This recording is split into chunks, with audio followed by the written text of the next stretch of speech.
Hello, this is Fine Amuse You.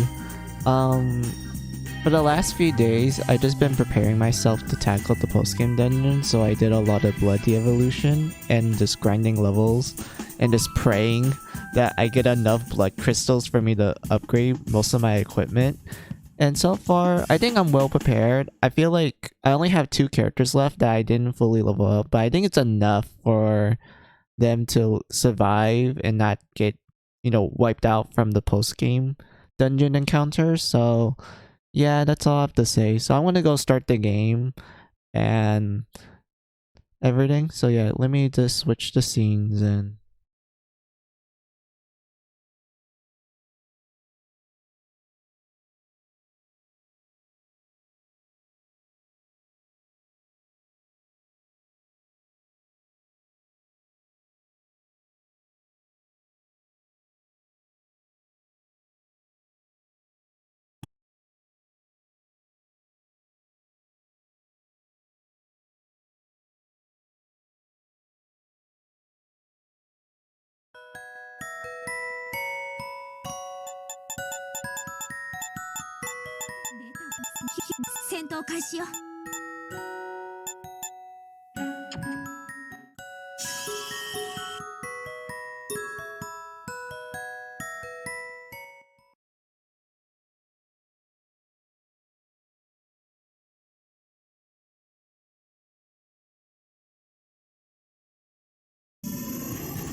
so yeah, the last time we left off, we got the good ending. We did it. We fought the final boss 10 times in order to get all 10 girls endings. So yeah, we're now in the post-game chapter and we got a new event in the rescue center. So let's go there right now. Another story. これは物語が閉じられる前の物語。あったかもしれない。もう一つの物語のかけら。さあ、開いてごらん。Oh, hey Gwen. How are ya? どうやらみんな揃ったみたいね。何もこの部屋に全員集める必要はなかったんじゃねえのか。Post game, let's go. Yeah, we're doing the post game dungeon, the infamous one. It's 100 by 100 of pure pain. それで今日は。ああ、ごめんなさい。Good, you are early today, haha. Yeah, I really wanted to tackle this in like an early day, well, an early time, so that I kind of get used to the post-game dungeon, because it's been a while since I actually tackled it, because most of the time I just kind of speedrun it, but this time I'm gonna try my best to explore as much as I can before I get really tired of it, and then I'm just gonna pull up a guide and just speedrun the whole thing. 過去の調査隊が発見したものだけだからな。知らない場所があっても不思議じゃねえよ。何よそれ。つまりほとんど昔の人頼みだって話じゃない。それは15年前の事件が黎明に及ぼした人的被害がそれだけ甚大だったということなのよ。その後の活動はほとんど追跡調査のみで、唯一の成果といったら結識少女の研究と See, 100 by 100 floor sounds intimidating, to be honest. Yeah, imagine 100 by 100 floor, and there's a total of 3 of them. And you kind of need to explore a good chunk of it in order to find the next story event.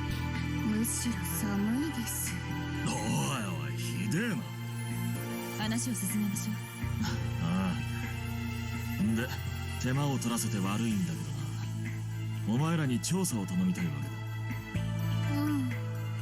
でもそれはおそらく我の城たる地下迷宮のことではなかろうか。確かにその可能性もあるわね。避難民の情報ではエリアの位置が曖昧だったから断定はでき Also, ない you had け to ど backtrack some of the floors as well because for some reason someone got like, oh, let's hide this one key item in another floor was gonna take you like a good maybe 30 minutes to actually get to that area for you to get the key item. So you had to go, and after you get the key item, you had to go back to the previous one and pray to God that you actually find the door that the key item will open and such. Like it's kind of a bit of a backtrack. It really is kind of like intimidating. That's the best way I will put it. It's kind of intimidating. 面白半分は良くないわ。思わぬ危険が待ち受けているのかもしれないもの。その可能性 Bro, I も hope 否 you 定できない remember that or use a guide. I'll probably use a guide, but I'll try my best to remember. If I don't remember it within like a good maybe 20 or 30 minutes, then I'm just gonna use a guide. Also, like, hey, we unlocked free purge. So remember how in the no more purging minigame, you get like a time limit of like, you know, to purge the girls. If you fail the time limit, you fail the minigame. But since we're in the post game now, you can do it for free. There's no time limit. You can take all the time you want to do the minigame.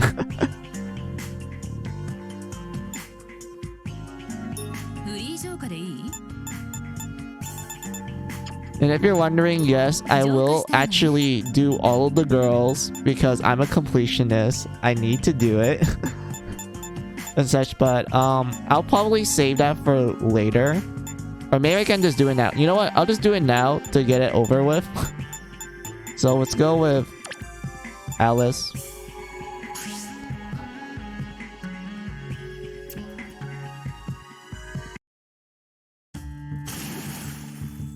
痛くしないでね。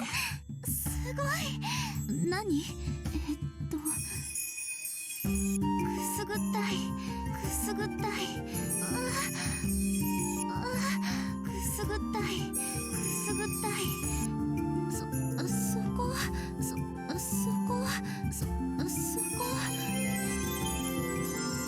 いい感じだったわ。浄化したいのね。 Oh yeah, I forgot. I needed because of the girls take a lot of blood. That means after I run out of a good chunk of them, I have to go enter a random dungeon and I have to refill my blood. That means I have to enter a random battle just to like tell the girls, hey, hold on, I need to refill the blood, and then we're gonna run away from it and we're gonna go back to home base to do the purging mini game. But like, yeah, I'm gonna try to finish this as fast as I can, and then we're gonna go straight to the post-game dungeon and see how well I fare.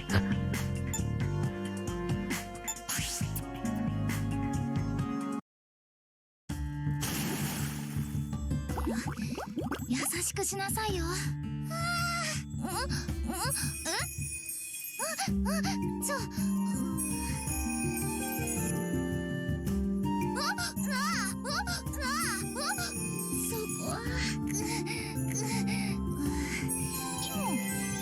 So that purple thing on them was Jack's blood this entire time. Yeah, sorry, it is his blood, but the reason why it looks like a purple pinkish color is because of like, they can't actually use real red blood to like, rub the girls because of like probably censorship reasons. I mean, like, Jack's blood is still red. Like, every time he shoots the Mary gun, he shoots red blood, but when it comes to like the artwork and like, the purging minigame, they change it to like, pink purple, like you said, for like censorship reasons, because I highly doubt they're gonna use red blood and make you rub it on the girls. That would be really questionable, to say the least. We got new side missions. Hold on. Let me accept these real quick, and then we're gonna go refill Jack's blood and try to finish the minigames quickly.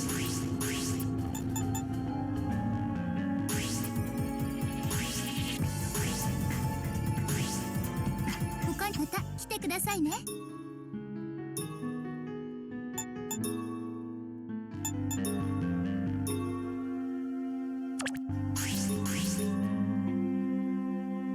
Hangover honey. A honey sought after by gourmet. Too much will endure an hangover. Wait.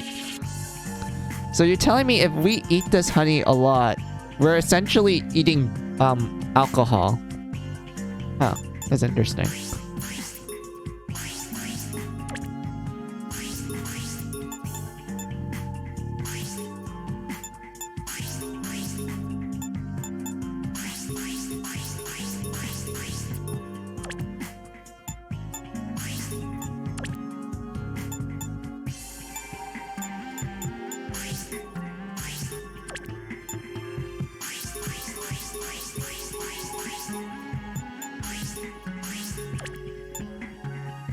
Yeah, everything looks fine. I'm gonna toss this in.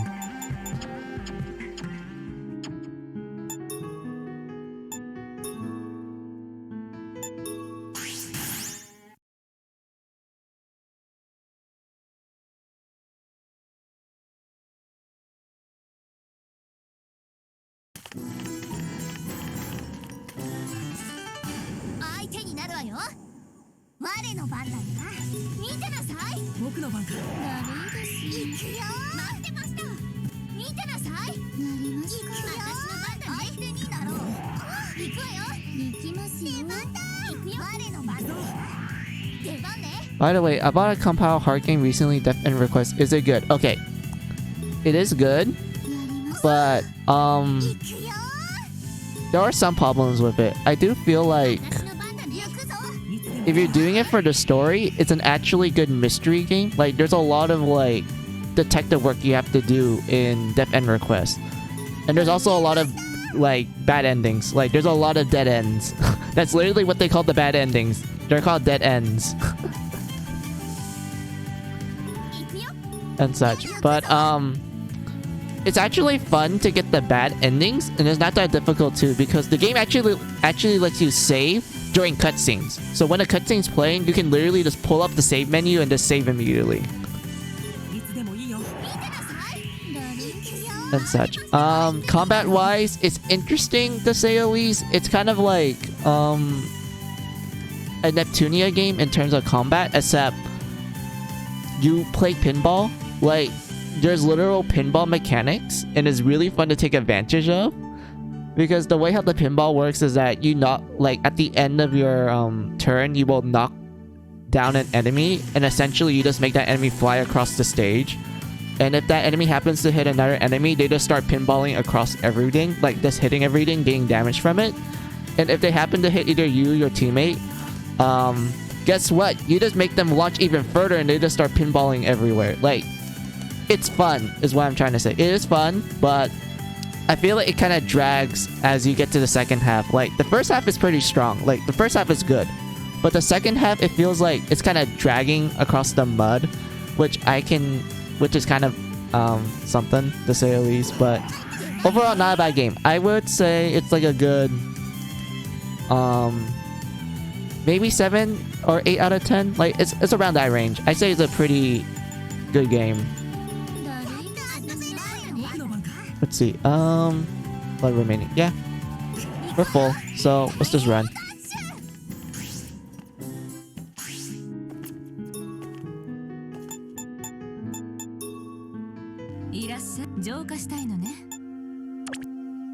Why did it cost so much? Like, Gwen, are you seeing this? Like, why so much blood for some of the girls, but the other girls are like, oh yeah, 25, 26, or 12, or 37. Like, Hamlin has the most at 80.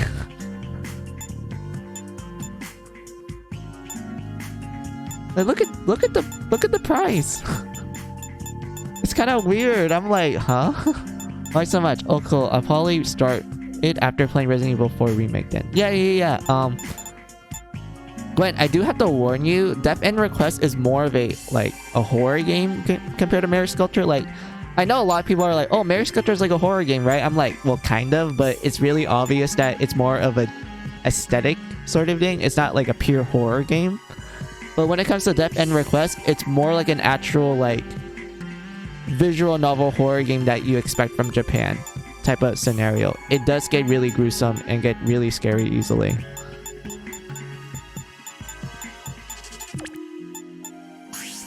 Don't get me started with the second game. The second game is kind of a whole different category.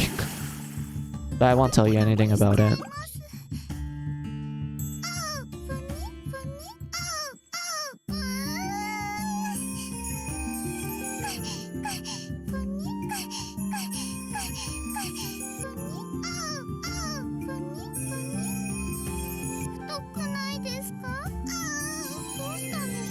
Imagine him starting a purge and then instead of a loose CG, you just get a game over from all the bloodline.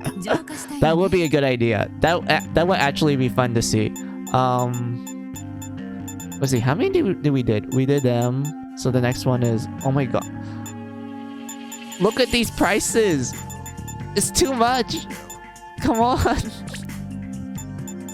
Also, I'm using a mouse pad like from a laptop, and it's kind of you can tell by how I'm rubbing. It's kind of difficult, so I'm gonna switch to a actual mouse this time. So I had to unplug my controller and get like an actual mouse.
Hold on. The mouse is not responding.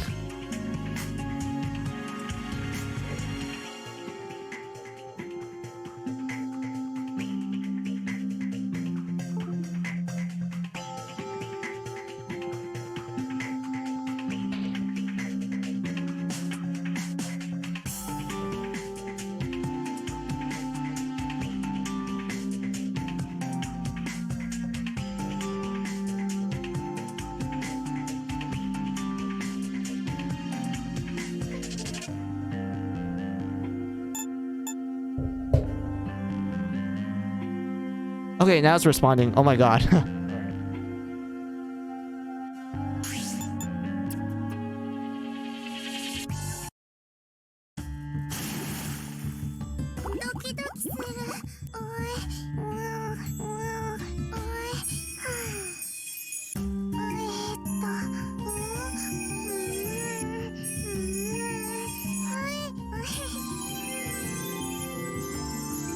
Well, that was actually easier. Why does the mouse make it so easy?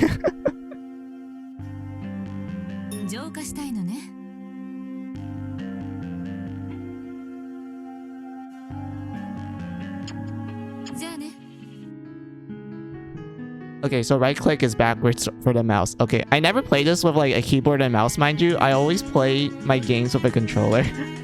So playing this with a mouse and keyboard is a brand new experience for me.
いらっしゃい。浄化したいのね。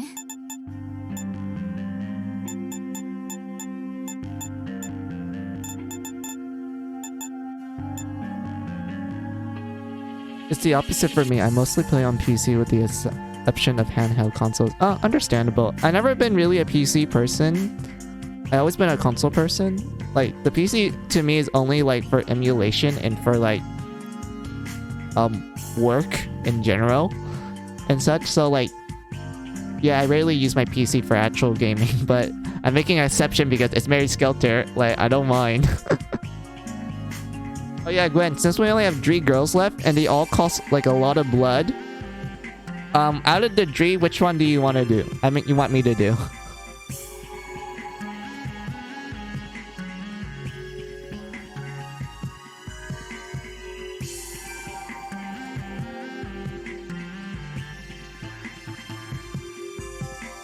Do Sleeping Beauty then. Oh, okay, let's do it.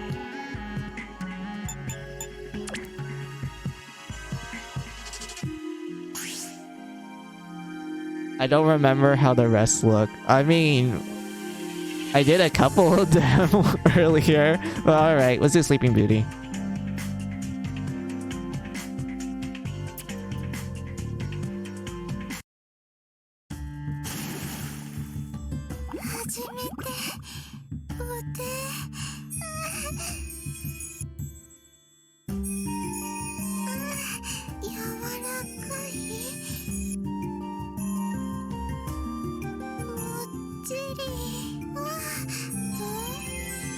Gretel's the one with glasses. Yeah, she's the one with glasses. 浄化したいのね。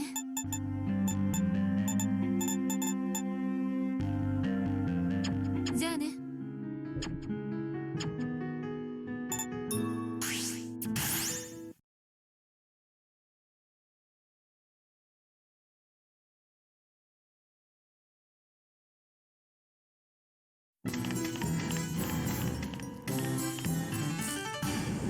I bet people who are like entering this stream, like for the first few minutes, they're just wondering like, what is this guy doing? Why is he doing these weird mini games?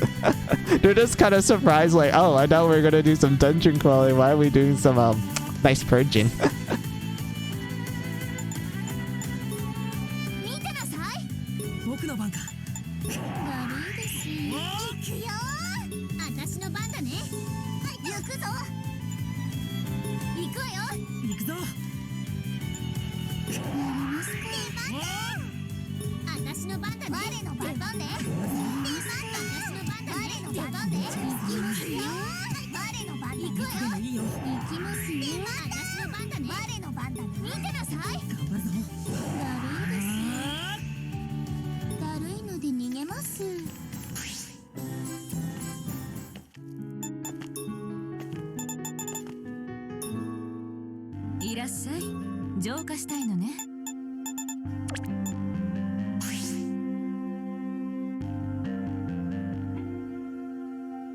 I can imagine someone buying this game for their kid cluelessly, to be honest. Okay, to be fair, it does look like a pretty interesting game because of the anime art style and whatnot.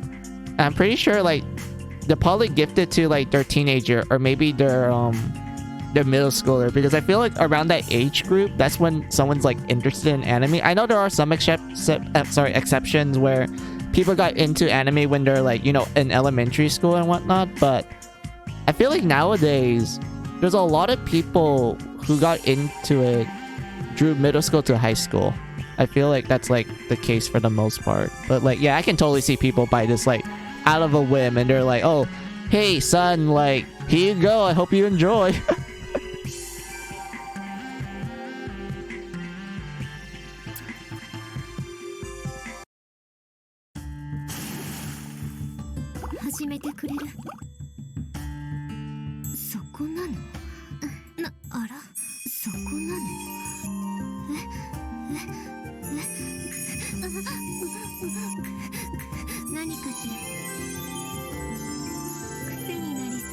Look at the intensity of the mouse. Because of me having a mouse, instead of, you know, having to drag my fingers through a mouse pad, which is kind of annoying.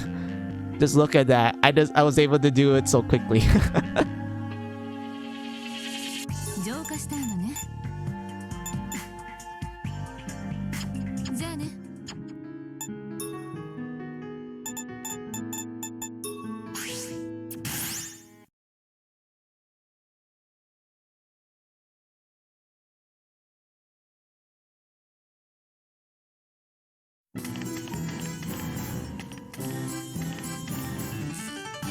相手になるわよ。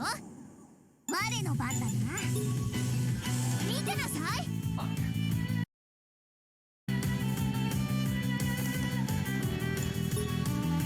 僕の番か。ダメです。行くよ。私の番だね。行くぞ。行くよ。我の番ね。私の番だね。我の番出番ね。行きますよ。我の番だよ。行きますよ。私の番だね。我の番だな。見てなさい。頑張るぞ。やりますか。それ。完全勝利だね。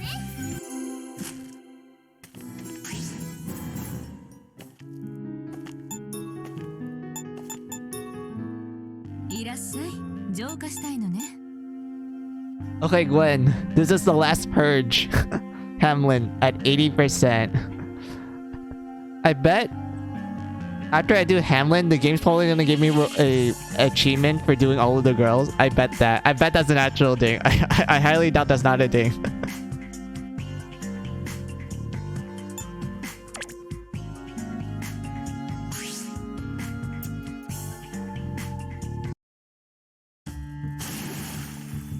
我に触れることを許そう。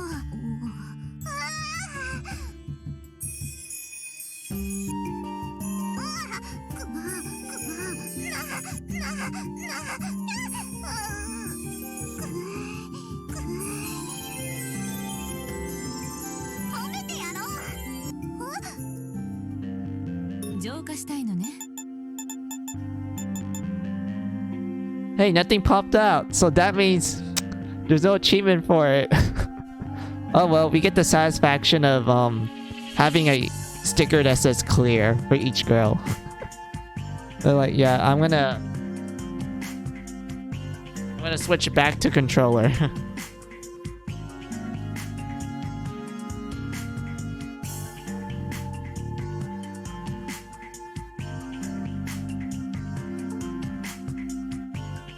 You play on Steam in offline mode, right? Yeah, I do. I think it's mostly because I don't have like the best internet in the world, so if I were to play this on online mode, it's probably gonna cause some problems.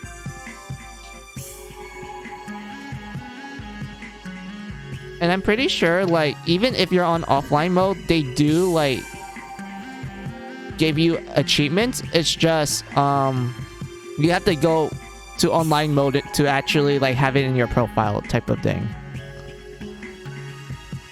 It won't show achievement progress this way if I remember right.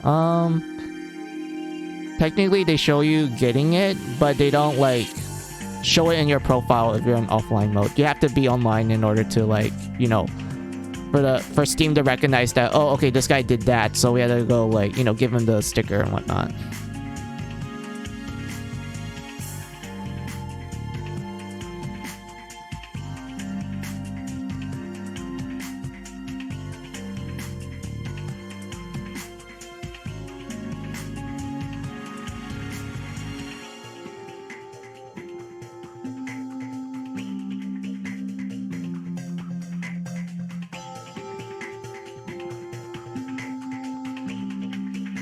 But hooray, we did it. We did all the girls, Gwen. All of the girls got purged and we got a clear sticker for it. I mean, we could technically do a free purge just for the low mals, but I'm not gonna do that. I'll probably do it in my spare time. じゃあね。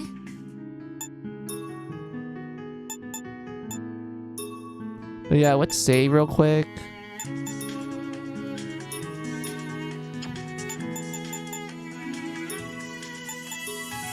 And change up her equipment, because we are gonna tackle the harder parts of the game, so I need to make sure she's well prepared.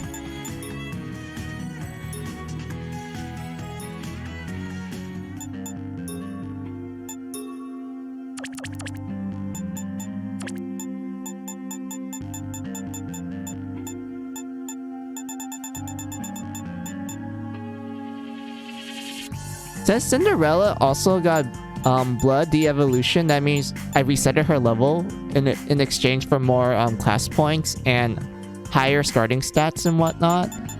I don't think Cinderella's gonna do well in terms of speed and whatnot, so I'm gonna give this to Kaguya in hopes that she actually, you know, don't die on me and whatnot. But yeah, let's remove. Actually, I could give it to Rapunzel. Yeah, I could do this and then give her. Wait a minute, why do I even have you, Rapunzel?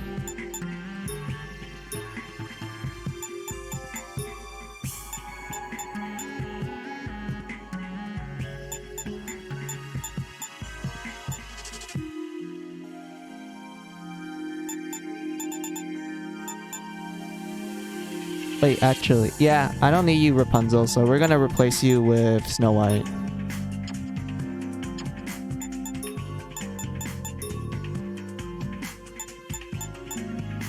Oh, I have to do some stuff now. I'll keep the stream in the background though. Oh, okay, it's fine. Do whatever you need to do.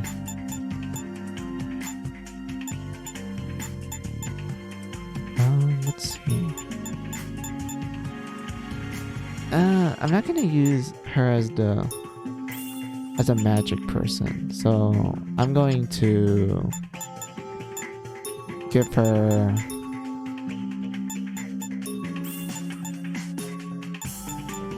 this. Yeah, this looks good.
またおいで。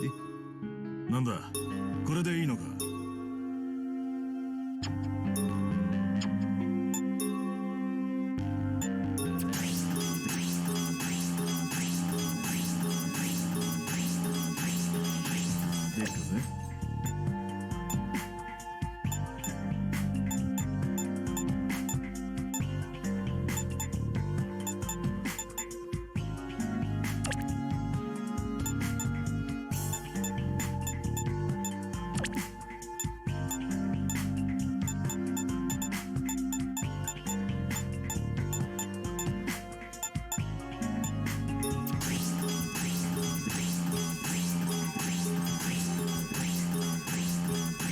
できたぜ。できたぜ。できたぜ。できた。できたぜ。できたぜ。できた。できたぜ。できた。できたぜ。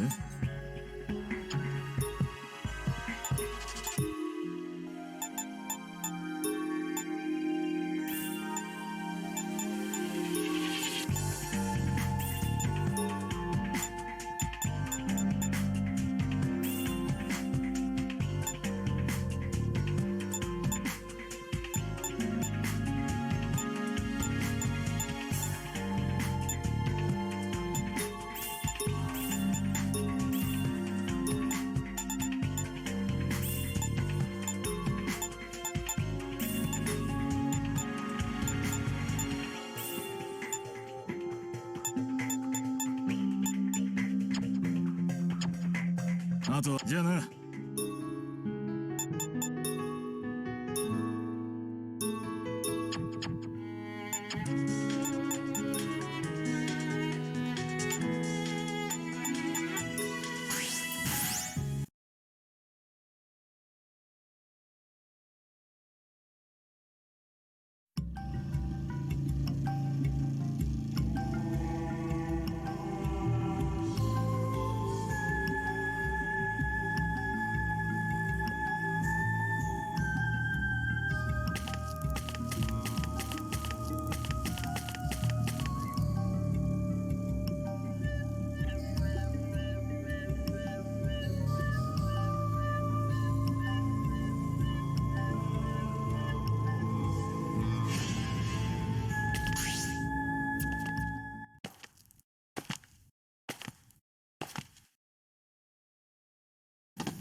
我が迷宮にこのような場所があったとは。さんさんさんさん。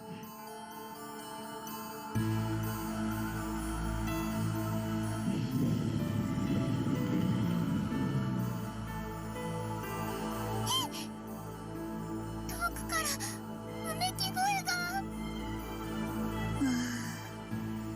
すごく嫌な予感がします。面倒くさいです。ええ、ナイトメアの気配を感じるわ。ラプンツェルも感じる。はあ？あんたたち何言ってんのよ。まだ何なのかわからないじゃない。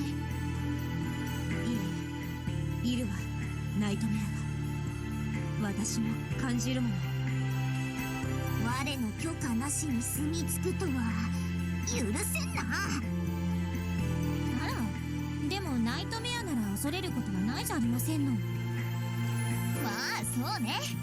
邪魔なやつはぶっ潰しのみよ。ナイトメアがいるってことは当然コアも存在するってことですよね。茜様、どうしましょう。勘の鋭い連中が口を揃えて言ってるんだからまず間違いないね。とりあえずコアを探そう。奥へ進むよ。Oh, the infamous post-game dungeon. Look at this. Look at this mess. Can you see where I'm at? Look at this. This is hell.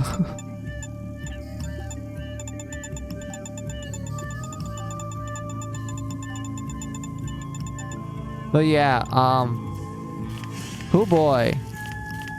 I have never attempted to clear this because of one of two things. One, it takes fucking forever. Two, it's really easy to get lost here. Which I guess it makes sense given how it is an undiscovered area that no one, even the Donnie, is even aware of. So it makes sense why this area is like really mysterious. No one knows what the fuck is going on. 行きますよ。だるんです。私の番だね。ほんの行くぞ。あの世で後悔するがよい。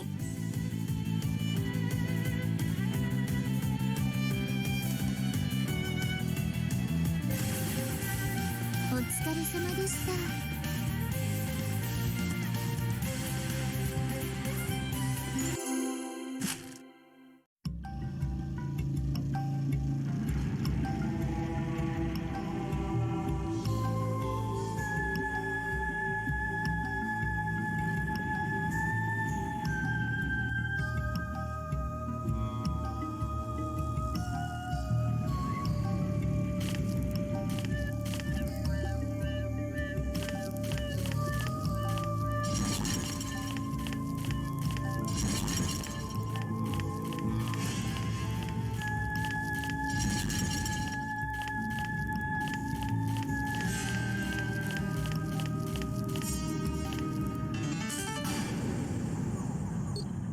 来たな。仕方ないですね。これでも食らってください。Oh shit. I just realized because of Red getting hit by the enemy back when we were just grinding for Jack's blood, I forgot to purge her. And because she's faster than Jack, I can't purge her in the normal sense of the word. Right away, I mean. I can't purge her right away. Oh my god. I should have noticed that.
I just noticed the frame rate just took a huge hit the moment I started exploring this place.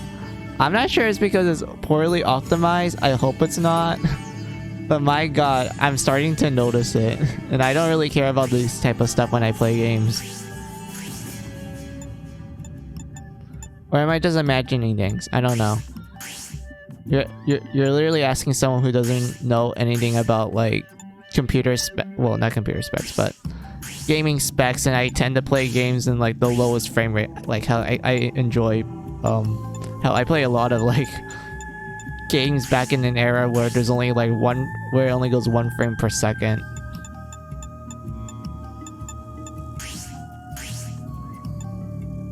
But yeah, I think that's all the skills I need for dummy, and I can like max it out. Hold on. Fire lore. Earth. Fire. Wind.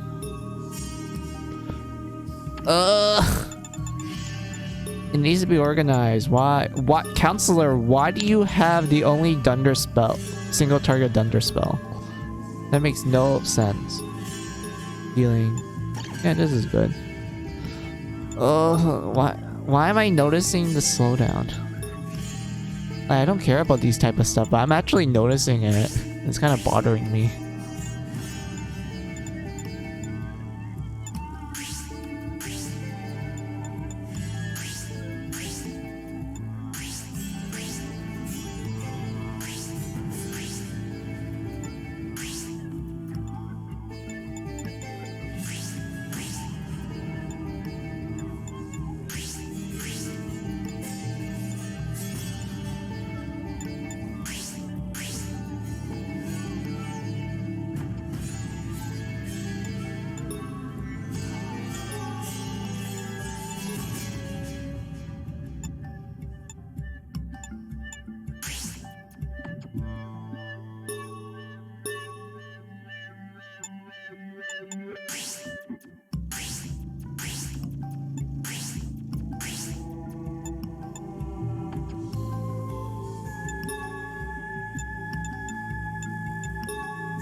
行きますわよ。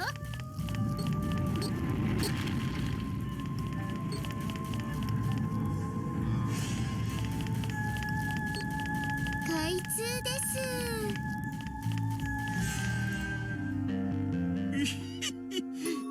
どれにするんだい？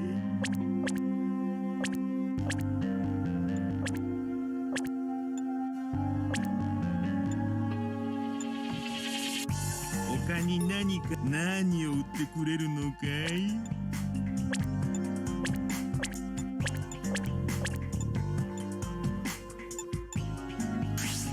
それでいいのかい？他に何か用ですか？また今度ね。 Thanks, merchant. Oh yeah, I completely forgot. The merchant wears like completely random here, so that means you can probably end up with a merchant that's only selling like gear from the early game. But there is a specific accessory I want to get from him that you can only get in this dungeon. But that means I have to constantly reload my save, and you know what that means. It's gonna be a long and painful progress.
発動しますわ。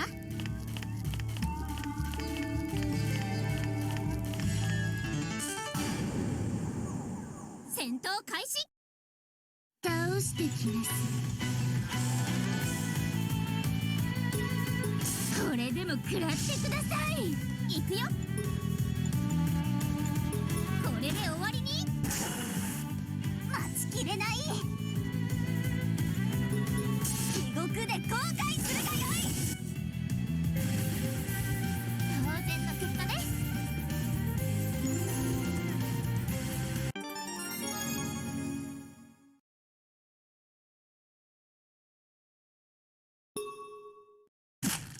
だるいです。終わった。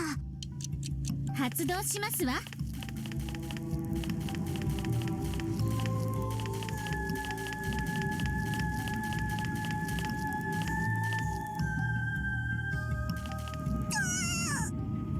これで進めますわね。いる。行け。行け。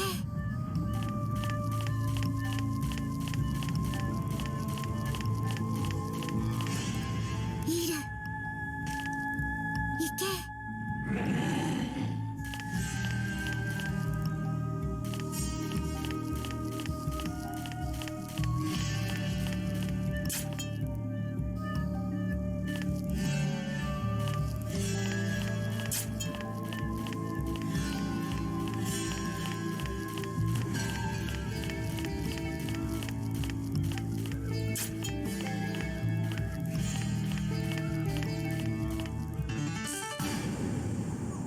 戦闘開始ね。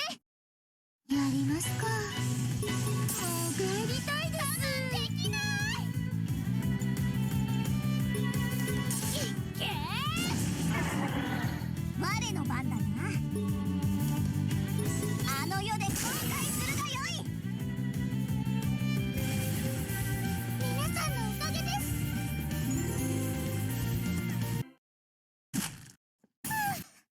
一丁上がり。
行きますわよ。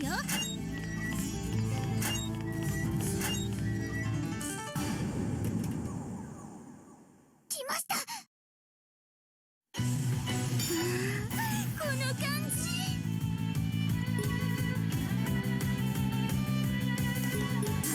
行くよ。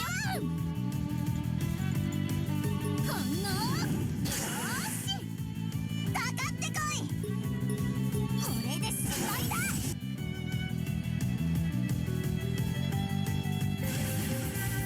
お疲れ様でした。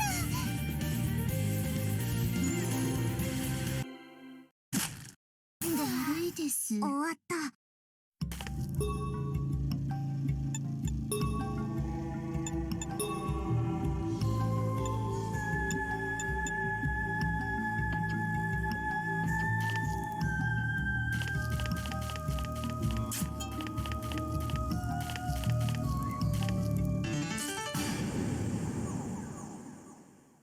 来ました。だるいです。だるいんですか。待ってました。我の番だな。あの世で後悔するがよい。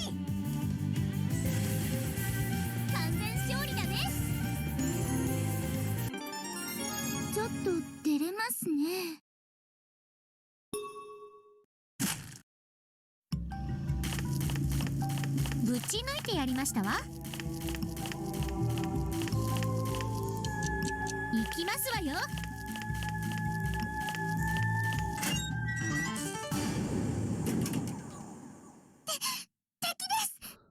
だるいです。だるいです。我慢できない。逃がさない。かかってこい。しまいだ。お疲れ様でした。終わった。上がり。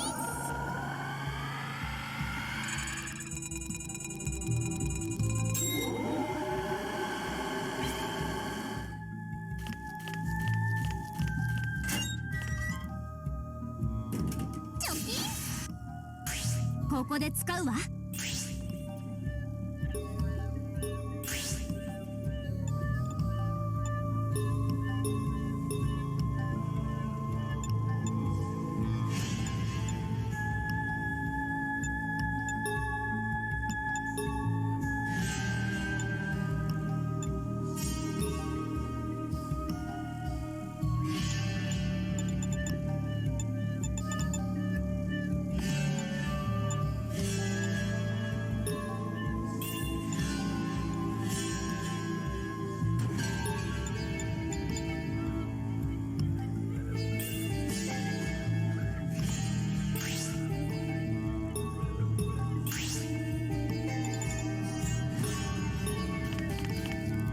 これで進めますわね。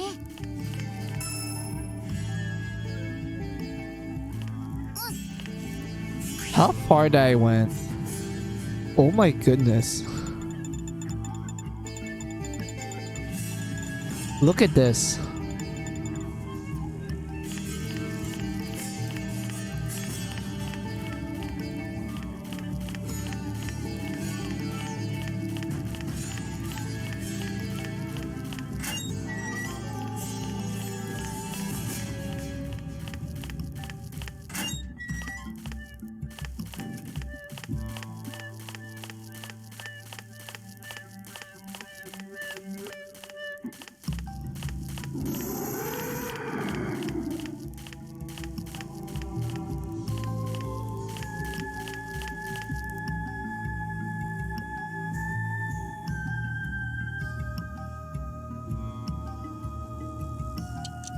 行きますわよ。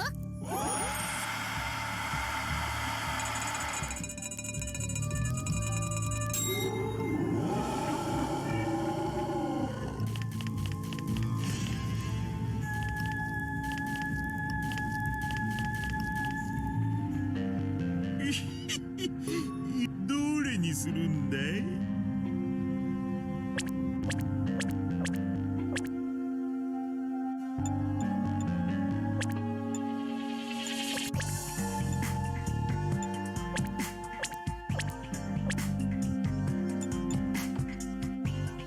他に何かよ。何を売ってくれるのかい？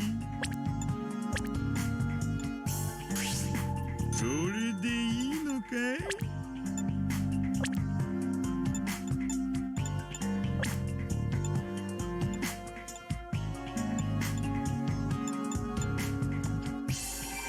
他に何か用ですか？また今度ね。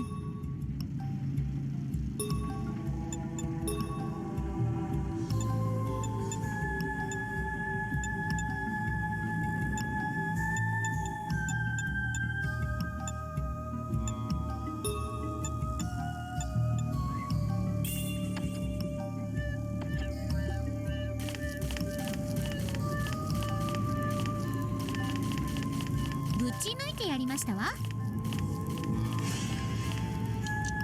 発動しますわ。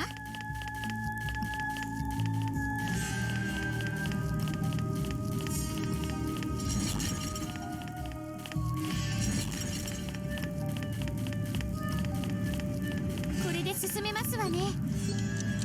発動しますわ。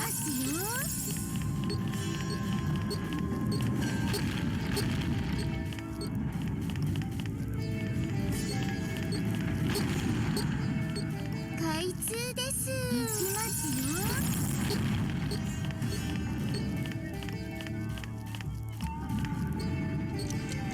発動しますわ。敵です。この感じ。これでも食らってください。待ってました。思いっきりいくよ。我の番だな。これでも食らえ。ぶっ飛ばしてやる。待ってるのよ。楽勝だ。だるいです。おしまいっと。開通です。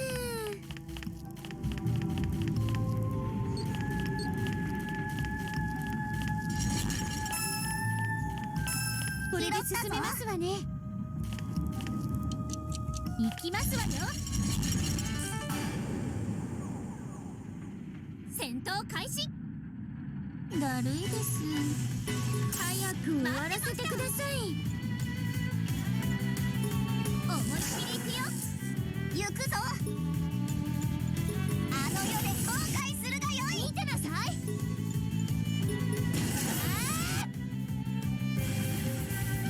楽勝だ。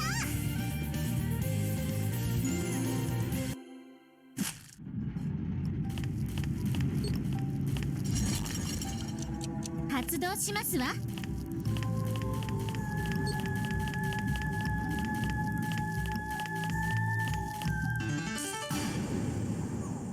来たよ。倒してきます。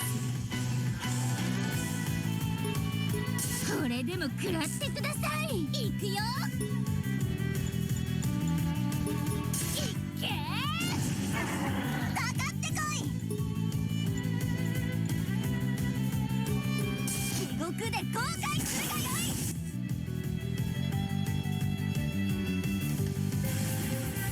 皆さんのおかげです。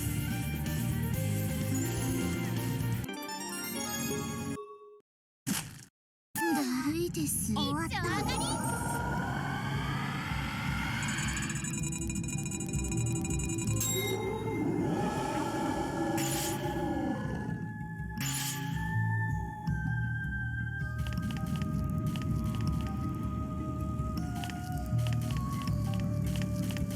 ぶち抜いてやりましたわ。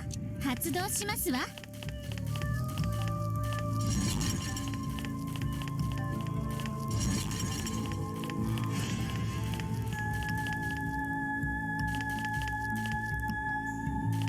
これで進めますわね。発動しますわ。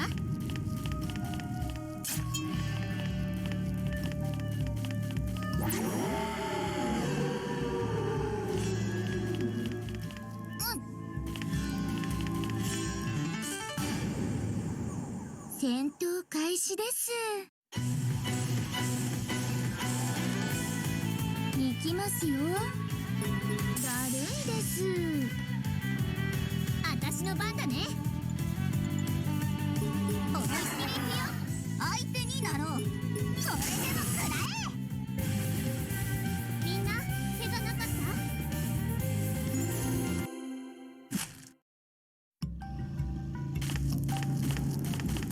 ぶち抜いてやりましたわ。発動しますわ。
ぶち抜いてやりましたわ。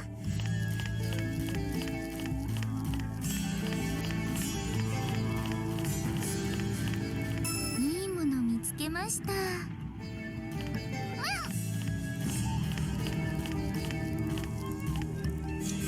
発動しますわ。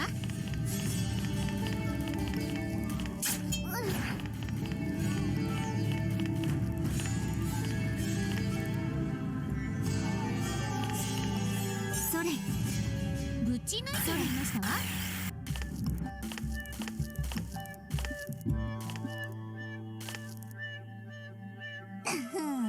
いくぞいくぞいくぞ。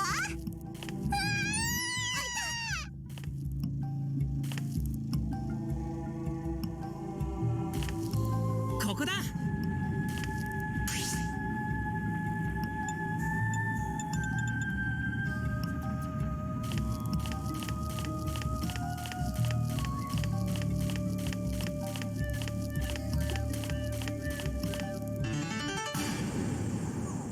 みんな気をつけて。この感じ。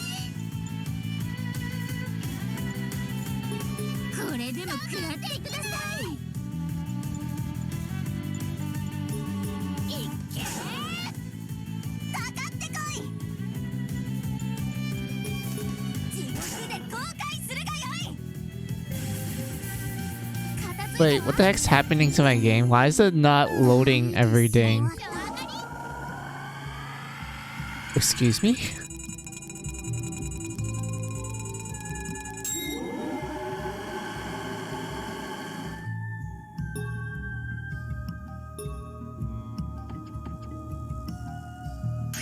ここで使うわ。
ここだ。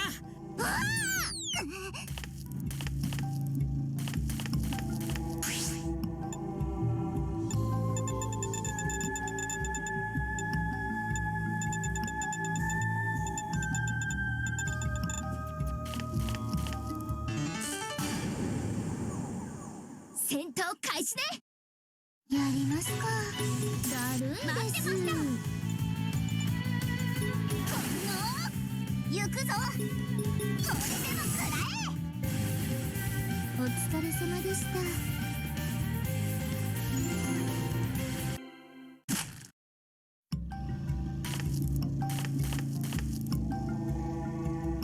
行きますよ。発動しますわ。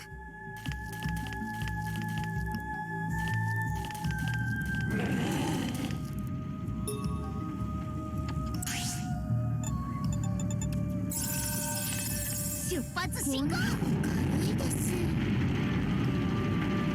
これで進めますわね。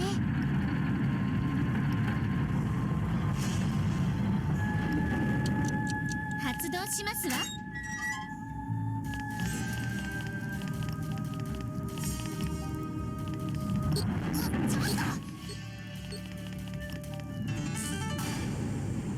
敵です。仕方ないですね。見合わせてください。いっけー、かかってこい。地獄で後悔するがよい。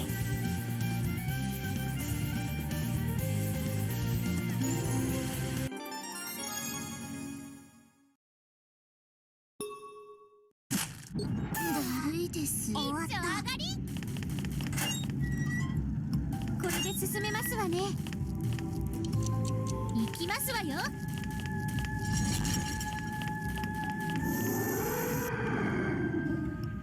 そうだ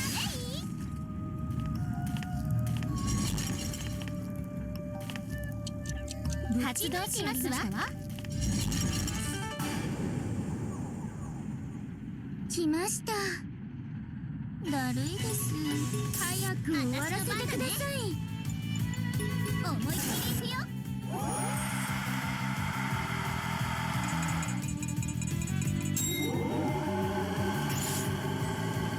相手になろう。地獄へ送ってやろう。完全勝利だね。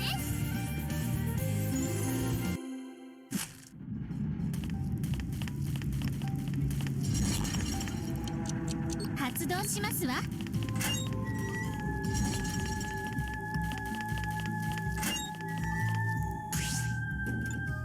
I literally just explored this left side, and there wasn't really anything. I can't even progress through this pit because I don't even remember. Wait a minute. I'm such a dumbass. This was easy to solve, but I got confused with this. Are you kidding me? I'm not going through that. Oh my god. I'm blaming myself. I'm such a dumbass.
I'm actually curious. Did we unlock like a new section for the bestiary? Yeah, we did.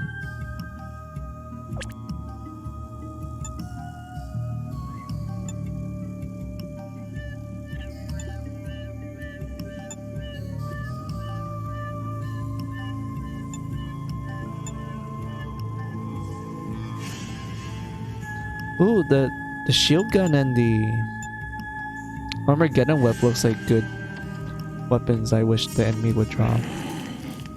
But knowing my luck, it's not gonna be that great.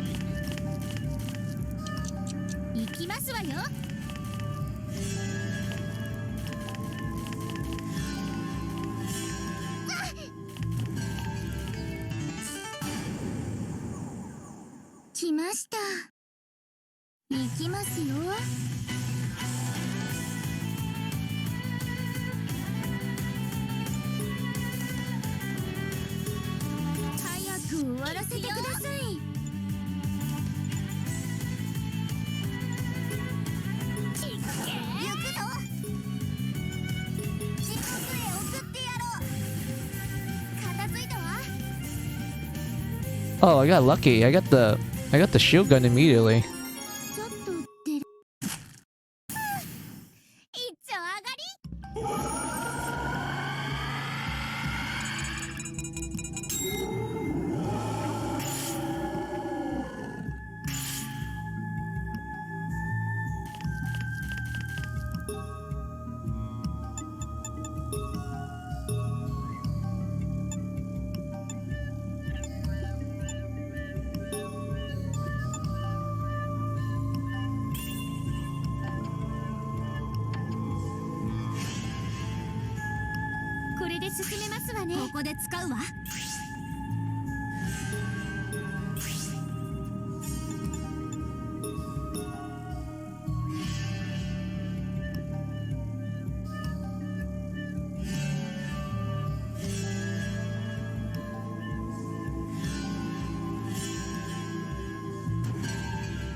Okay, I'm gonna take a bathroom break and also a water break. So I want to pull out the BRB screen. Take this as an opportunity to take your own break as well.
Alright, I'm back. I want to continue the game. So...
したか。やりますか。早く終わらせてください。このかかってこい。地獄で後悔するがよい。みんな怪我なかった？はあ、終わった。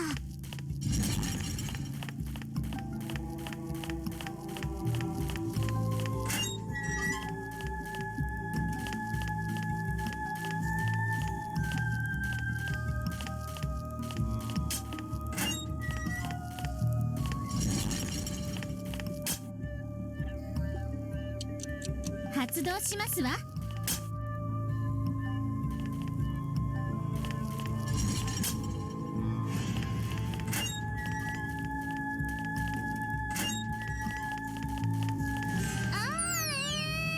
What? Wait, don't tell me. The game crashed. Oh my god.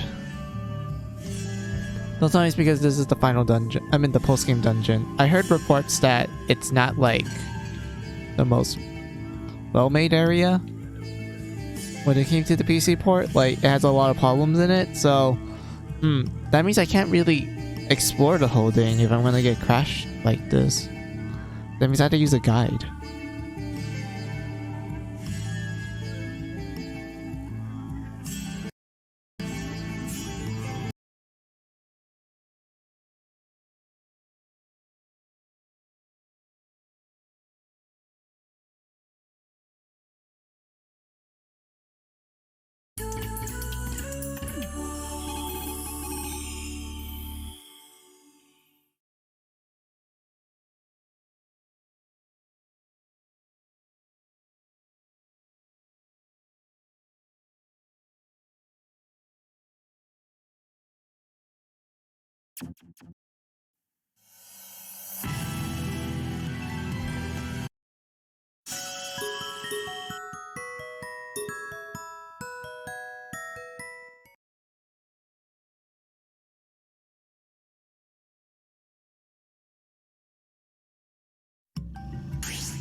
発動しますわ。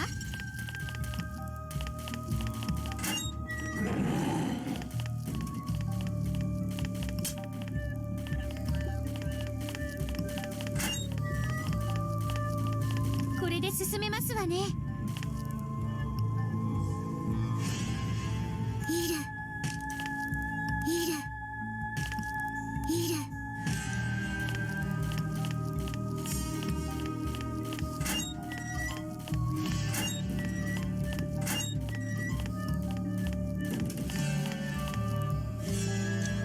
発動しますわ。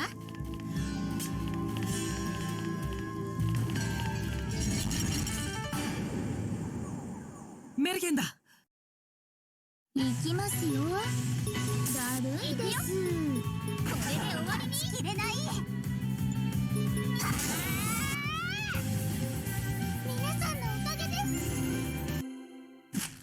はあ、終わった。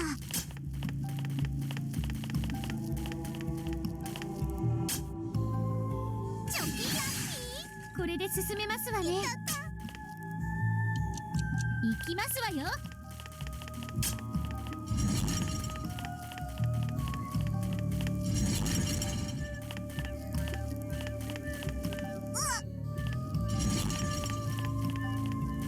これで進めますわね。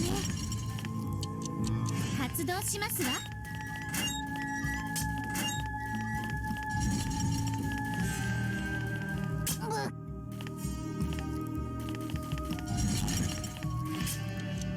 発動。気をつけてください。仕方ないですね。これでも食らってください。行くぞ。あの世で後悔するがよい。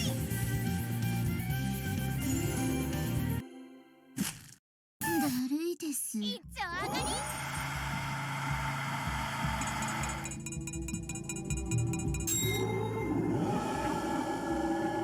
The fact that there's a growth area release in this dungeon makes me question the sanity of whoever designed this.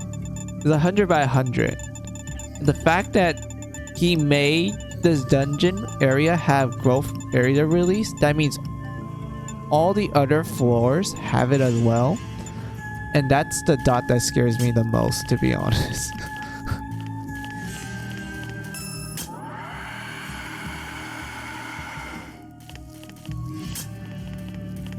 ぶち抜いてやりましたわ。行きますわよ。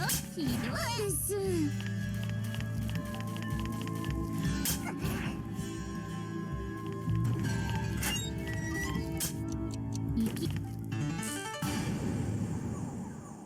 みんな気をつけて。行きますよ。早く終わらせてください。思いっきり行くよ。切れない。これでしまいだ。完全勝利だね。はあ、終わった。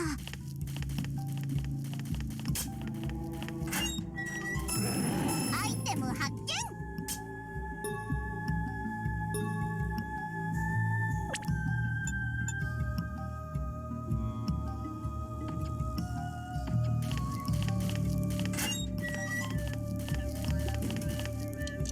これで進めますわね。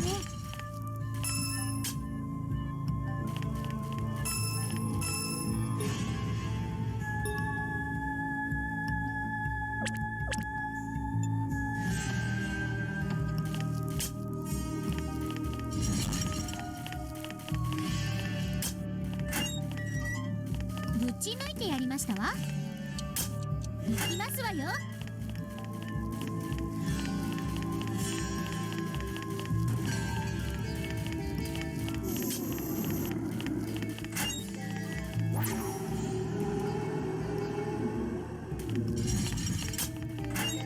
ぶち抜いてやりましたわ。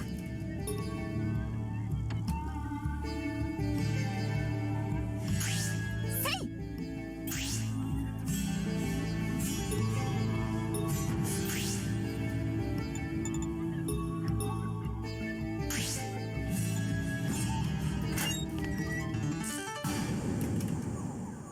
来たな。倒してきます。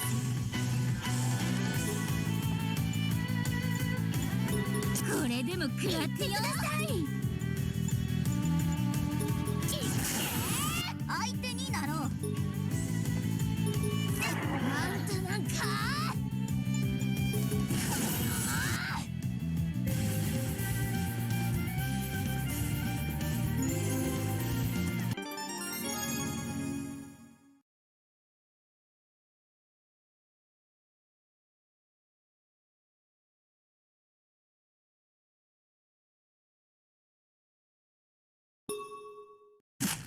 だるいです。一丁上がり。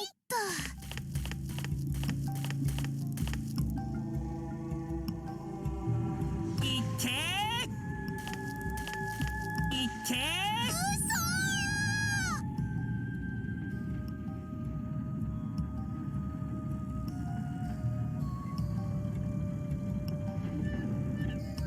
Oh, I think it crashes if I fall into fall into any pits in that area. Oh no. Oh no. Oh.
それ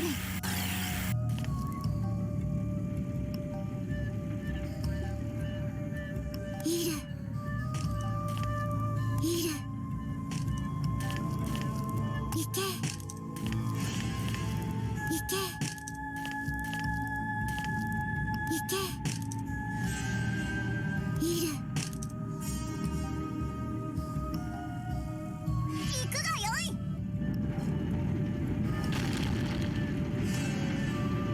いるいる使うわそれ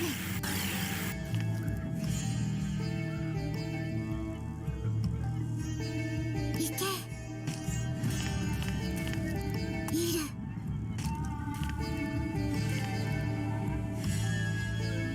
使うわ使うわ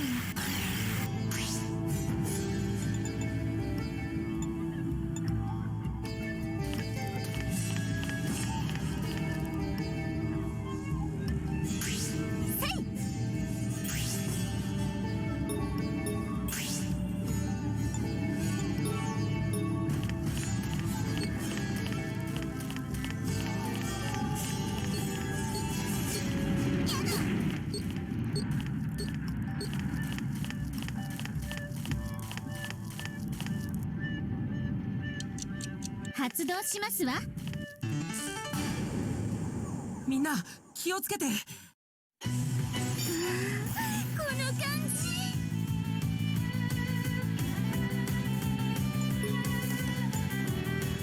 気に合わせてください。我慢できない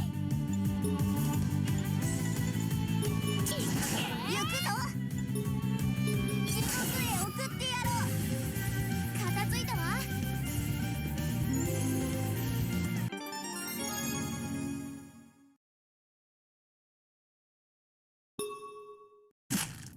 だるいです一丁上がり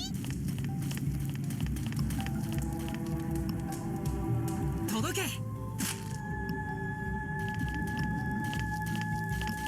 それ。ぶち抜いてやりましたわ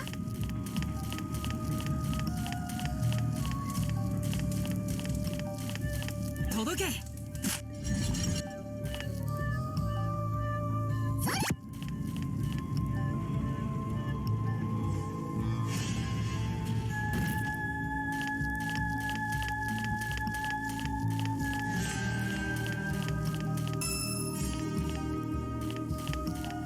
アイテム発見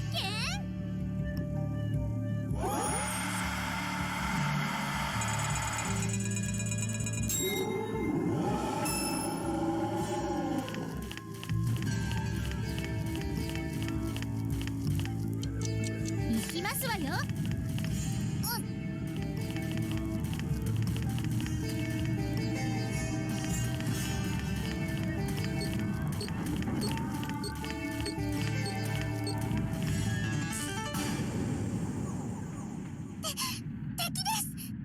行きますよ早く終わらせてください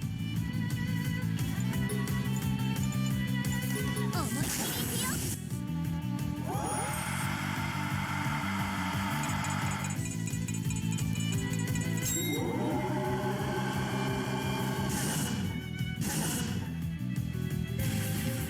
皆さんのおかげで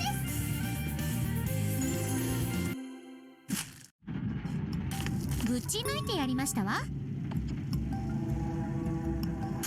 ここで使うわ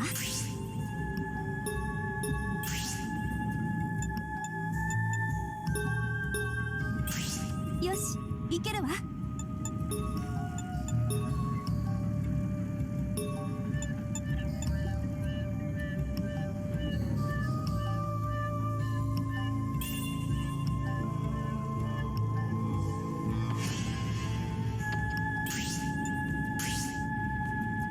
ここで使うわよ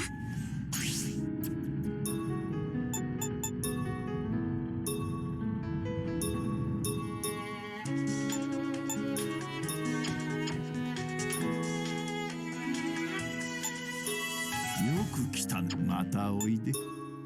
なんだこれでいいのか。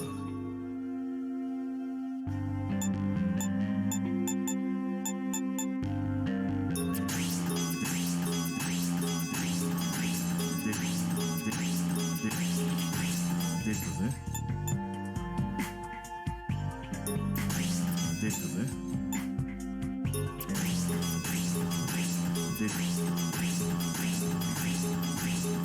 れ以上の強化はできねえな。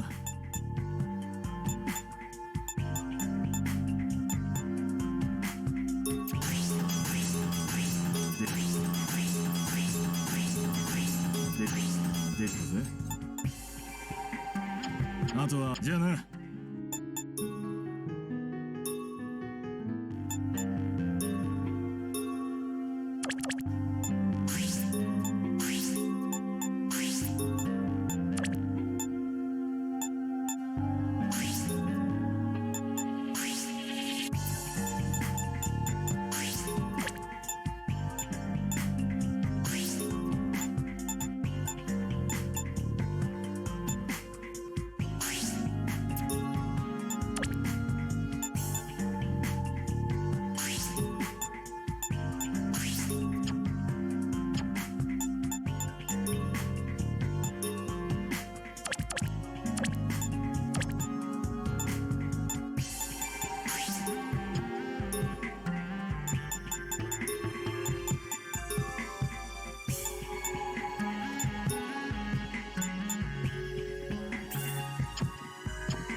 アイテムゲット。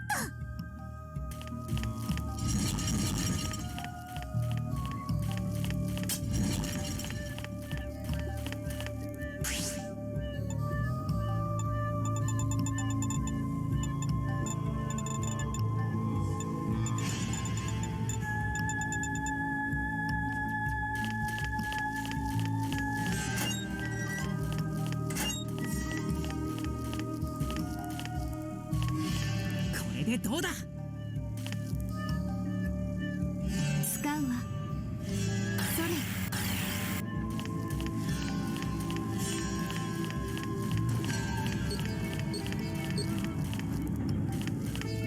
いきますよ。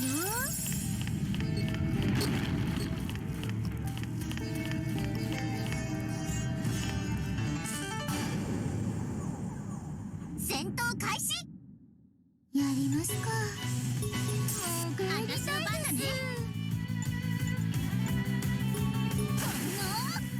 行くぞ。あの世で後悔するがよい。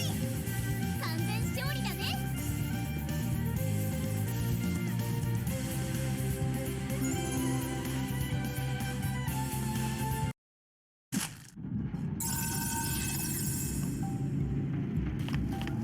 こんなの軽いです。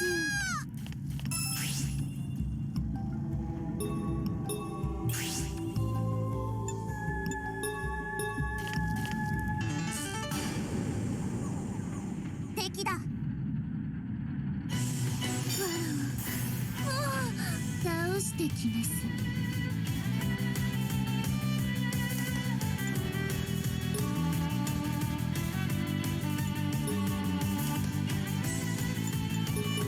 これでも食らってください。さあ、我慢できない。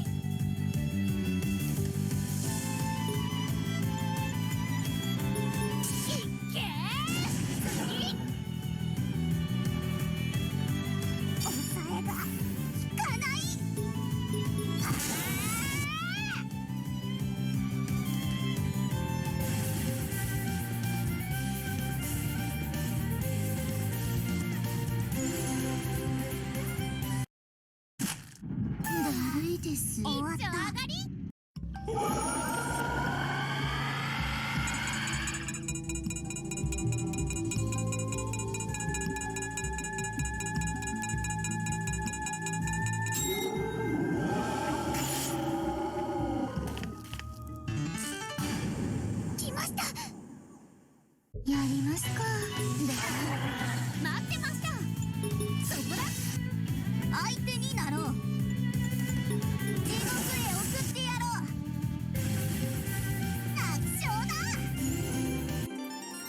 レベルアップです。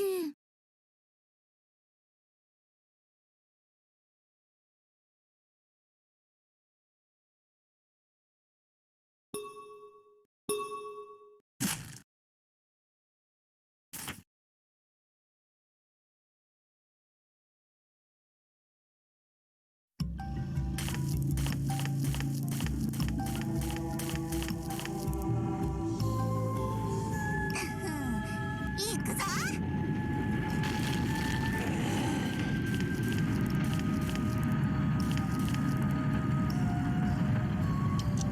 行きますわよ。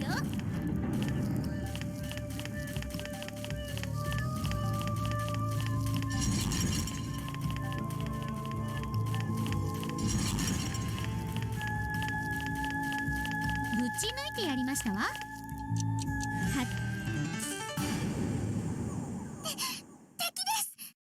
行きますよ。だるいです。私の番だね。行くぞ。あの世で後悔するがよい。完全勝利だね。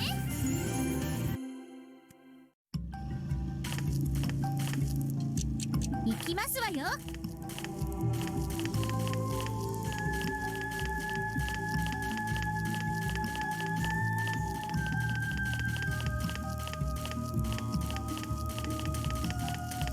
これで進めますわね。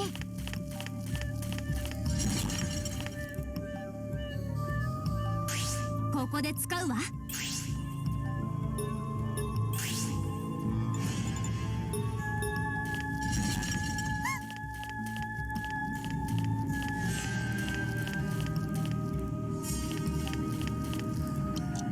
発動しますわ。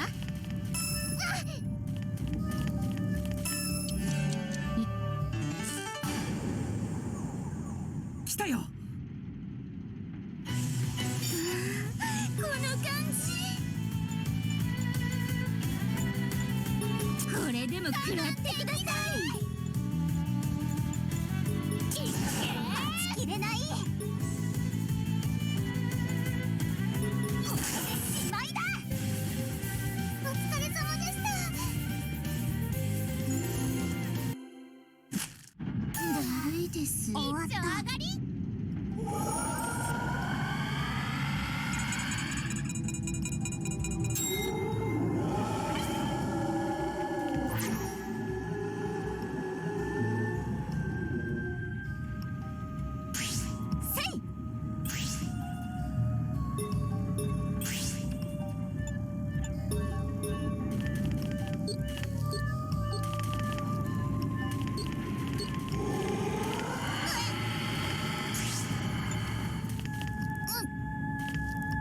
ぶち抜いてやりましたわ。発動しますわ。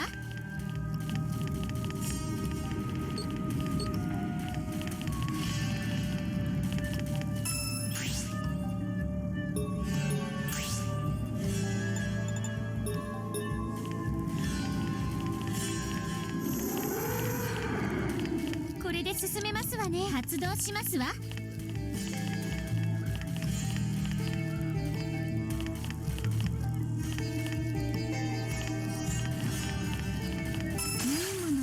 ました。ぶち抜いてやりましたわ。行きますわよ。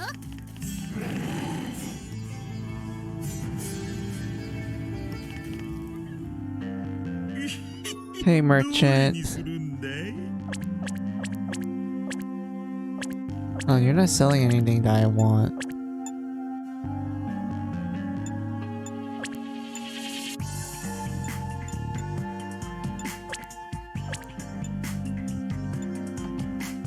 Oka ni nani ka you desu ka? Mata kondo ne.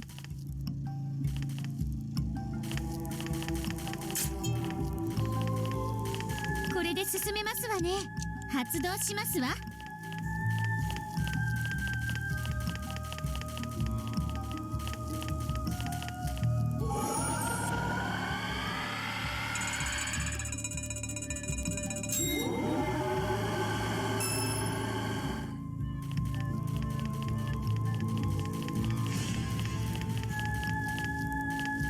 これで進めますわね。行きますわよ。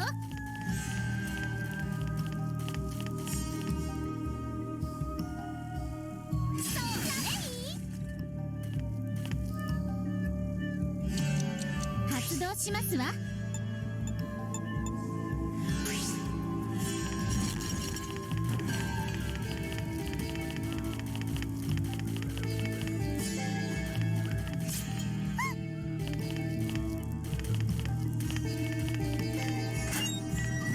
ぶち抜いて。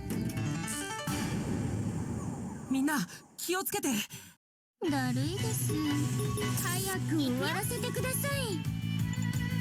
思いっきり行くよ。相手になろう。あの世で後悔するがよい。完全勝利だね。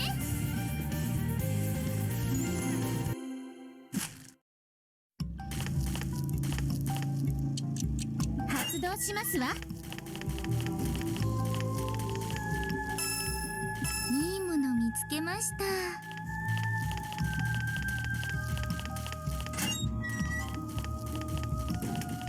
ぶち抜いてやります。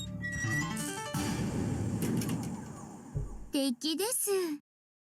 行きますよ。もう帰りたいです。顔色悪い。我の番だな。地獄へ送ってやろう。完全勝利だね。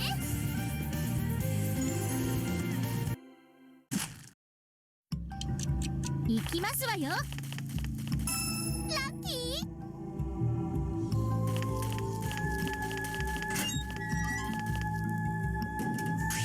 ここで使うわ。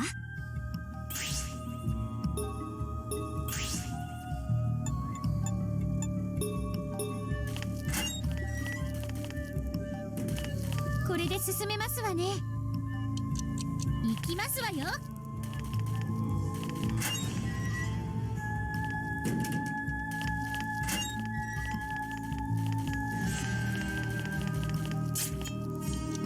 行きますわよ。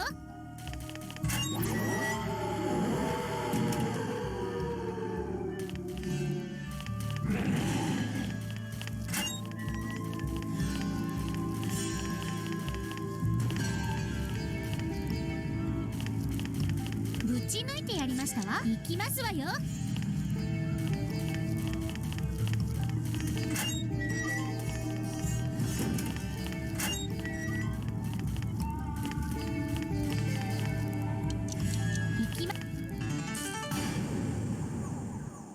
来たか。仕方ないですね。これでも食らってください。かかってこい。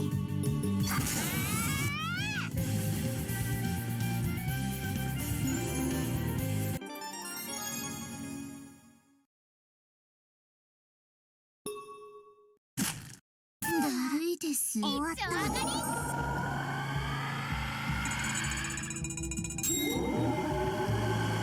テムゲットです。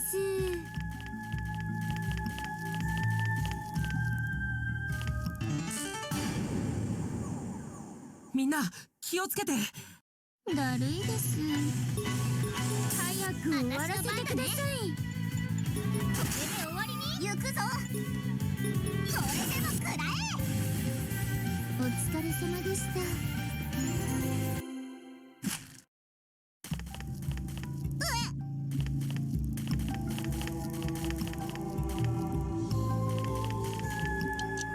行きますわよ。アイテムゲット。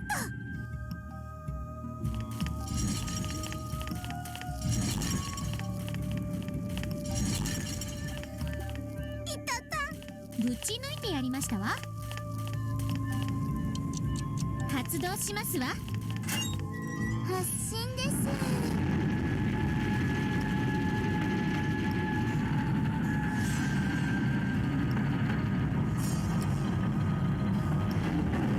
ぶち抜いてやりましたわ。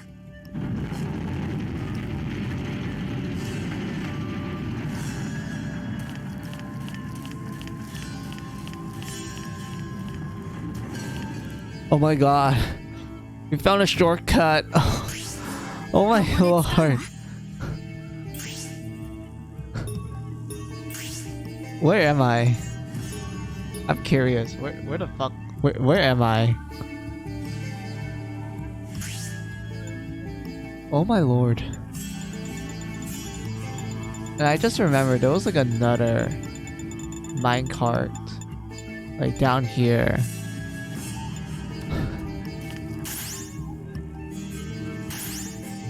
Thank you for actually giving us shortcuts. I wish.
進めますわね。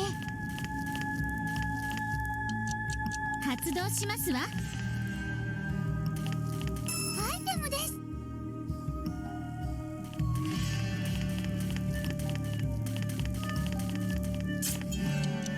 行きますわよ。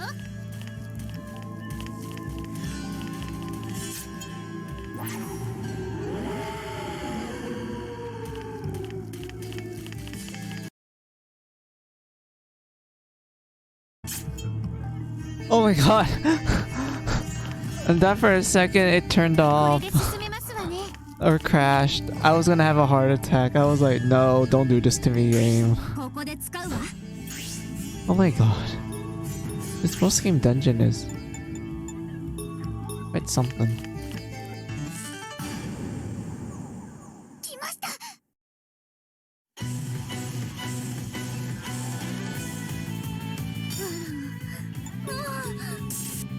待ってました。お、サポートするよ。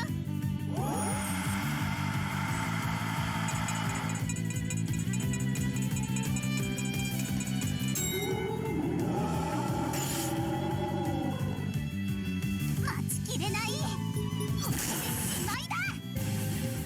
片付いたわ。だるいです。終わった。ア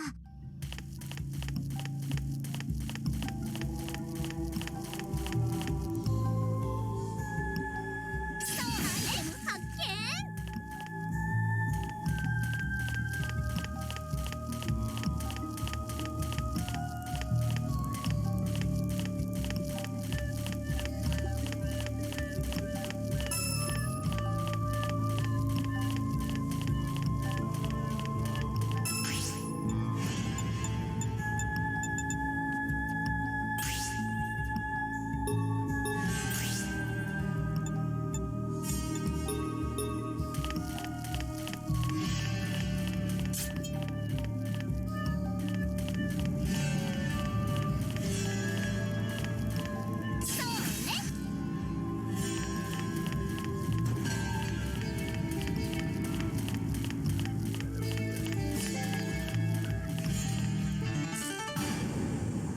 出たわね。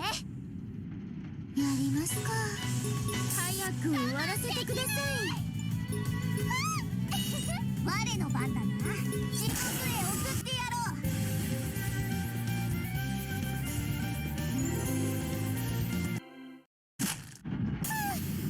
一丁上がり。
みんな気をつけて。倒してきます。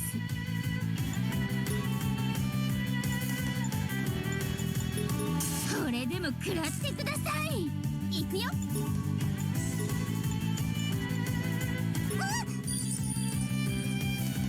無理しないでね。相手になろう。地獄へ送ってやろう。この感じ。なんでだよ。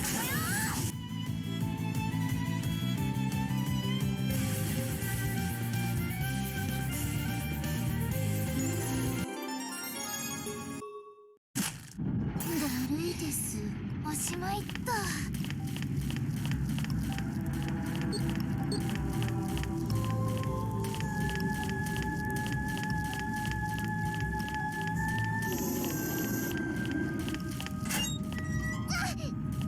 発進です。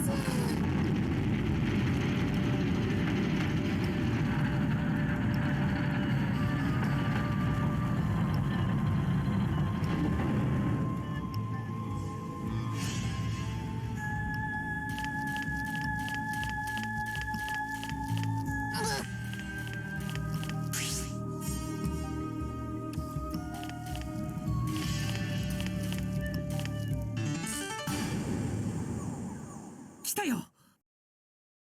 だるいです。も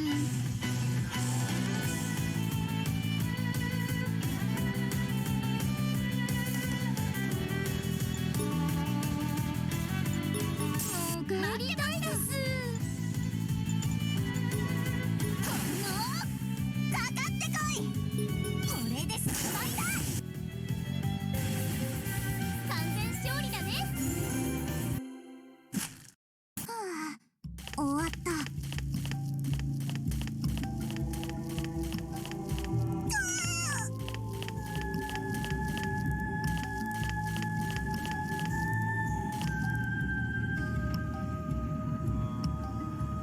それ使う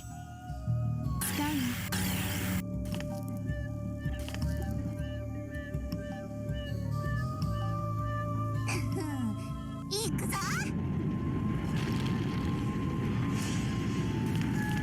これでどうだ。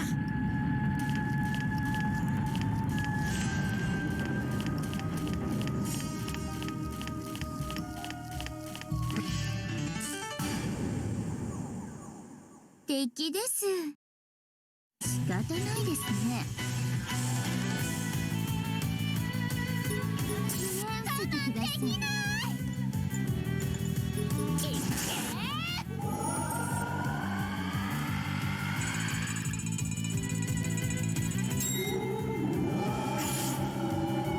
行くぞ。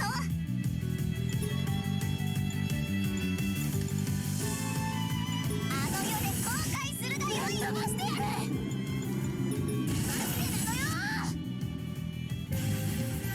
楽勝だ。だるいです。一丁上がり。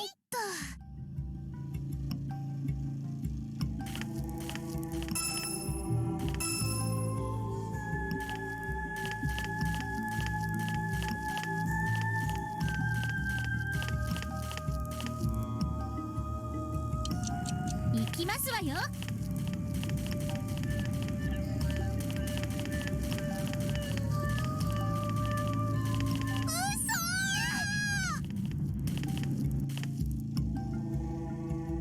ぶち抜いてやりましたわ。行くぞ。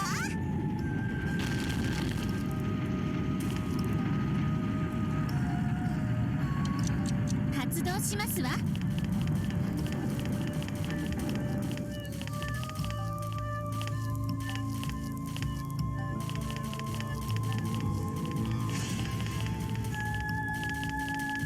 ぶち抜いてやりましたわ。行きますわよ。拾いました。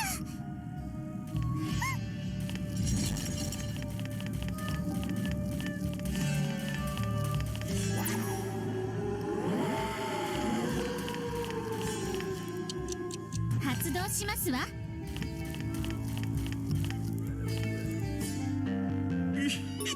どれにするんだい？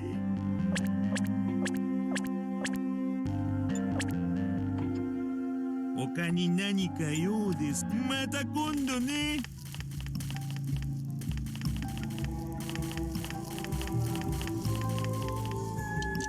行きますわよ。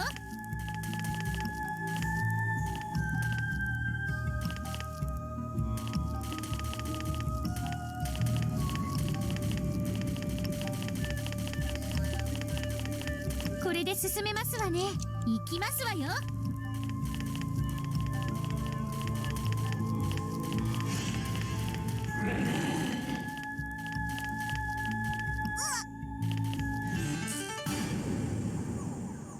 来ました。だるいです。もう帰りたいです。思いっきり行くよ。かかってこい。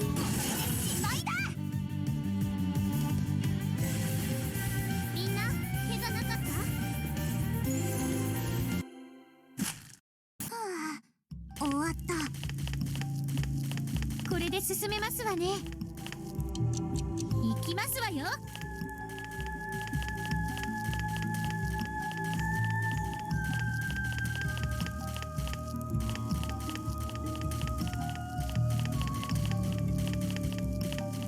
ぶち抜いてやりましたわ。チョキラッキー。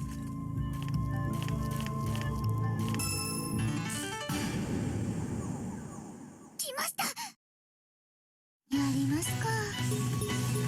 潜りたいです。私の番だね。この我の番だな。あんたなんか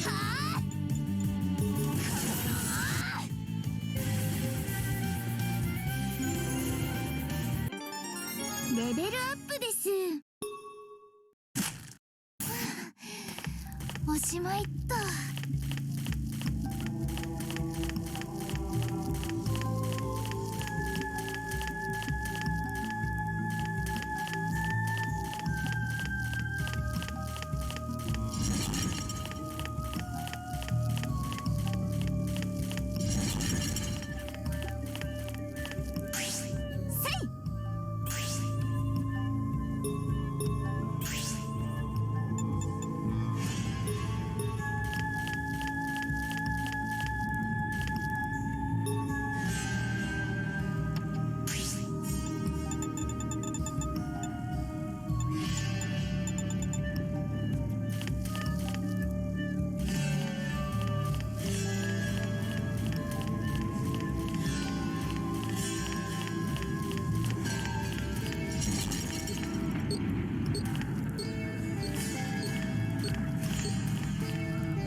来ました。やりますか。潜りたいです。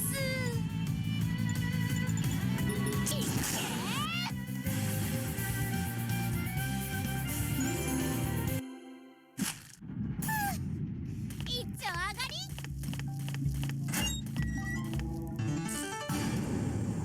来たな。仕方ないですね。私の番だね。これで終わりに。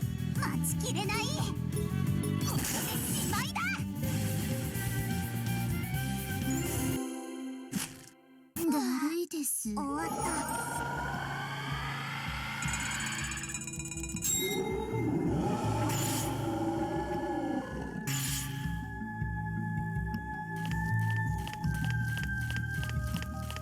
いいもの見つけました。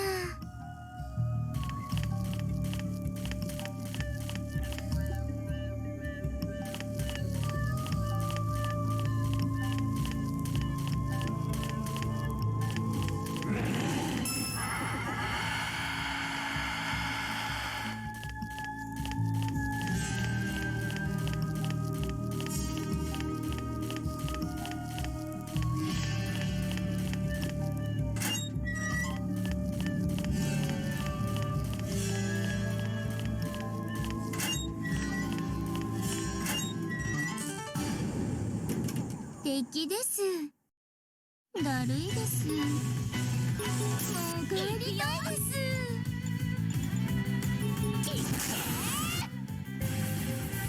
楽勝だ。一丁上がり。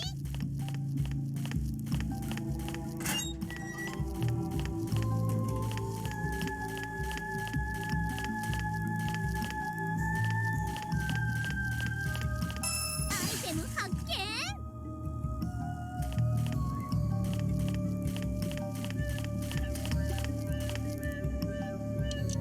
発動しますわ。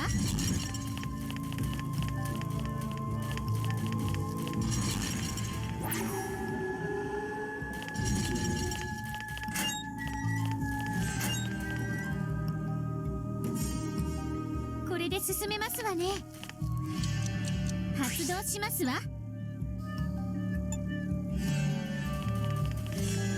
発進です。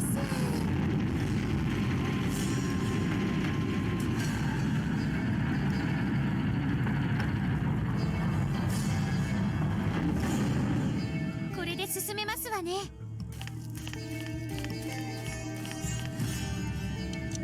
行きますわよ。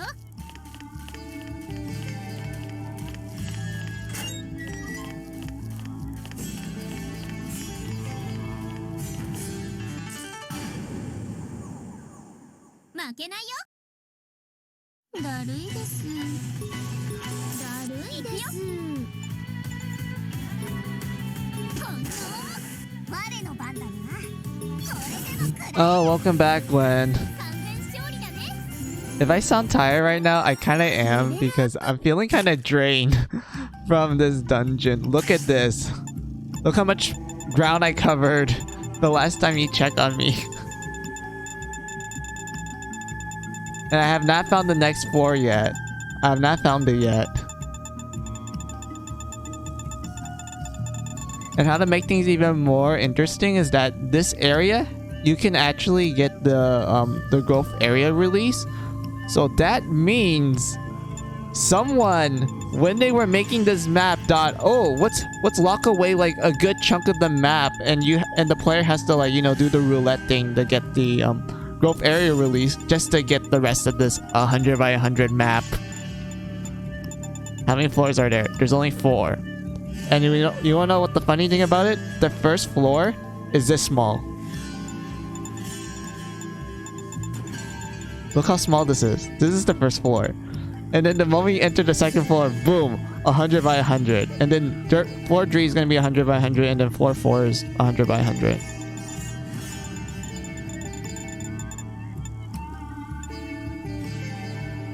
Glenn, can you find where I'm at? Can you, like, locate where I am in this map?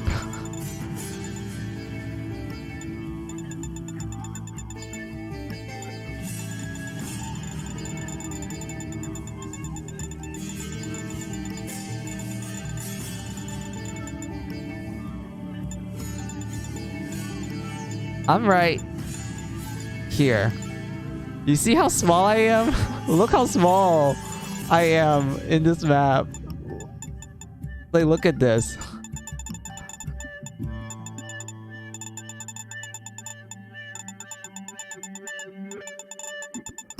This might as well just be like a giant, like, city at this point. It might as well just be a city if you ask me. Is that some underground cavern? This is a city at this point. ぶち抜いてやりましたわ。 But yeah, I've not met the nightmare yet at all. And what's funny about that is because, remember, the underground cavern is based on the tale of the Pied Piper. You know, that story and whatnot. You can fit like the first 2 zones in that bad boy. Yeah, exactly. Oh my god, you can literally fit like, literally. Yeah, 2 of like the average zones in the Mary Skelter dungeon in this map. 戦闘開始ね。やりますか。だるい。 But yeah, the Underground Cavern, it's based on the tale of the Pied Piper and such. You can tell by how, like, the area looks and everything. Okay, I know it looks kind of confusing with the mouths everywhere. Like, you see a bunch of mouths everywhere in this place. Like, look at this.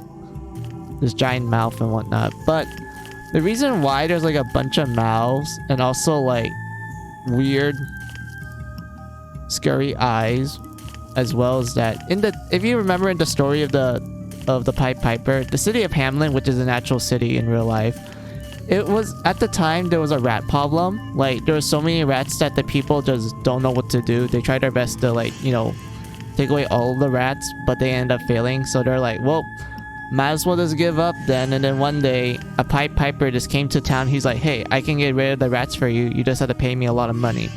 And the city of Hamlin's like, okay, sure, we'll pay you, but you need to make sure all of the rats are gone. So the Pied Piper is like, okay, I can do that. And then he played his pipe, and then all the rats became attracted to his song, and he lead them away from the city of Hamlin. And depending on the tale, he either sends them to the river where they all drown, or he sends them to a cliff where they all jump to their deaths, or he just makes them go to the forest and they just stay there forever. either way, the Pied Piper finishes work. He goes back to the city, but the city people are like, "Oh, we're not gonna pay you, and we're actually gonna kick you out of the city. We're not gonna let you in." And then they make all sorts of excuses to why they won't pay him. To like, "Oh, anyone can play a pipe." To like, "Oh, maybe he's the reason why the rats are here. Here's the one that led them here so that he can get some, you know, easy money and whatnot." Of course, the Pied Piper was kind of pissed because, you know, he's not getting paid for doing hard work. So he tells the town that they're all evil people and he will get his vengeance. アイテムゲットです。 And then I don't know what the time skip is. We just know that one day the adults decided to have like this festival party and they're all like going out, you know, drinking and partying and whatnot. They leave all their kids at home. The Pied Piper returns to the town. He plays his pipe, but this time it attracts the kids, and then the kids just walk away from the town. And depending on the story, he makes them suffer the same fate as the rats, you know, they either drown or fall off a cliff. Or he just like takes them to a cave and they're just never seen again. Of course, the town, like, you know, learning about this, learned our lesson. They're like, "Oh, we learned our lesson. We won't be bad people anymore. We'll pay you and whatnot." And like, you know, keep promises and everything. And yeah, like that, depending on the ending, is either he returns the kids back, you know, all normal. They're not hurt or anything. They're all normal. Or you have a bunch of deceased people. How does that relate to Mary's sculpture? Well, you notice that there's a bunch of mouths everywhere. And it's supposed to represent how lazy the town is. Because, you know, despite the fact that they tried their best to take away the rat problem, it seems like they didn't really do much to, like, you know, try to solve it. And one night they like to jibby jabber a lot. 終わってしまった。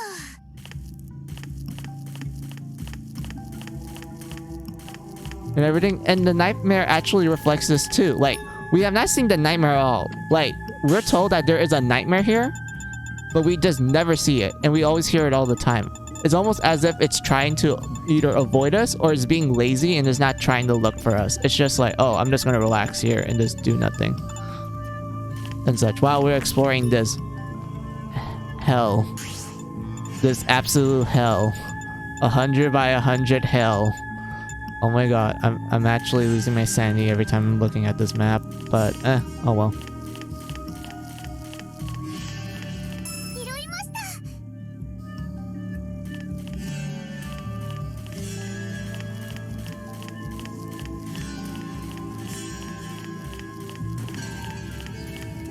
Oh, it's a puzzle. Yay, I can actually, like, you know, not be brain dead from this exploration, from this exploring. それ There we go. Simple puzzle, but anything that can make my brain go monkey brain activate, neuron activation.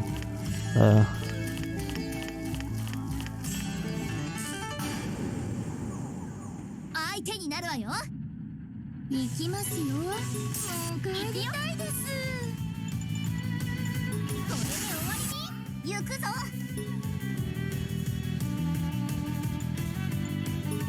地獄へ I love how these fairy tales are always so dark and they're like, "Yeah, go tell these stories to children." I mean, to be fair, they have different standards back then. Like, I'm pretty sure back then, they, like, their daily lives were always kind of on the dark side of things. They don't live in comfort like us. They're kind of like, you know,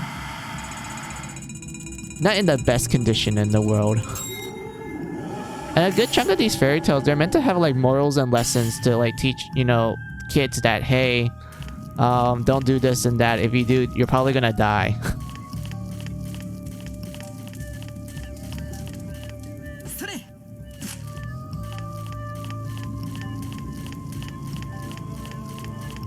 True. Yeah, exactly. Like, 届け I don't really blame most of these fairy tales being, you know, quote unquote dark. It's just like, that's how things were like back then. People die when they are killed so easily back then. Like, they didn't live long. There was all sorts of health problems. They didn't have the best medicine in the world. Hell, medicine wasn't even a thing back then. Like, all they had was like a bunch of random herbs that supposedly could cure them, but in actuality, it just makes them, you know, high on drugs. Well, not high on drugs. It just makes them have like a weird high trip.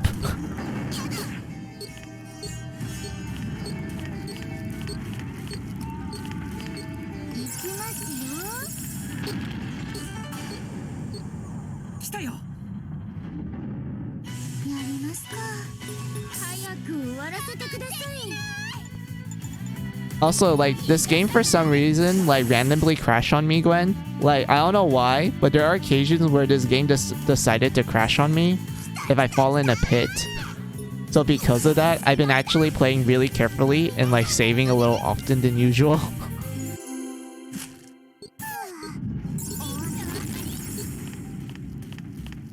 Oh my god, where am I? I'm pretty sure, from my memory, this is where the next floor area is. If I'm not correct, that means...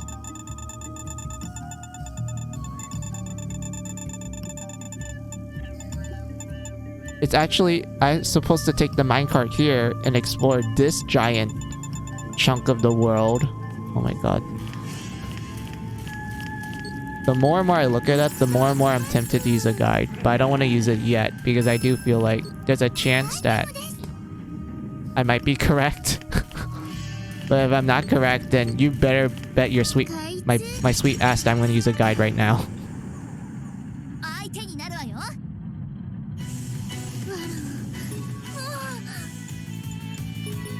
これでも食らってください。これで終わりよ。 Also, I'm actually surprised I'm not having, like, a problem with the random encounters. Like, they're not that bad, actually, from what...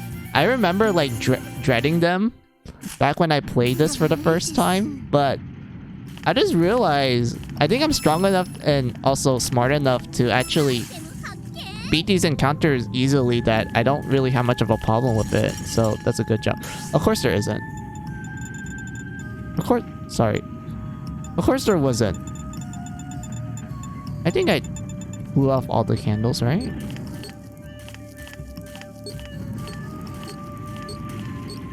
Hold on. Please tell me I did.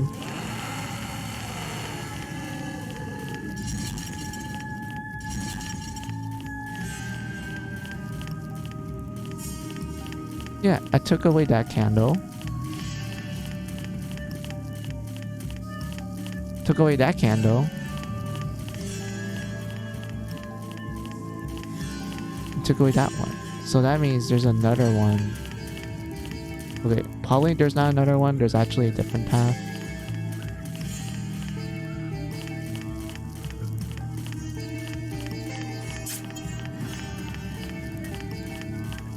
Oh, Hamlin also has that sick nuke skill. No wonder she's in your party. Yeah.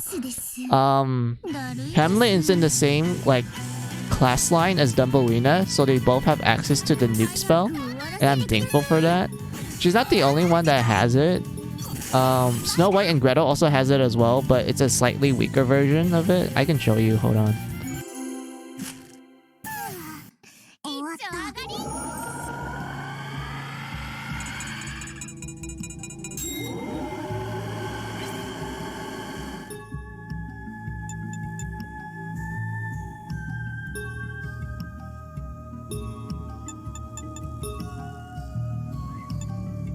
Right here. Snow White and Gretel also has, like, a multi-elemental nuke spell as well, but it's, like, heavy damage compared to, like, you know, massive damage. Yeah, I see. She has a cool hat. Yeah, that's the best part about being a Blood Witch. You get a cool hat. And the hat is like a giant monster, and it really fits Hamlin because, you know, most of her outfits are made from monster parts, so it makes sense that she gets, like, a giant monster thingy. Shoot, that's not the button I want. Yeah, a weird monster thingy there.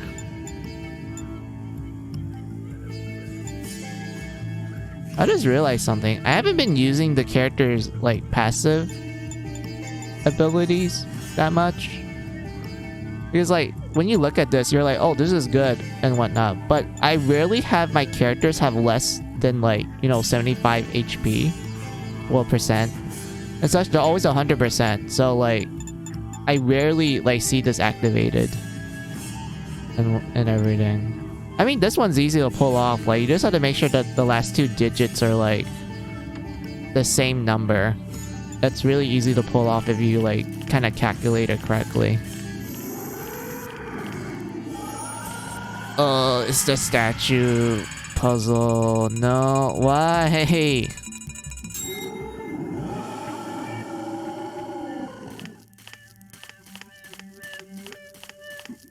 Well, they get healed from Massacre State, so it's hard to keep it below 75. Yeah, exactly. It's really hard to pull it off. And such. But in later games, like Mary Sculptor 2 and onwards, it's actually really it's actually easy to do stuff like that because of like one of two things. One, they really nerfed the amount of stuff you recover from killing in a Massacre State. So because of that, you're like, oh, so it's easier to, you know, to pull off the character skills then, because, you know, Massacre State is no longer, you know, really doesn't have really busted healing properties and such. I mean, it still is a lot, mind you, but it's not like as much as like what we have now, because you just like, you saw how much I recover from just like one casting of a nuke.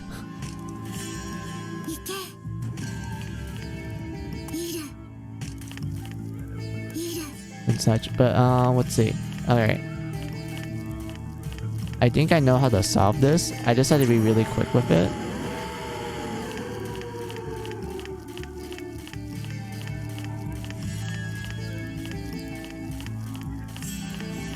I'm gonna do a little bit of trickery here.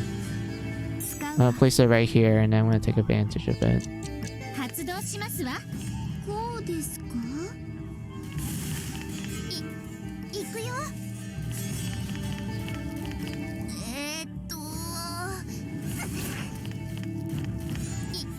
ぶち抜いてやりましたわ。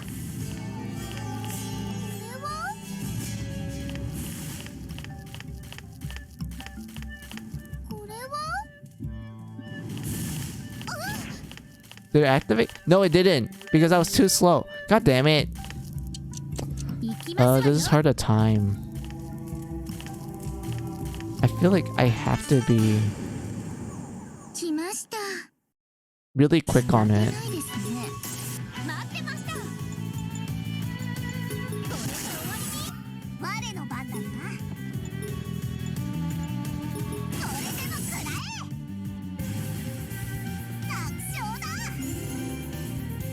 Also, I'm really happy that the enemies drop a ton of blood crystals here, because the blood crystals that I'm actually getting drops from, I actually needed to upgrade some of the more powerful endgame equipment.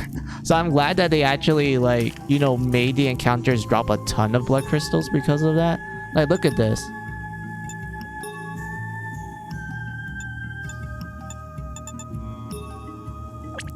Like, look at this. These are 10s. They drop it by 10s. Yeah, they drop it by 10s. Compare it to, like, the final dungeon.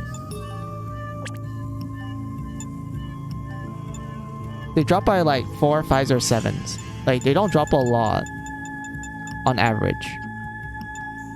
But the post-game dungeon, the enemies drop it like it's candy. Like, look at this. They drop 10. That's a lot.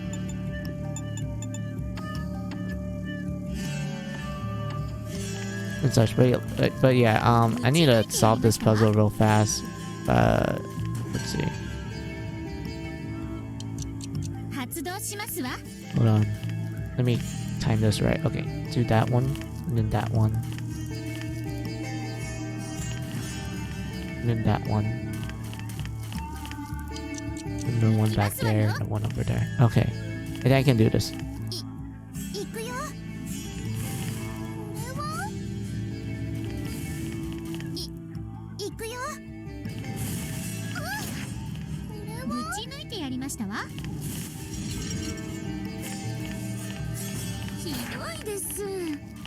Oh, I solved it. I didn't have to light all of it. Huh. That was interesting.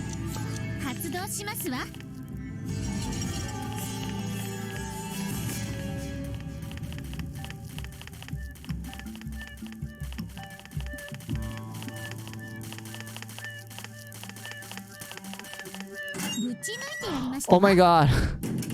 We found another shortcut. Huh?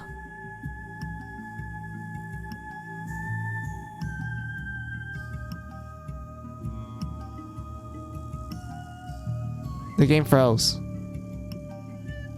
It crashed on me. Oh my god.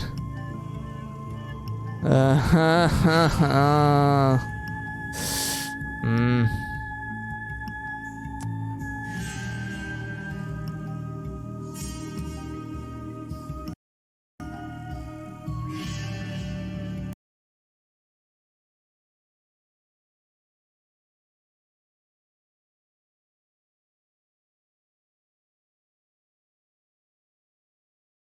I mean, maybe, but the ding literally told me like, oh, it's not responding, so... how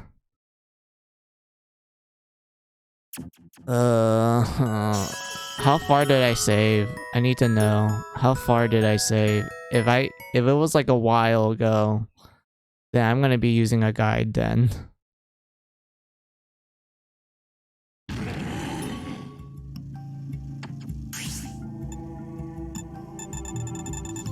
It was kind of a while ago. All right, I'm gonna use a guide then. Or maybe I should try to speedrun it. Like, speedrun to the point where I was at. Yeah, I can try doing that. And then I'll pull up a guide to see things. Shit, wrong button.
きますわよ。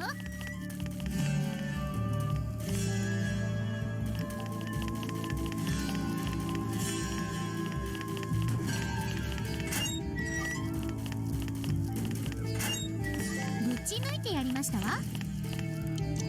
行きますわよ。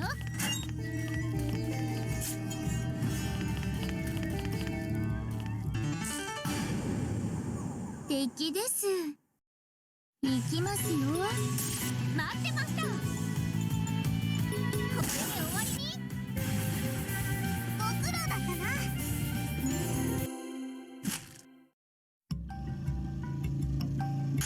せい。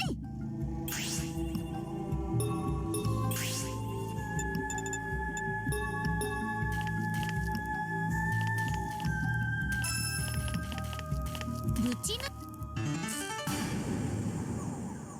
来ました。だるいです。だるいです。待ってました。思いっきり行くよ。待ちきれない。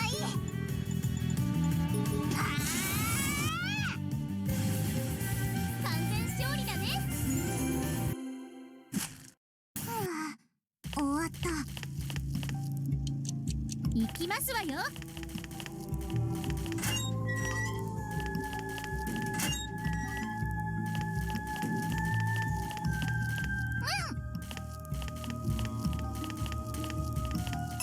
これで進めますわね。拾いました。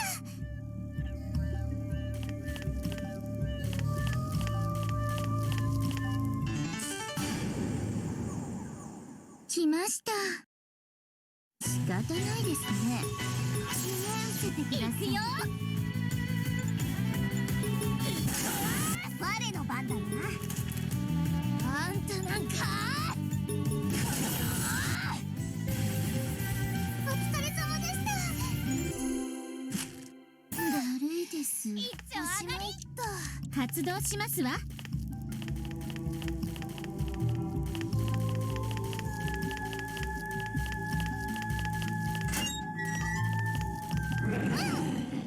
Oh, the nightmare is actually here.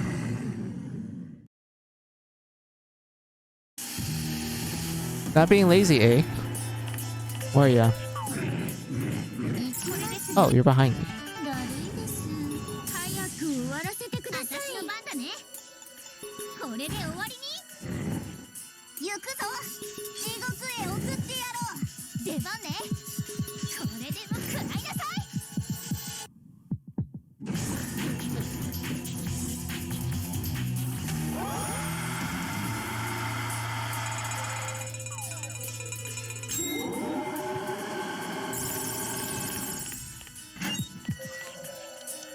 行きますわよ。発進です。よかったです。開通です。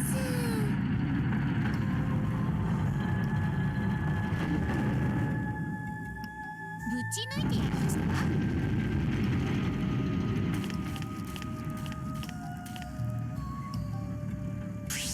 ここで使うわ。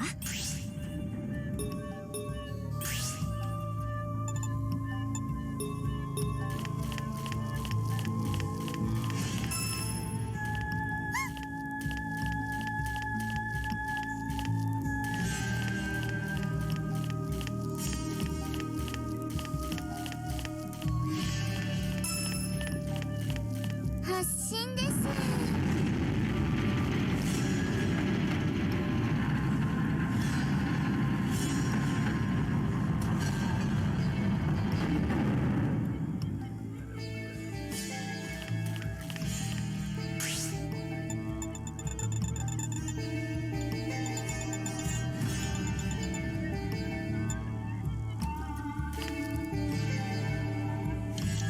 行きますわよ。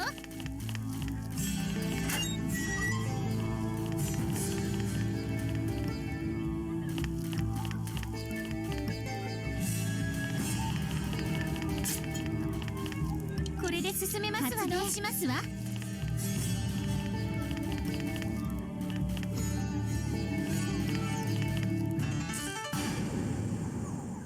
出たわね。だるいでです行くよこ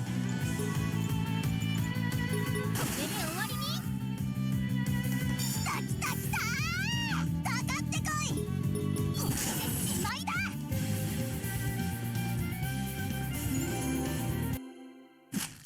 はあ終わった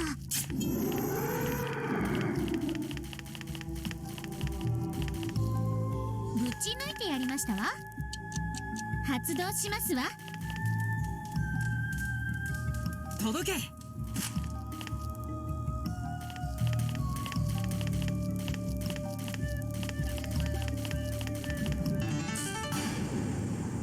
負けないよ倒してきます私の番だねこの行くぞあの世で後悔するがよいなんでなのよ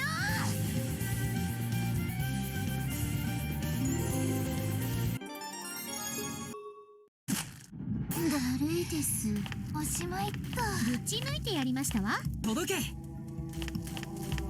それ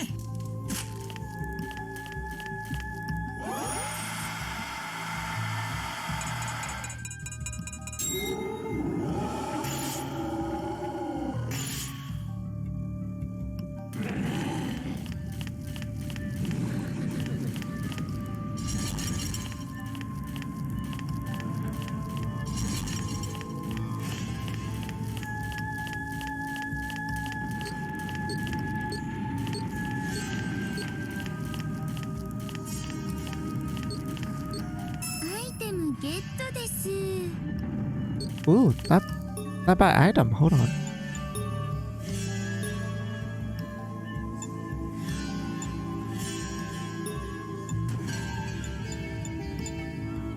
Let's see, increase gold gain. Oh, I don't need gold.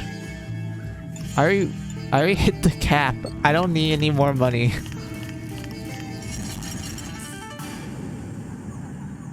相手になるわよやりますか我慢できないいっけかかってこい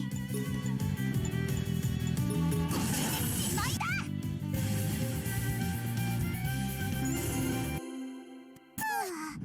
終わった上がりアイテムゲット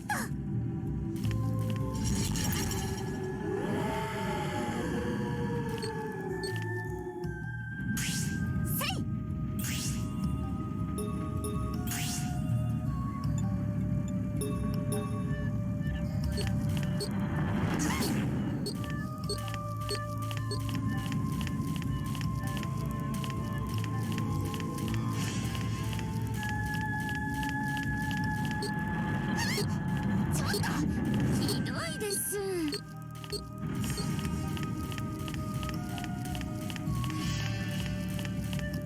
いたた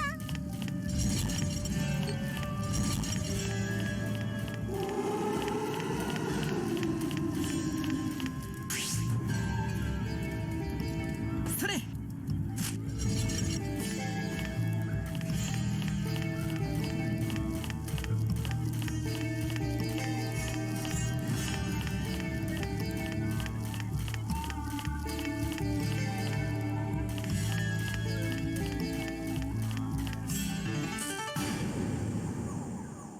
戦闘開始やりますか早く終わらせてください我の番だなあの世で後悔するがよい皆さんのおかげです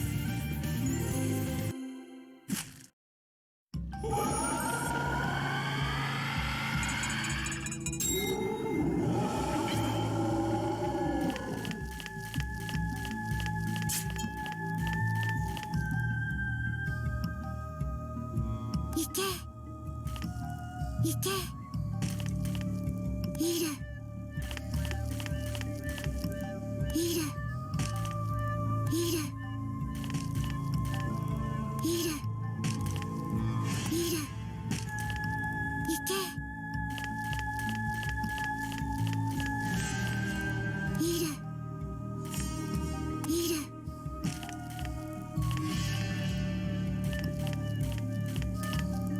いけ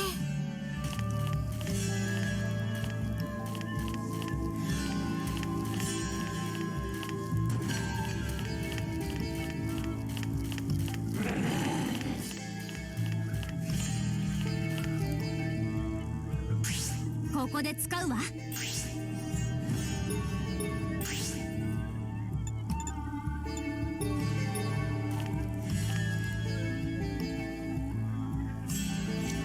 発動しますわ。行くよ。こ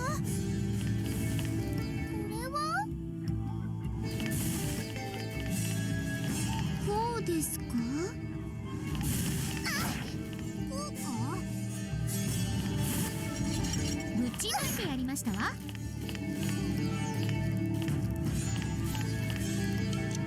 発動しますわ。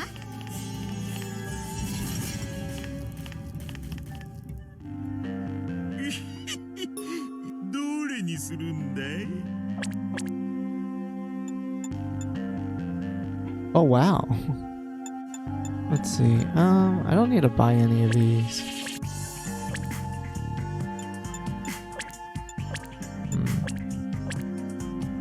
Yeah, I don't need to buy any of these weapons.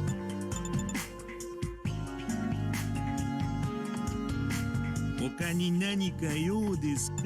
また今度ね。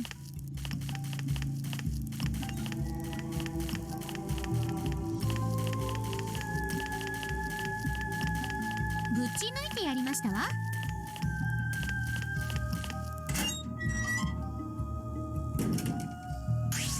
ここで使うわ。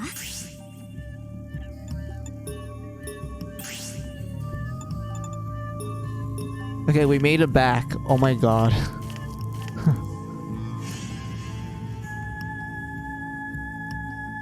Oh. I think this teleporter doesn't work. Like at all.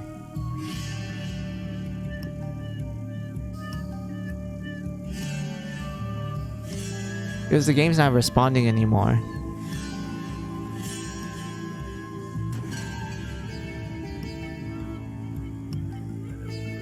Yeah, it seems like it's only this teleporter because I used the other one in another place. Even if it shows it's not responding. Yeah, it says it's not responding at all.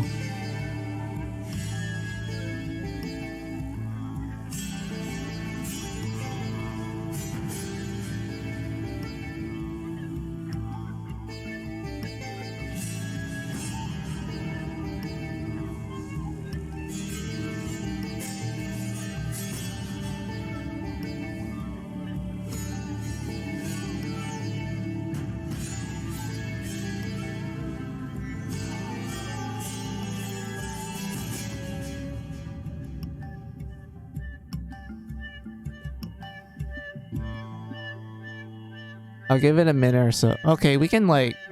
I'll give it 2 minutes. That seems like a reasonable amount. While that's happening, I'm gonna get myself a water real quick.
Yeah, it's not responding, Gwen.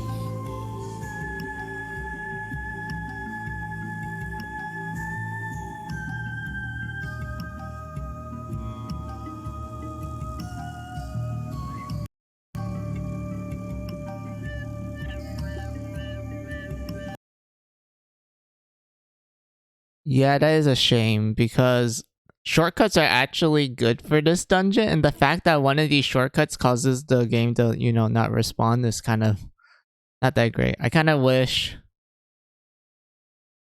there was an update patch for this game, but sadly there isn't. It seems like they just kind of forgot about it.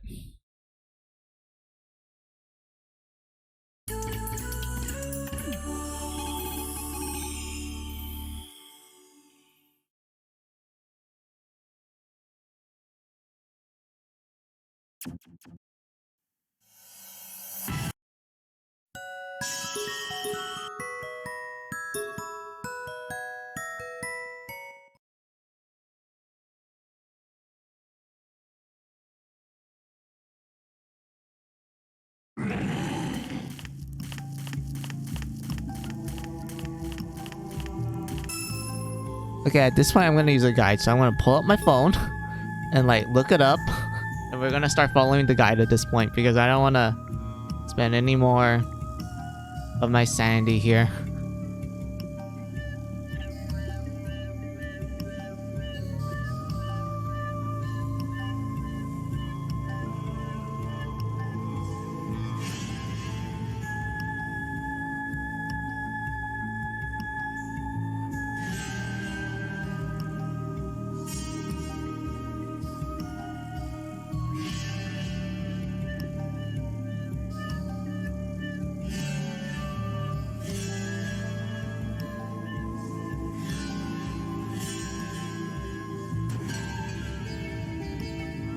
Gonna get some tea in the meanwhile then, so BRB. Okay, it's fine. Enjoy your tea.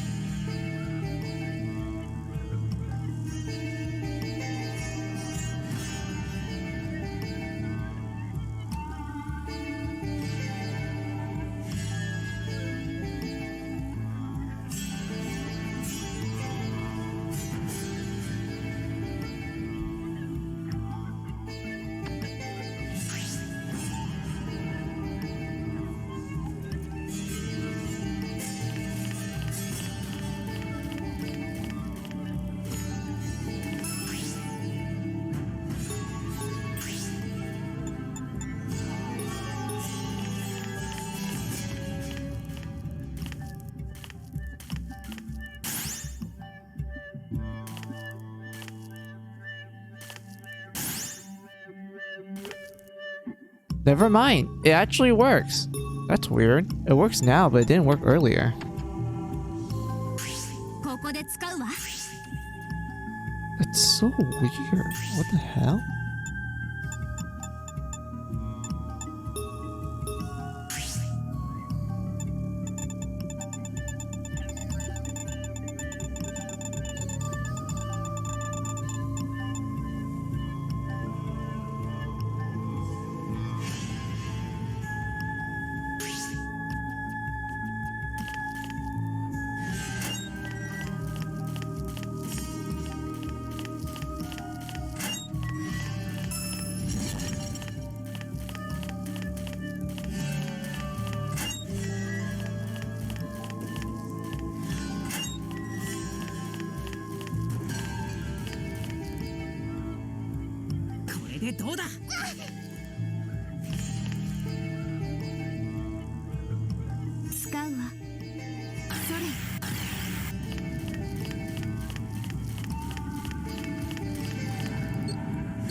なるわよ。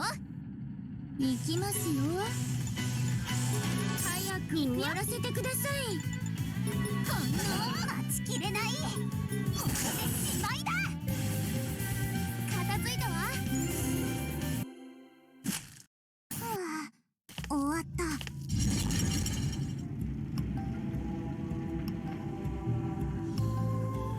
使うわ。それ。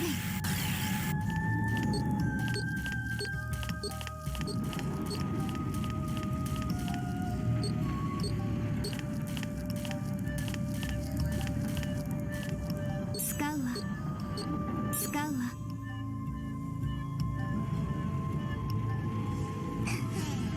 広さ聞くがよい。行くぞ。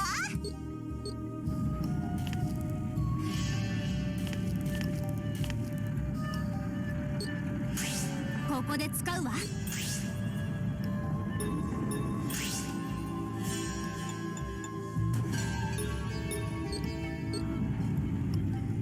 ここだ。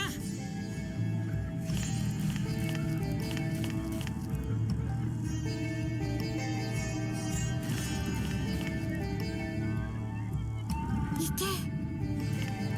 いる。行け。いる。行け。行け。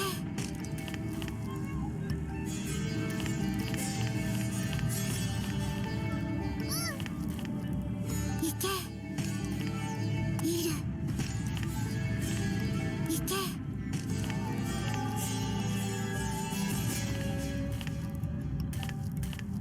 行け。いる。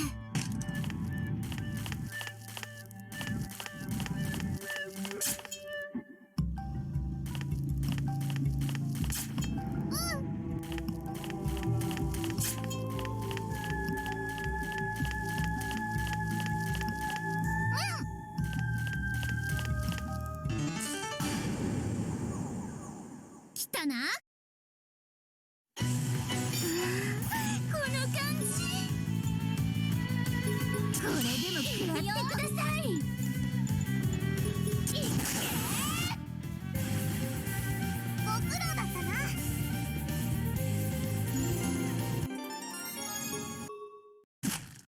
だるいです。一丁上がり。いる。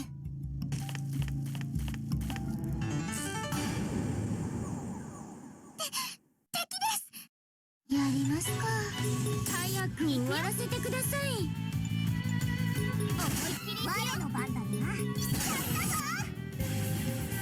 お疲れ様でした。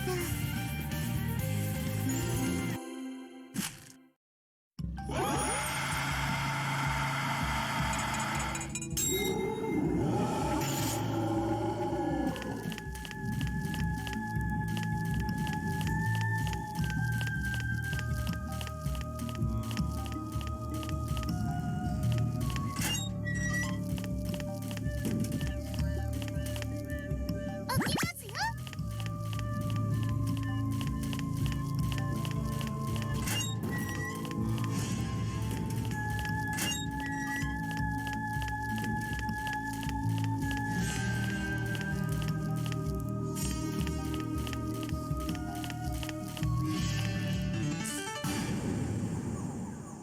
来たな。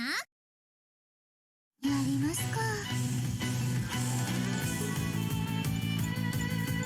だるいです。思いっきり行くよ。待ちきれない。地獄で後悔するがよい。片付いたわ。はあ、終わった。チョキン。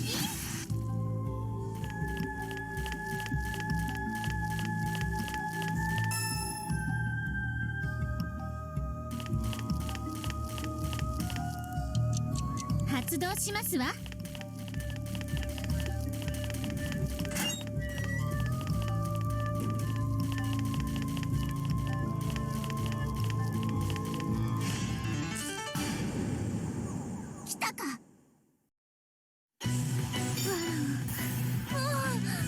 仕方ないですね。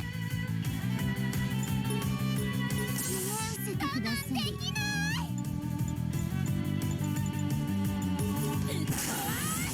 我の Welcome back, Gwen.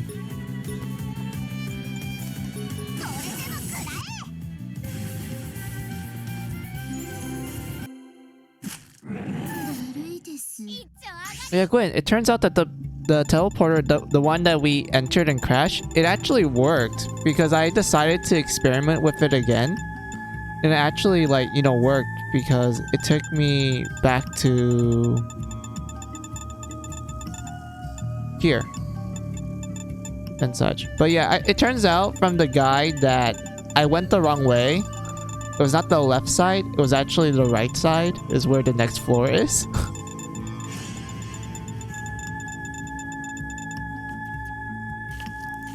ぶち抜いてやりましたわ。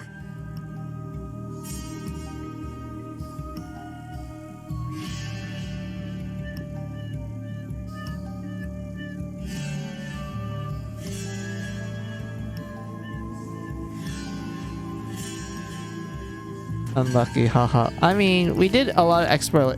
We did like explore a lot, so I guess that's fine. Like Kaguya is almost max level again, so it's okay.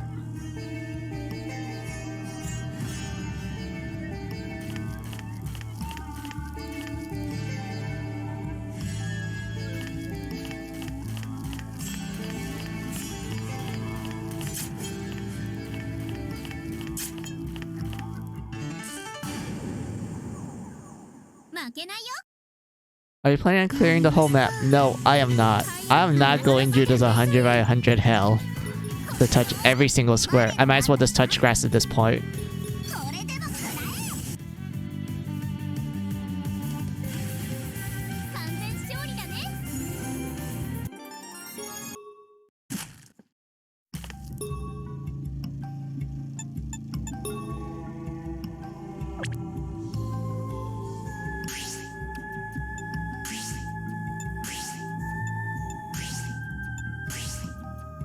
True. Yeah, exactly. I'm not gonna stream me actually touching every single square here. I'll probably do that on my off time. Let's see. I'm pretty sure this is the right direction. Unless I took the wrong turn. Then if that's the case, I'm a dumbass.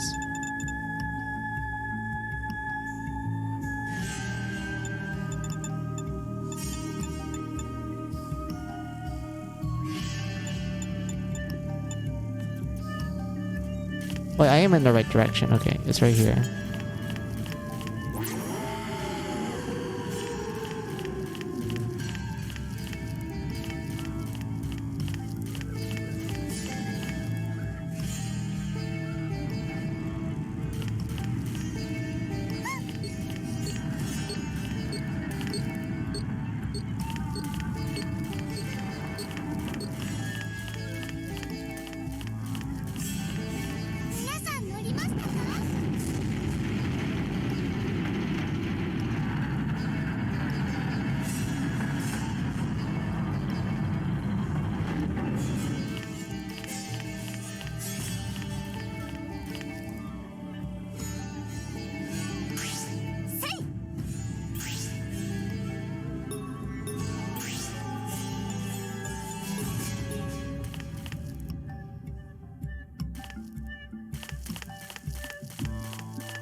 たよ。仕方ないですね。これでも食らってください。これで終わり。かかってこい。片付いたわ。だるいです。終わった。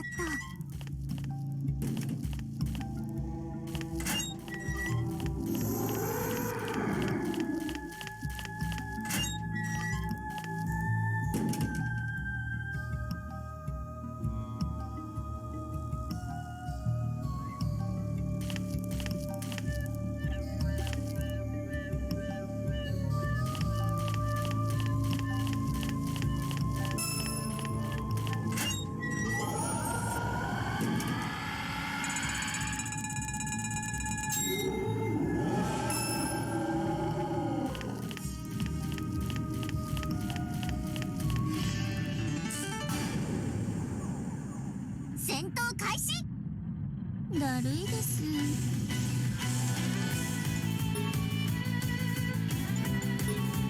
早く終わらせてください。 Oh, hey, Nyanya. Oh, thank you for the raid. Hold on, let me shout you out. 我の番だな。 Hello, raiders. Hi, where am I? Who are you? Well, welcome to the jail. This is where fairy tales come to life and they want to murder you.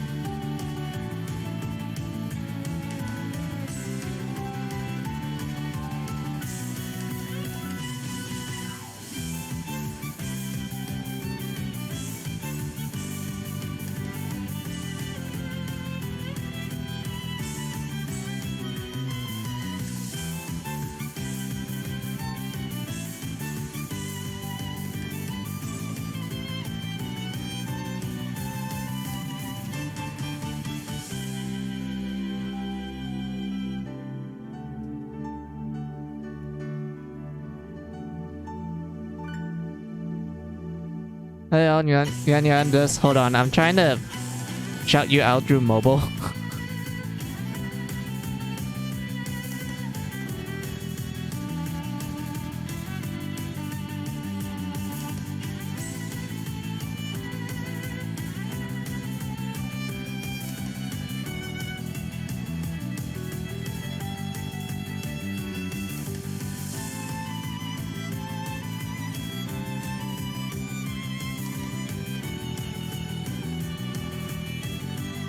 There you go, I got you a shout out.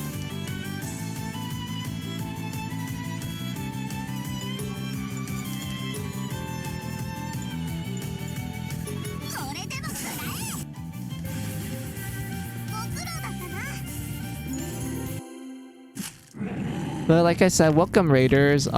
This is just I'm Final Music. I'm just doing the post-game dungeon for Mary Skelter.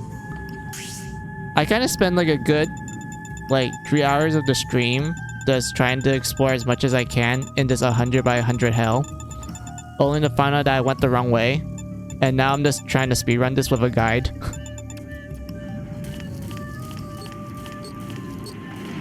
And I don't even think I'm in the right direction. Hold on, what did the guide said?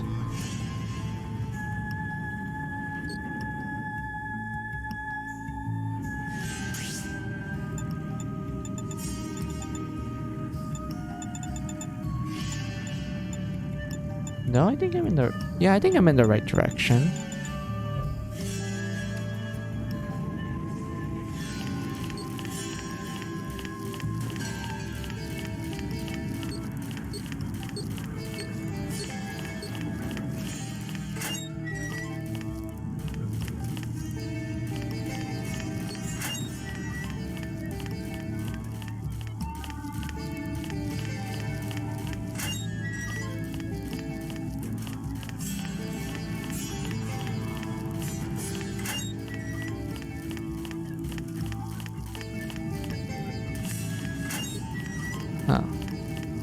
Pretty sure...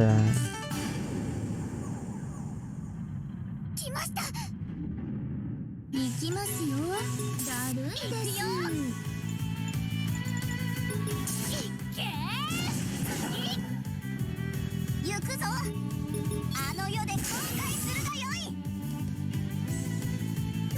Oh shoot, I need to go recover Hamlin's SP. ちょっと And yay, max leveled. 一丁上がり。 Hold on. Yeah, I need this. I don't want to fight any encounters at this point.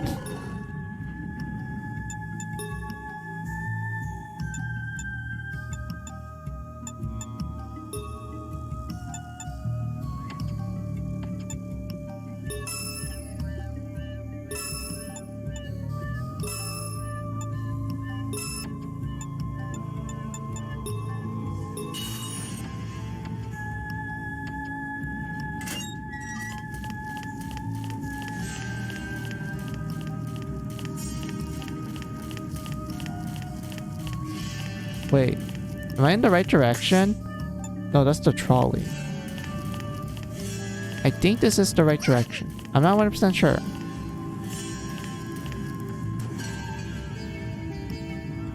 Let me save just in case. ここで使うわ。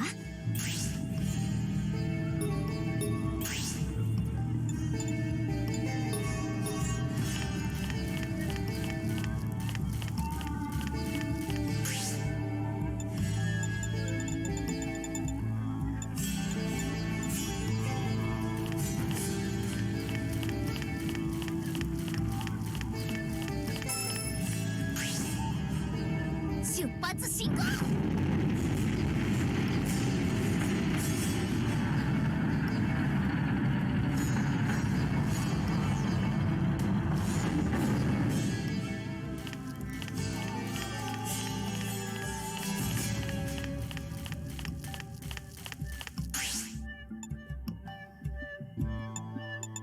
Hold on.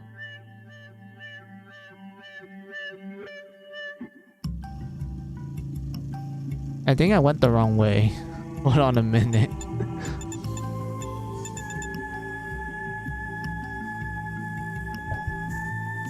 Yeah, I did. Oh my god. Okay. 出発進行。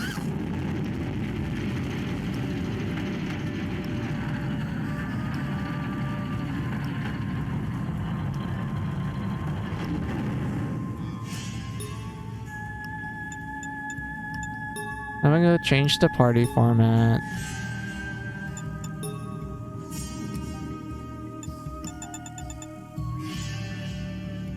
Cinderella, go get some level ups.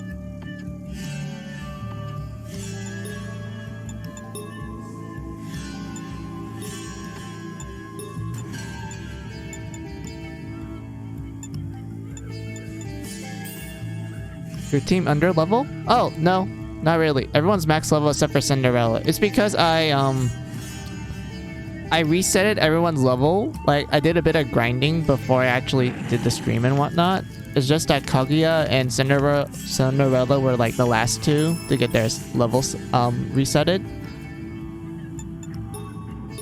So this kind of took a while for me to like grind them and such. But everyone else is like extremely strong to the point where they can just one-shot everything. So it's fine.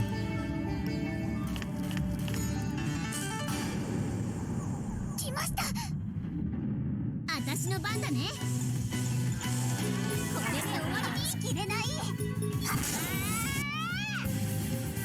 片付きましたわね。はあ、終わった。 Yeah, I'm pretty sure I went the wrong way. So that means...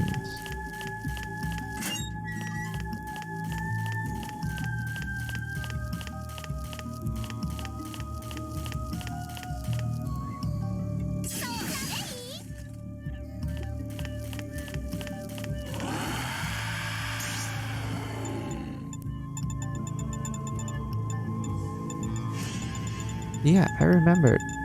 The guide told me to go this way. That's weird.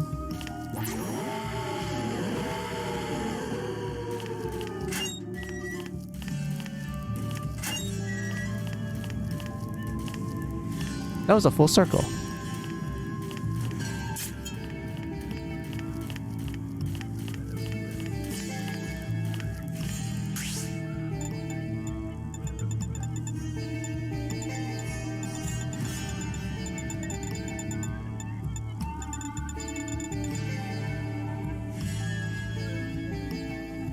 I'm pretty sure I'm reading this map correctly.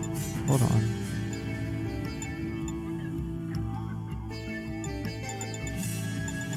Why is it like this? Oh, okay. It was supposed to be down here. Alright.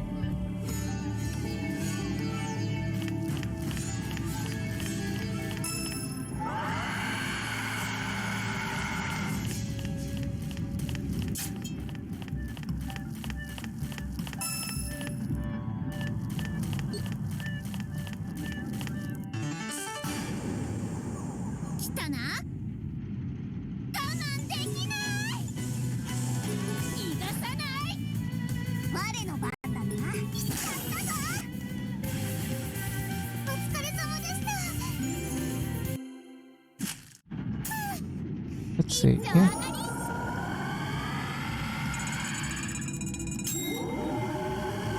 I don't really need extra gold. I already reached the money cap.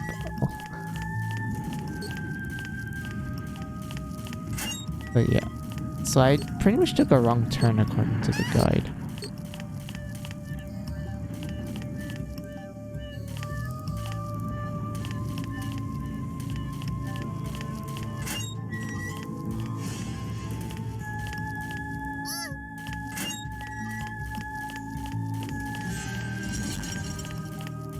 Huh? Oh yeah, it's the other one. Hold on. Yeah, this one.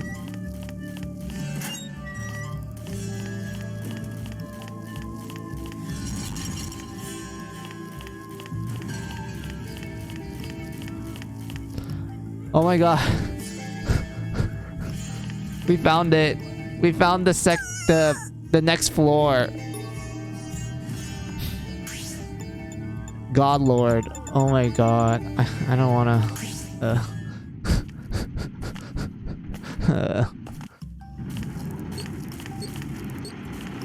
and the game started running so great.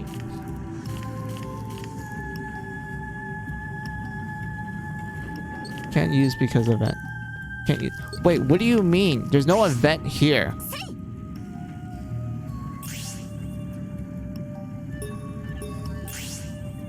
Let's save.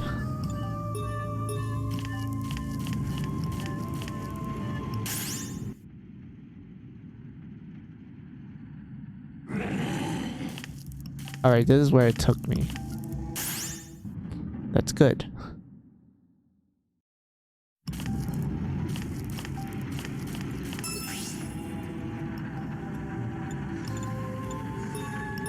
Save again. Just to be safe. I want to pull up the guide again.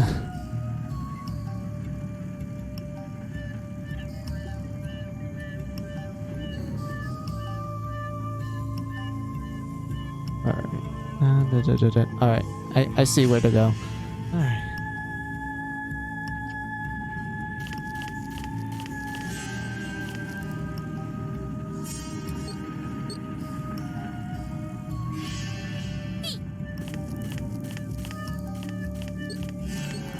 Wrong turn. Oopsies.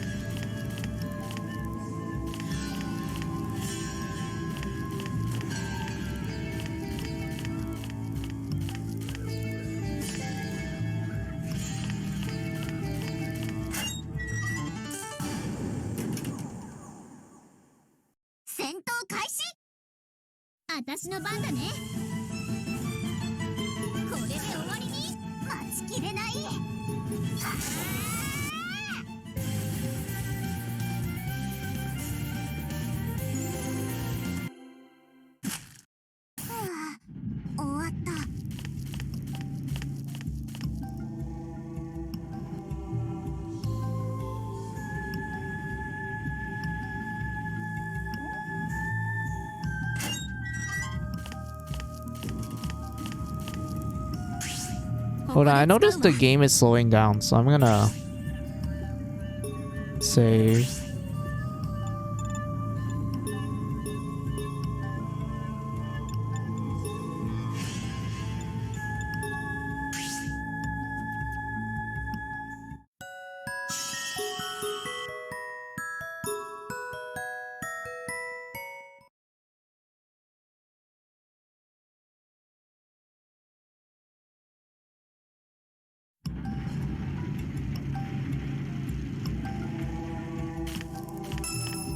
Okay, it's not slowing down too much. That's good.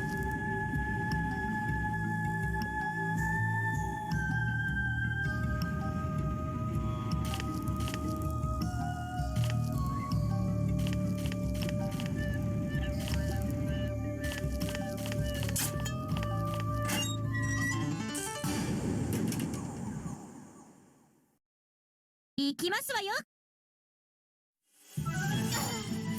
この感じ、行くよ。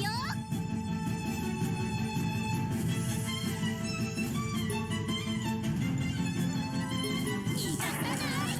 行くぞ。あの世で後悔するがよい。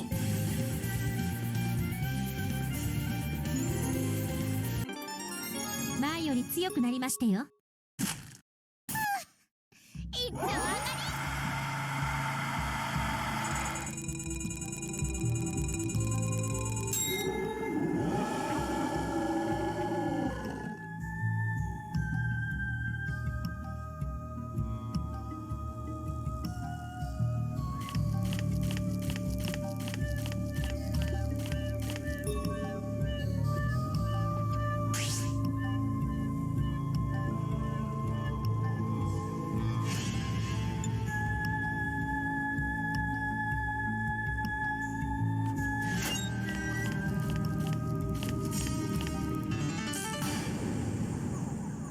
来たな。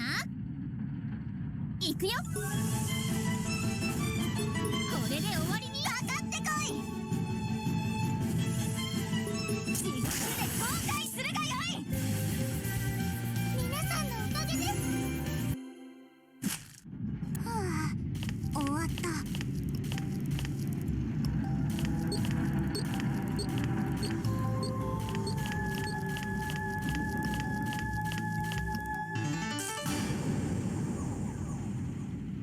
準備はよろしくて。行くよ。逃がさない。我の番だな。地獄へ送ってやろう。当然の結果ね。前より強くなりました。一丁上がり。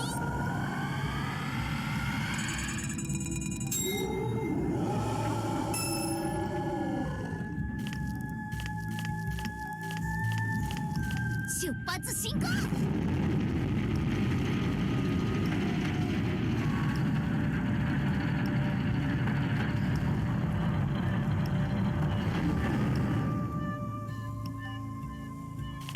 せい。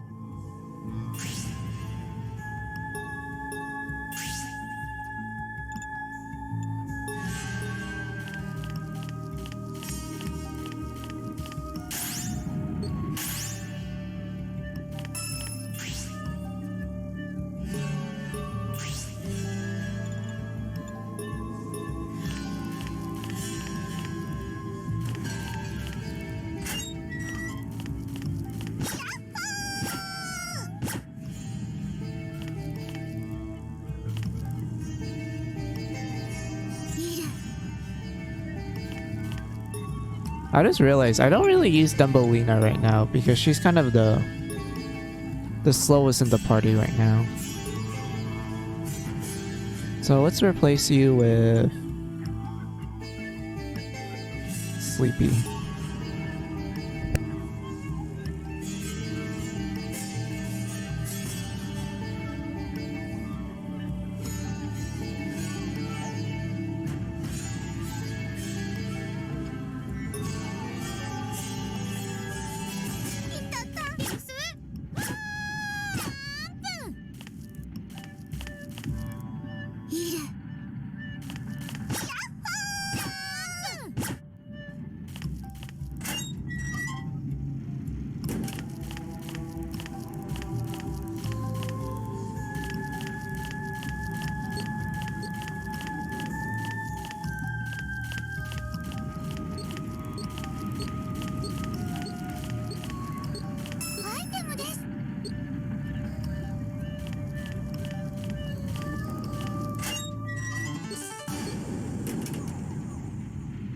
行きますわよ。僕の番。当たれ。私の番だね。この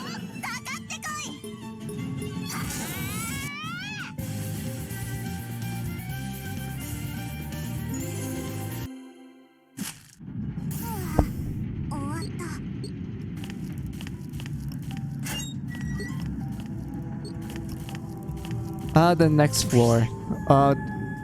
This is good. I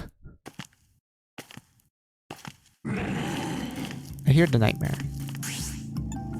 I know he's not gonna attack me anytime soon. Alright, I think this is a good time for me to call for like a water and bathroom break. Because I kinda need it right now. So I want to pull out the BRB screen. Take this as an opportunity for you to take your own break as well.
Okay, I'm back.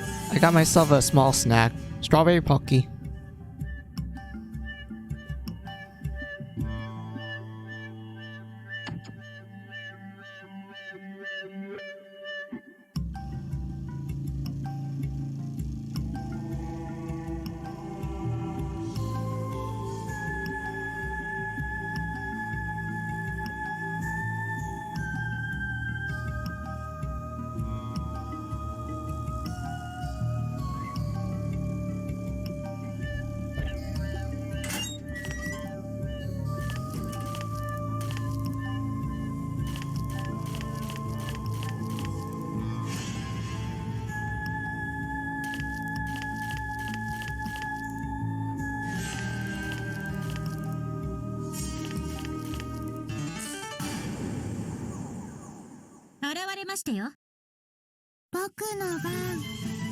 Strawberry stuff is the best. Yeah, I do like strawberry flavor stuff, but I don't like the actual like fruit itself. I don't like actually eating the actual fruit. I like the flavor of it.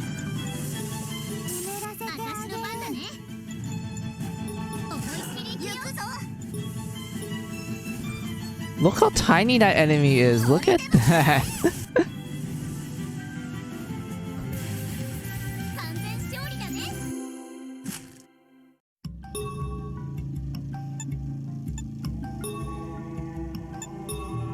Oh, that was the only one.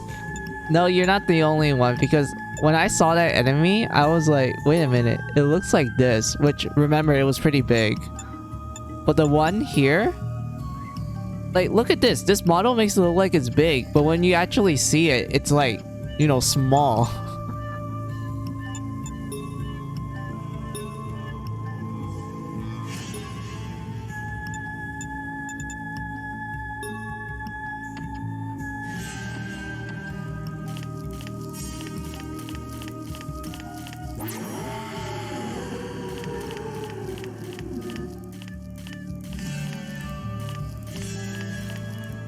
Oh, I was talking about the strawberries. Oh, okay.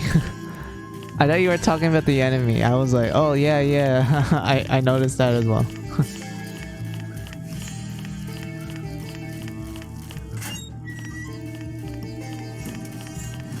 But yeah, when it comes to like the actual like strawberry fruit, I don't really like eating it. I like the flavor. I just don't like eating the actual thing. I think that's like the only fruit that I don't really like eating the actual thing, but just like the flavor. Every other fruit, I'm fine with it. Like I'm able to eat it quite well. Strawberry, not so much.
ここで使うわ。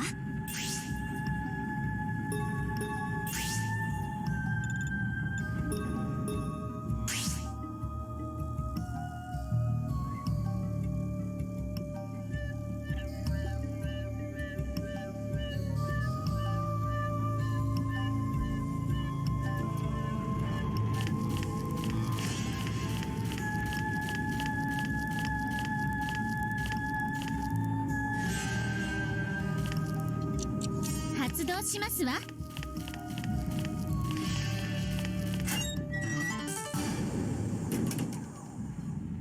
来たよ。私の番ね。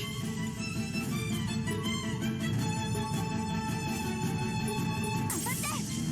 私の番だね。思いっきり行くよ。行くぞ。あの世で後悔するがよい。片付きましたわね。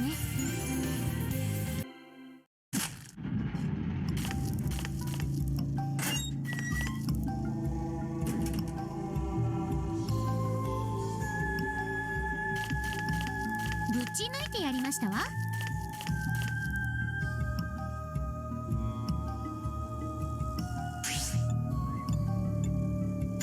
あどんなもんよ。これでどうWait, one button. Oh my god. Hold on. どんなもんよ。はあどんなもんよ。これでどうどんなもんよ。 There we go. Oh my god.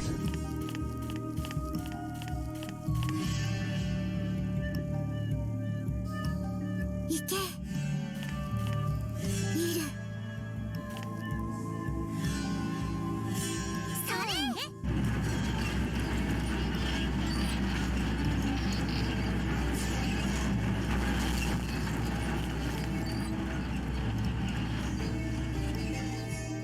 いけ。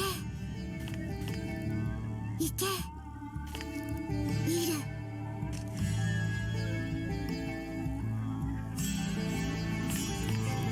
いけ。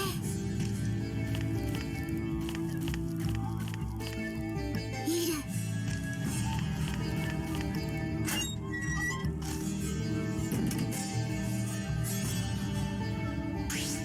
せい。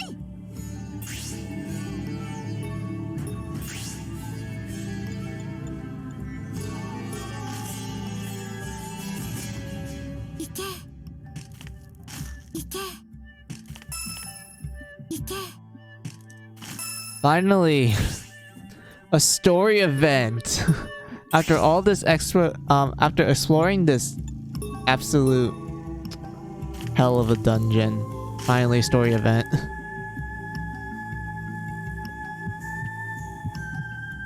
やっぱりコアがあった。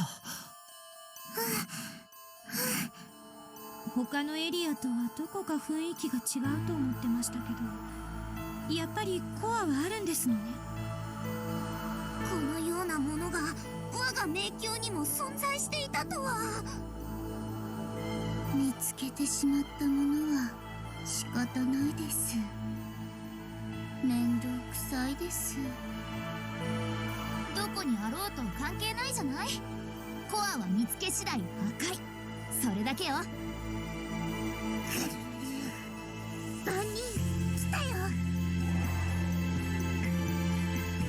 あら、お早いお出ましに。そうなりますよね。やっぱり。みんな気を引き締めて。そうだね。みんなこっちから行くよ。油断しないでね。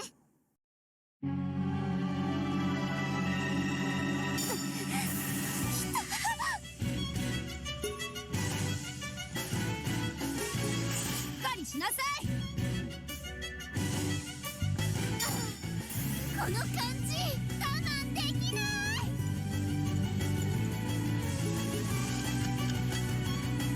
行くぞ。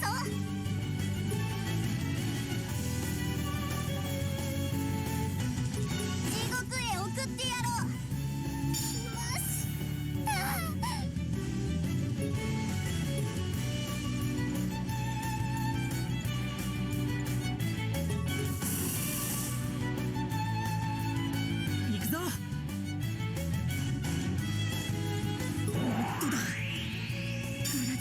くなって参ります。 Wait, I forgot to equip Cinderella with skills.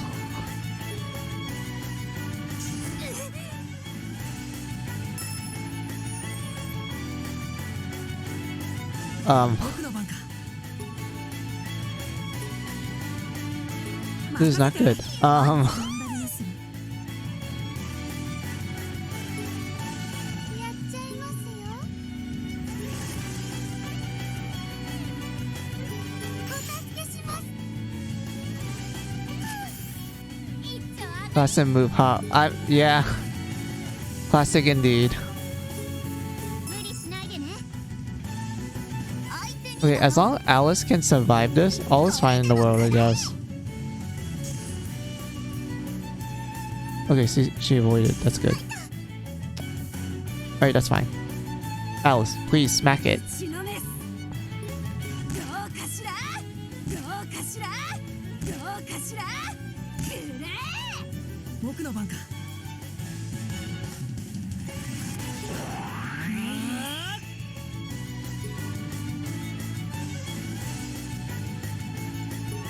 うせどうせどうせ。我の番だな。あの世で後悔するがよい。私の番だね。無理しないでね。やっちゃいますよ。決めちゃいます。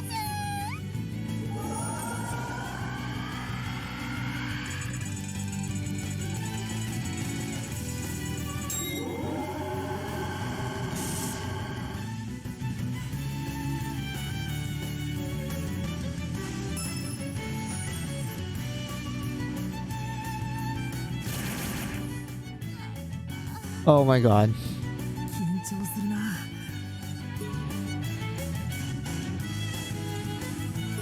それ。まだいけるわ。すっきりしましたわ。行きましたよ。 Smack it. 相手になろう。 So it's weak against water, but should I heal everyone? No. We'll just focus on damage. 地獄へ送ってやろう。待ってました。ほ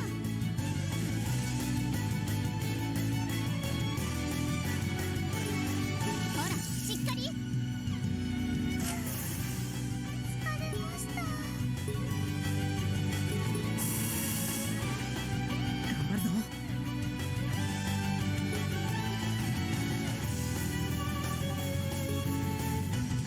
これで。感謝しましたよ。ありがとう。私の番ね。当たって。当たって。はー。はー。行きましたよ。はー。出番ですね。頑張ってください。相手になろう。これでも食らえ。行くよ。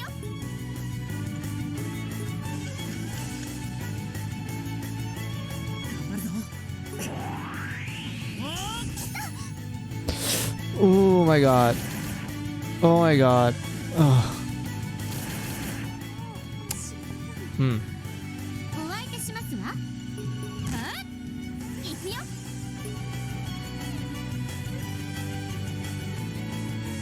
思いっきり行くよ。相手になろう。あの世で後悔するがよい。 At least we beat it. Poor Alice though. 前より強くなりましたよ。 Okay, I feel like the game is really slowing down. I don't know why. コアを破壊するわよ。よー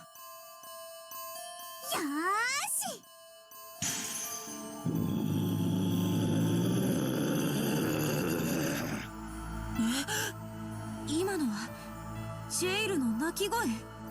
なんだかいつもと声が違う。地下だからとか。まあいいじゃない。これでナイトメアを倒せることには変わりないし。 Yeah, animation feels slower than usual. Yeah, exactly. 同感であるな。Hmm. とりあえず油断はしない方が。 Let me see if like turning off the game and then turning it back on will fix it. Just let me save real quick. And also revive Alice because like we don't want a dead Alice on our hands.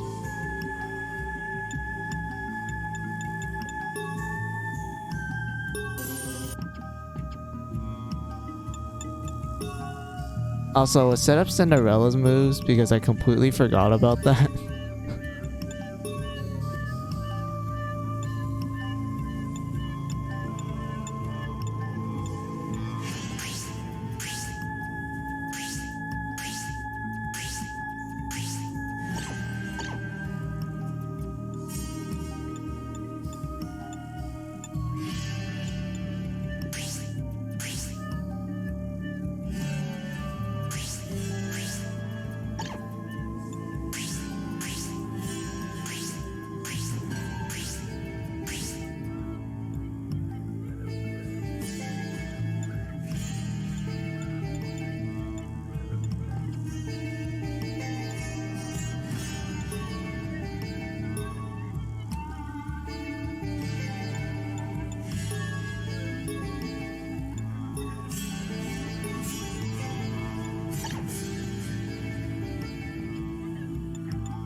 Okay, it looks like it's working.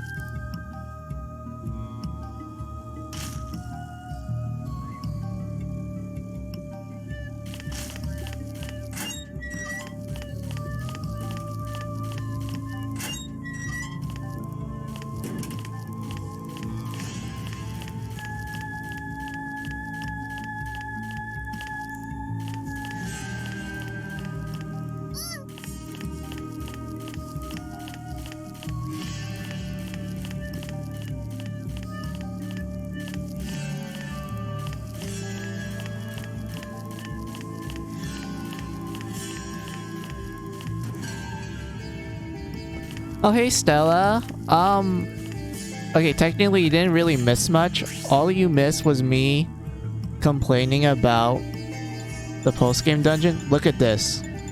This is how much I did before I just decided to use a guide. I felt really tired. I spent like a good 3 hours on this. And then you can tell I use a guide afterwards. And such, but yeah, we just defeated the core guardian. Now we have to go look for the nightmare, which is right there. But I want to like, what do you call it? Purge of everyone's corruption, and then we will tackle it. みんな気をつけて。任せて。待ってました。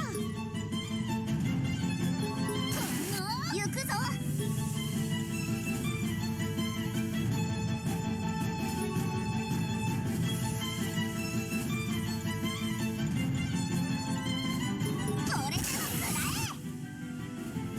Are you kidding me? I need a purge though, game. Let's see. I see you did a lot more than I thought. Oh, really? Oh, that's nice to hear.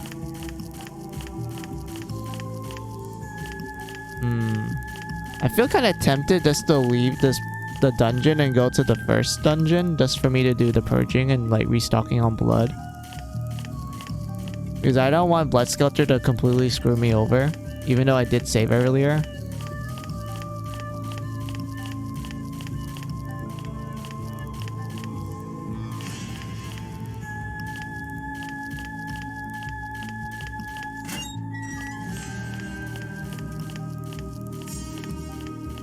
You know what, Cinderella? I want you to at least get one more level, and then I'm gonna put you in the back row.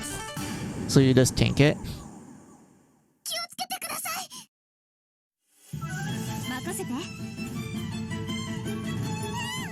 張って。待ってました。これで終わりに。我の番だな。すぐったいですわ。癒しの術だ。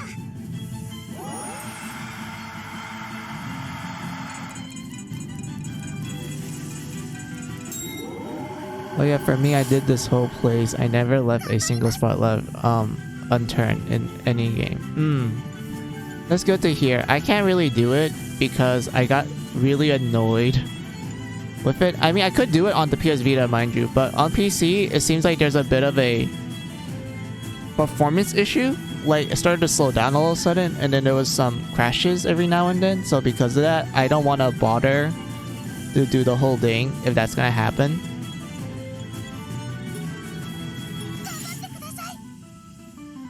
いつでもいいよ。これで。ありがとうございます。お相手しますわ。サポートいたしますわ。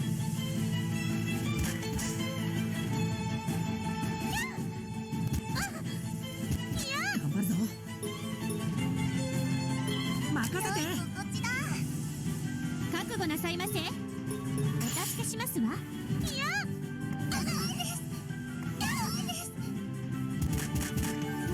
意識が行くわよ。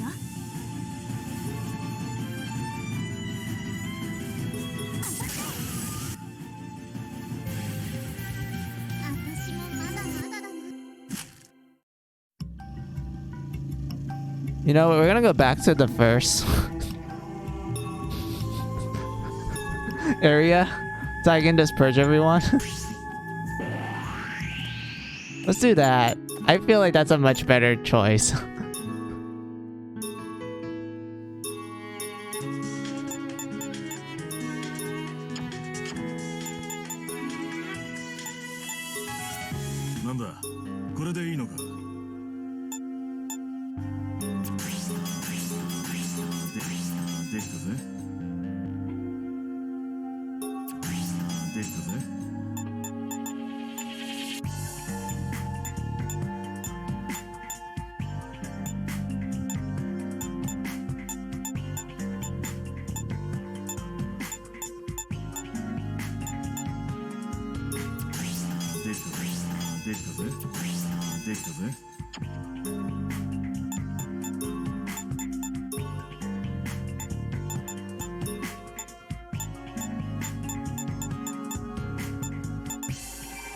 You're right, but the blood sculptor would eat you like, yeah. I know my limits. I know I need to flee.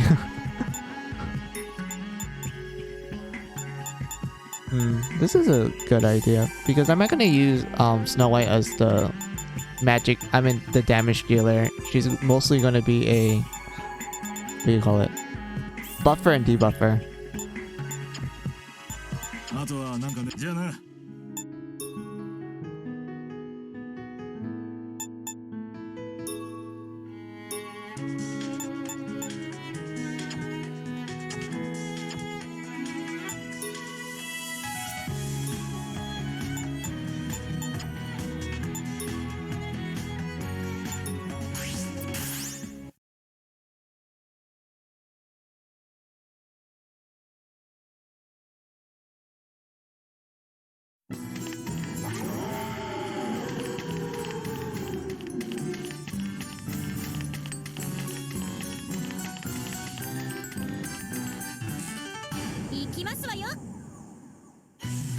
わよ。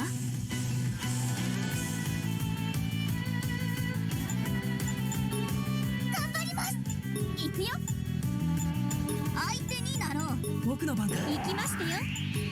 私の番ね。頑張ります。行くぞ。覚悟なさいませ。私の番ね。僕の番か。覚悟なさいませ。任せて。私の番だね。お相手しますわ。任せて。頑張ります。僕の番か。待ってて。行きましてよ。任せて。私の番だね。行くぞ。待ってて。お相手しますわ。私の番だね。私の番だね。いつでもいいよ。任せて。やりますわ。頑張ります。待ってました。行くぞ。行くぞ。これで。お相手します。私の番だね。私の番だね。行くぞ。待ってて。お相手しますわ。覚悟はよろしくて。お疲れ様でした。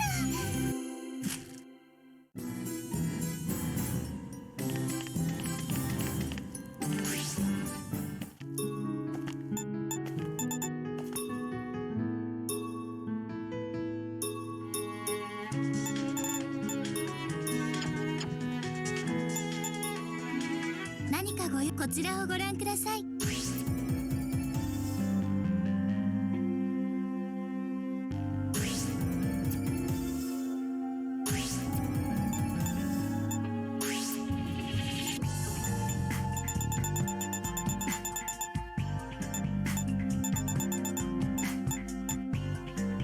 他にまた来てください。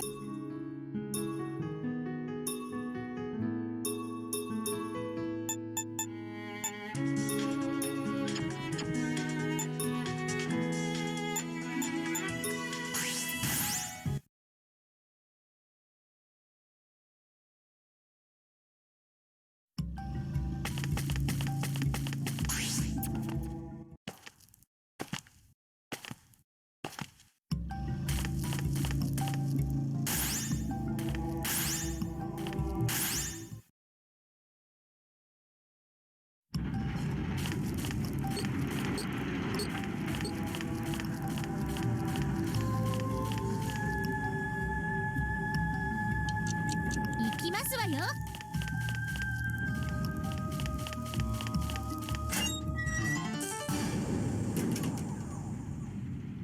準備はよろしくて。私の番ね。覚悟しなさい。白雪、行きまーす。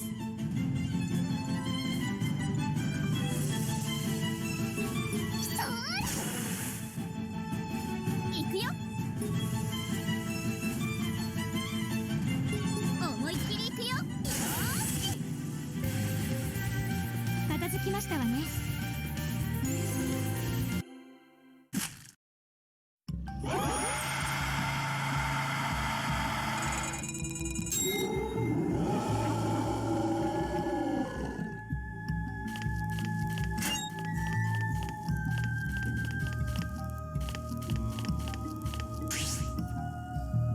これで進めますわね。伸びろ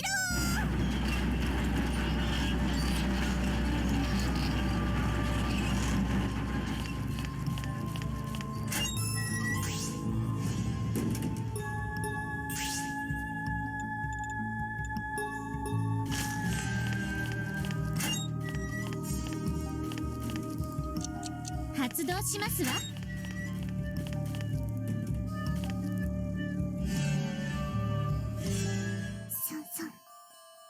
ナイトメアいない。近くにいるはずなのに。我が一つ呼んでみよう。ナイトメ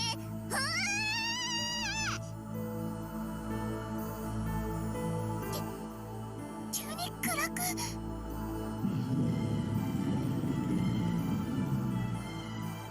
おお、出ました。いきなりですわ。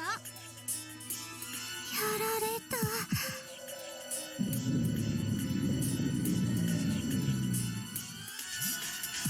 ねえ、あなた、話はできる？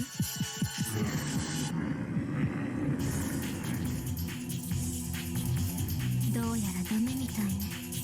グレーテル、そんなことしてる場合じゃないってば。あら、どんな時にでも探求心は。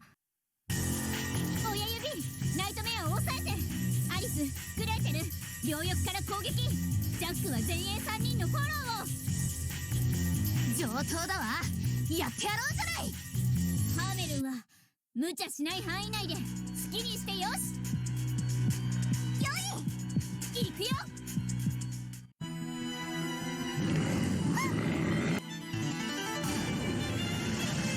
行くわよ。は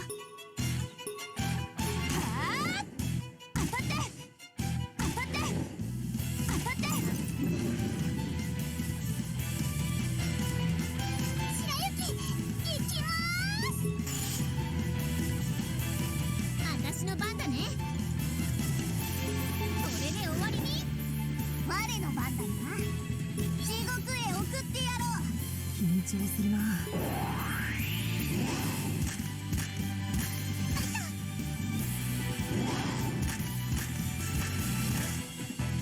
お相手しますわ。サポートいたしますわ。行くぞ。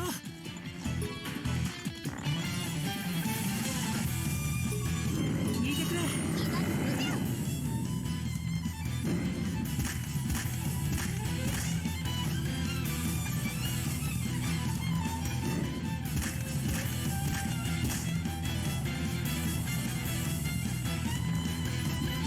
お相手しますわ。お助けしますわ。頑張ります。お手伝いします。私の番だね。こんの任せて。当たって当たって。はあ、当たって。抑えが効かない。待ちきれない。は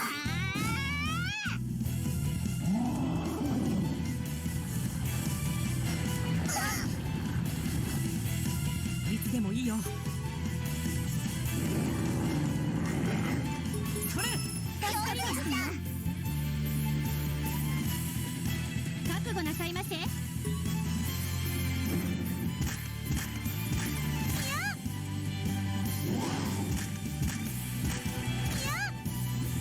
張るぞ。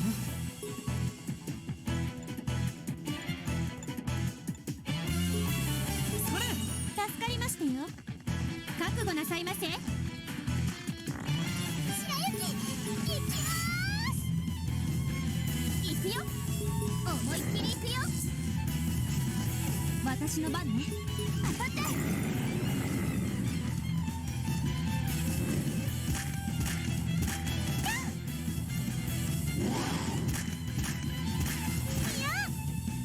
待ちきれない。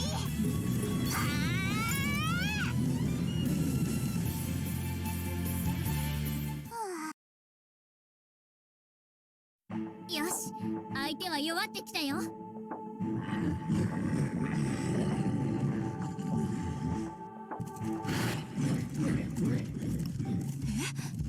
Oh, ちょっとこら、待ちなさいよ。 I wonder who this nightmare is. Well, can't really talk about it because of spoiler stuff, but I can tell you what the nightmare is supposed to represent in the early, like in the original version of this game. So you can already tell that the Underground Chasm is based on, you know, the Pied Piper and such.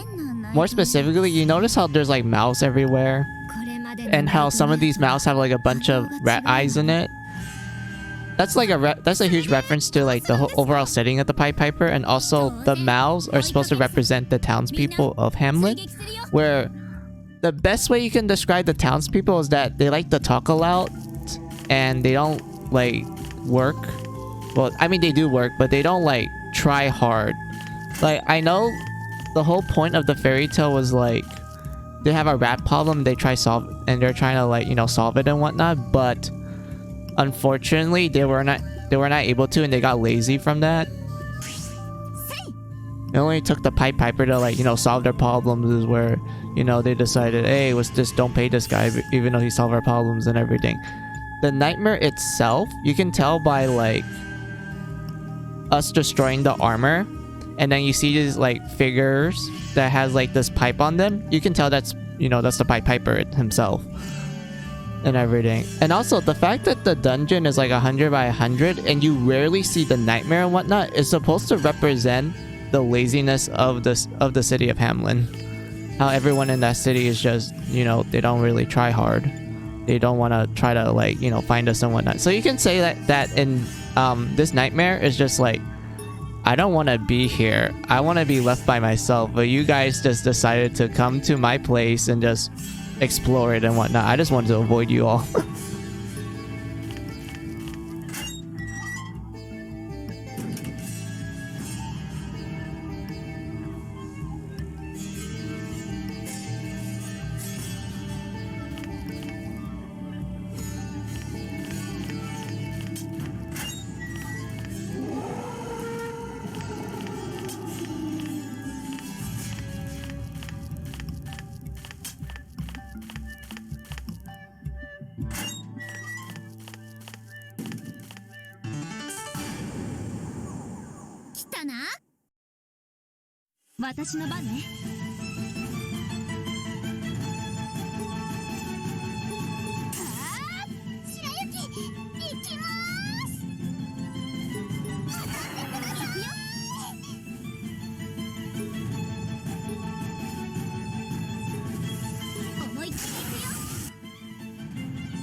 But the nightmare is attacking them. If it really doesn't want to bother it, it would just run away any chance to get. Well, it did run away because they realized that, oh shit, I can't regenerate.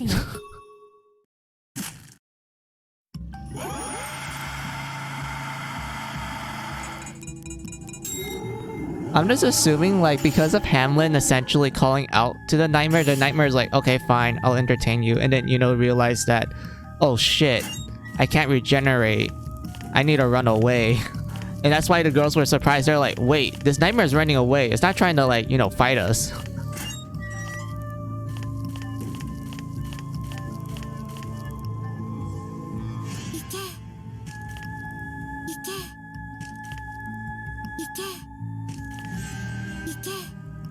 Okay, I need to make sure I'm tippity top prepared for this. Because I already do not like this boss to begin with. Mostly because of how annoying some of his movesets are.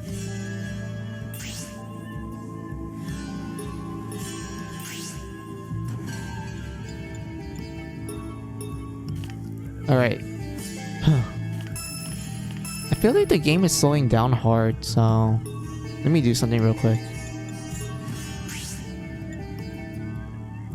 Because I don't want to enter this nightmare fight only to have the game slow down on me so hard to the point where it's practically going to make the battle even harder.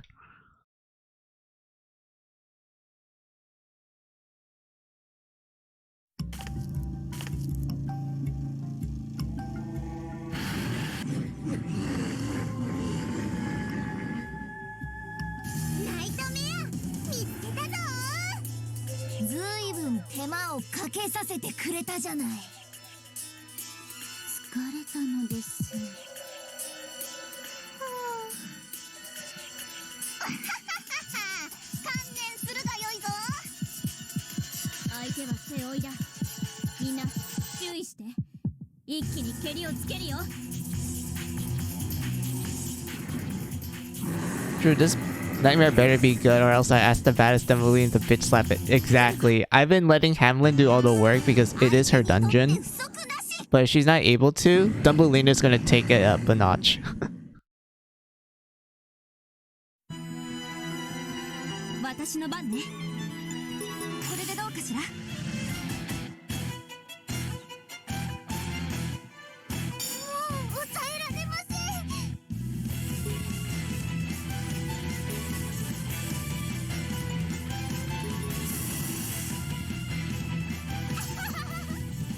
Oh no.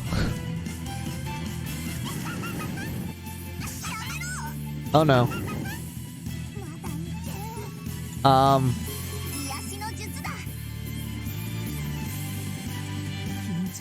Wait, I couldn't slow it down. That's the I wanted to, like, you know, slow down the speed, but because of Red going into Blood Sculpture mode, it's gonna be a lot harder now.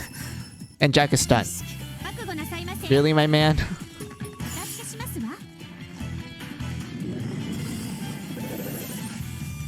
Oh my god. I got lucky. I always hated that move. The fact that he inflicts sleep on everyone. And I'm not even having equipment that can resist it. So I'm glad I was able to avoid that. I don't even care about that AoE move. I'm able to survive it. So get slowed down. お相手しますわ。お助けしますわ。出番です。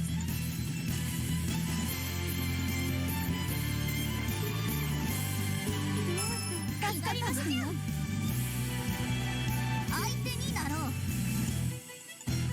これでも食らえ。私の番ね。覚悟しなさい。当たって。当たって。当たって。 No, Alice. Why you fell asleep? I need you.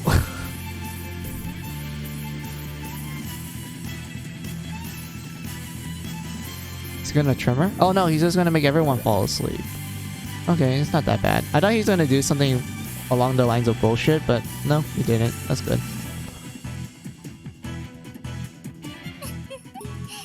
出番です。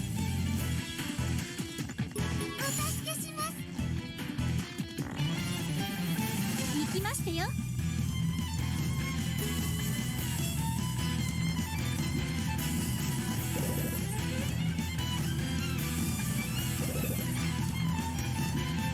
お相手しますわ。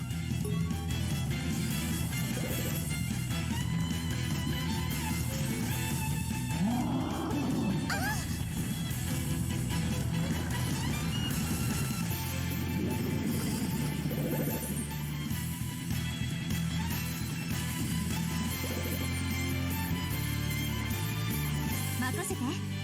覚悟しなさい。はあ覚悟しなさい。負けてられない。聞いてくれ。助かりましたよ。行くよ。ほら、しっかり。いつでもいいよ。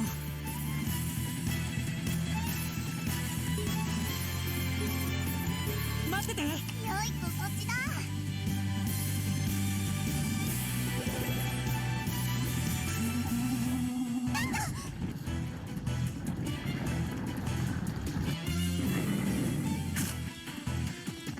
Oh, that's fine. I'm not even... I don't mind Jack having that status effect.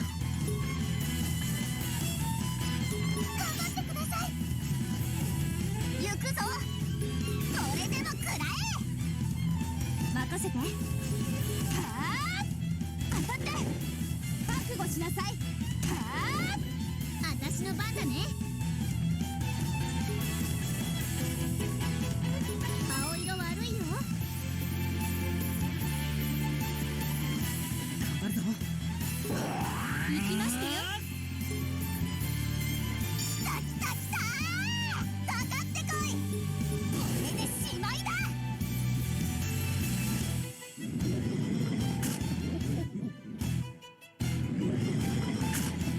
Hey, it's wasting its turn. That's good. 出番ですね。 Pacify. 僕の番か。行くよ。行きましたよ。お助けしますわ。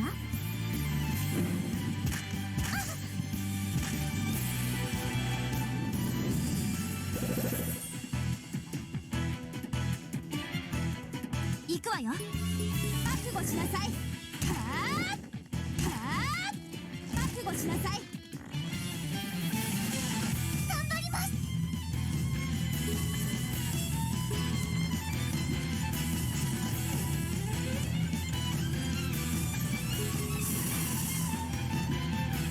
待ちきれない。これでしまいだ。行くぞ。待ってて。癒されるわ。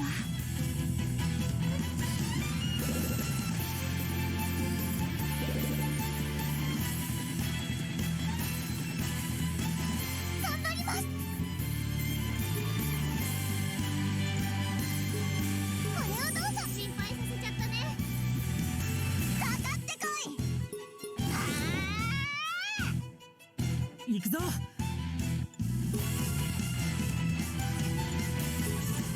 それ。お名を返上いたしますわ。行きましたよ。サポートいたしますわ。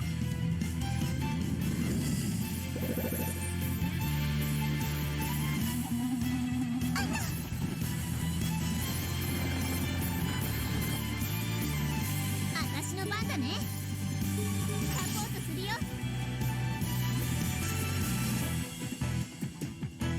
行くわよ。これでどうかしら。白雪、行きまーす。緊張するな。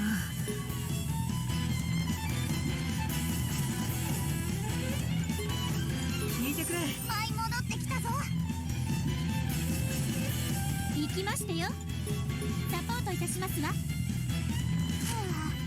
あ、終わった。私の番だね。これで終わりに。 Hey, we killed it. We'll beat it. Either way, we beat it. Yay! そうだ。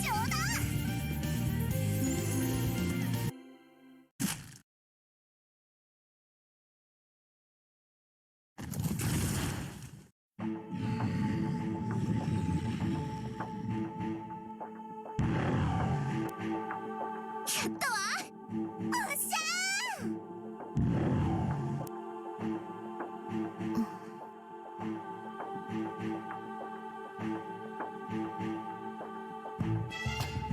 これで一件落着ですね。それよりずいぶん奥まで来てしまいましたわね。戻るのが大変そうです。ああ、降りたり登ったりずいぶん走らされたからね。さすがに地下じゃなさそうだし、どの辺りなんだろう。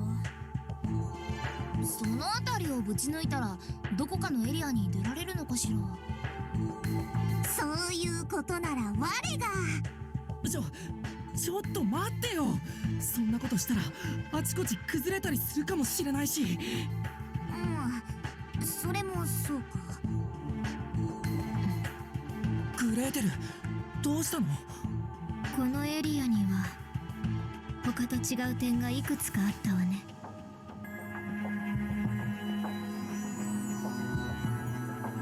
まずここだけ地下にありますね。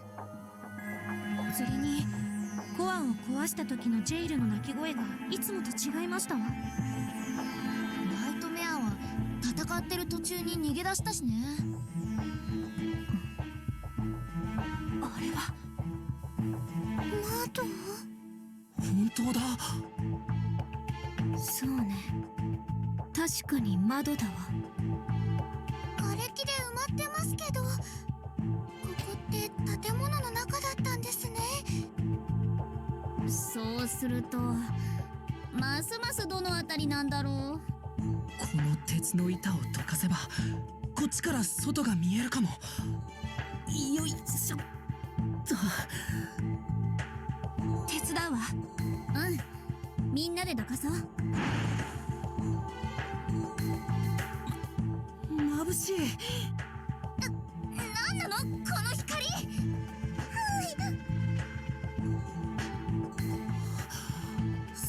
空が見たことない色だ。 Look, new background. It's a window. This is the first time we actually see a window in the jail. Wow.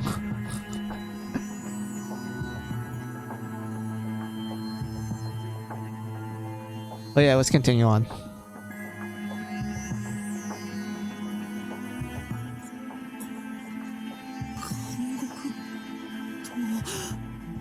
だよね。しかも2本つながっているように見えるわ。これって何なんですか？気味が悪いですわ。なんだかここ怖いよ。塔がつながってるなんて。ジェイルが育つとああなるんですか？ここは一体。ジャック、さっきどかした鉄板、何か文字が書いてあるわ。見せて。これって駅の標識なんだよ。錆びついてボロボロになってるけど。大きな文字ならどうにか読めそうだわ。都庁前。もしかしてここは私たちのジェイルの外？まさか。いやでもそんなことって。何よこれ。ジェイルから出られても外の世界もジェイルだらけだってこと？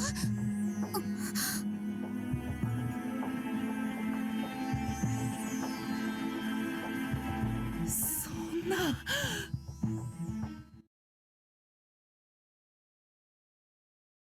What a surprise cliffhanger, isn't it?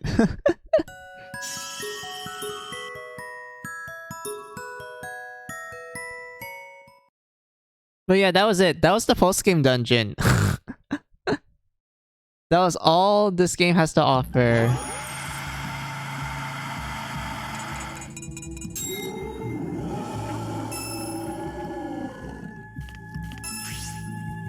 Wait, I didn't mean to save. I meant to... Yeah, transfer. Thank you. ここで使うわ。 But yeah, for all intensive purposes, 何かご用でこちらをご覧ください。 the post-game dungeon is kind of treated as, what you call it? 他に何かまた来てくださいね。 A what-if scenario. Because, like, the chapter itself is called Another Story, and it's real, and it does tell you that, oh, this is a what-if scenario. This isn't, like, you know, canon in a sense. Like, it's not connected to the good ending, even though we have to get the good ending in order to, you know, unlock the post-game dungeon in a sense. And if you want to know, like, okay, how's it not canon? The professor is still here. Which is impossible because in both the good and also the bad ending, the professor should not be here. But he's actually here in the post-game. Let's see, nice. I thought it would last longer actually. Well, it kind of would if you are like, you know, just exploring everything and such. But since I'm using a guide, I'm just like, fuck it, I'm not gonna explore this 100 by 100 stuff and whatnot and everything, but yeah. Or it takes place before his death. Yeah, the beginner chapter did say like this happened beforehand, but it's kind of questionable if I'm gonna be honest with you, because think about it. If the gang found out about like there's another jail tower, there is no way they're gonna be like, oh, let's keep this as a secret. Let's just don't tell the professor and whatnot. Like, there's no way they're gonna do that. They'll be like, oh, professor, like, we explored the underground cavern and we found like the surface. We found another jail and such. Like, he'll be like, oh, I need to do research on it. But that was never brought up in the game's final chapter. So because of that, it's treated as non-canon. Or canonical in a sense. Like, I know people could debate about it because Mary Sculptor timeline is kind of confusing, but in the original version, the Another Story, aka the post-game chapter, is treated as kind of a non-canon type of scenario. But yeah, you didn't... Yeah, we did all the girls for the Purging Stella. Yes, I literally spent like a good chunk of the stream doing the minigame. And whatnot. And that's pretty much everything. We have officially finished Mary Sculptor. We did all the content that this game has provided. That was a look at the bonus stuff.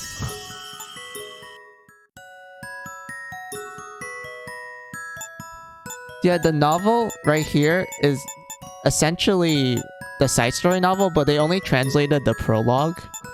I could like read it to you guys, but that's gonna take a lot more time, and I'm planning on like reading you guys the prequel novel, like actually make a stream where I read the prequel novel and the summary of the side story novel to you guys, maybe tomorrow. But if I don't feel like doing it tomorrow, I'll definitely do it Friday. I just need to prepare myself for it. You know, I need to like practice reading out loud, make sure I don't stutter in the middle of it or accidentally say a word incorrectly and such.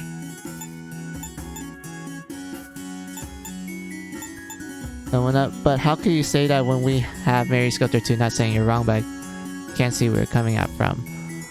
Please do. I'm fine with Friday. Well, it's really up to me, to be honest. But if I were to stream tomorrow, it'd definitely be a, you know, me reading it and whatnot. But if I don't, then 100% Friday. It will be 100% Friday. So let's just say tomorrow will be like 50% chance if I'm gonna stream. If not, Friday is 100% chance. But yeah. Then let's look at this. Let's see. We have these movies, which is like, okay, this is the opening, this is the prologue, this is the ending. And then we have special CG from the story. We see we have Alice, we have Snark, we have Professor, we have Jack, we have all the girls, we have all the girls part 2. We have Alice's special event, Red Riding Hood special event, Thumbelina special event, Snow White special event, Sleeping Beauty special event, Gretel special event, Rapunzel special, Cinderella special, Takida special, Hamlin special. We have the puppet show that happens every beginning of the chapter. Oops, I did not mean to do that.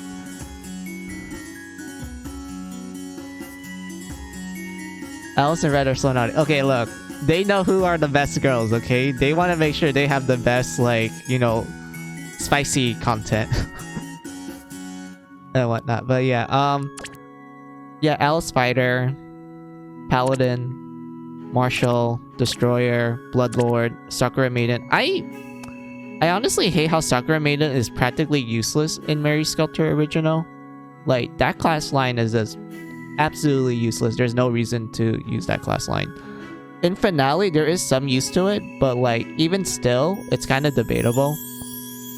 Then we have Red, Libero, Poet, Fairy, Clown, Leech, Sakura Maiden, Thumbelina, Magician, Therapist, Counselor, Necromancer, Blood Witch, Sakura Maiden, Snow White Scientist, Item Meister, Mimic, Logic, Blood Chemist, and Sakura Maiden. Same. It's a good outfit wise, but it sucks. Yeah, it sucks in the in Mary Sculptor 1. I would say in Finale they actually like buffed it to the point where I could see people actually run a team of Sakura Maidens, but even still, like, there's probably other better options. We have Snow White Archer, Sniper, Speed Gunner, Dark Seeker, Blood Hunter, Sakura Maiden, Gretel, you know, Scientist, Item Meister. Wait, no, I did that wrong. Oopsies. It's Mimic, Scientist, Item Meister, Logic, Blood Chemist, Sakura Maiden, Clown, Libero, Poet, Fairy, Leech, Sakura Maiden, Marshall, Fighter, Paladin, Destroyer, Blood Lord, Sakura Maiden. Is that everyone? No, I think... Let's see. Sniper, Archer, Speed Gunner, Dark Seeker, Blood Hunter, Sakura Maiden, Necromancer, Magician, Therapist, Counselor, Blood Witch, Sakura Maiden. Is that everyone? Oh yeah, there's concept art for like the title screen and whatnot. Let's see. What's your favorite outfit for all the girls in the OG game and your least favorite? For most favorite, you already saw it in my team setup. Like, all the girls' classes that I end the game with, those are my favorite outfits. And for least favorite, I would say... I don't like Alice's, Honestly, Alice has some pretty good designs. I don't really think she has a least... I don't hate any of Alice's designs. I would say The one you probably won't see me use the most is probably Marshall, because I just kind of like ignore it for the most part. For red, it has to be Fairy. I rarely use Fairy, so that's kind of like an outfit that I don't pay attention to. For Snow White, it has to be Blood Chemist. Like, I don't. Well, actually, no. Blood Chemist has glasses. I like that one. I would say Scientist. I know that's like her default outfit, and like you're like, but that's her default outfit. It's so good looking and whatnot. I'm like, that's true, but for some reason, I'm not into the whole skirt, like the balloon skirt. I'm just not into that. For Sleeping Beauty, I would say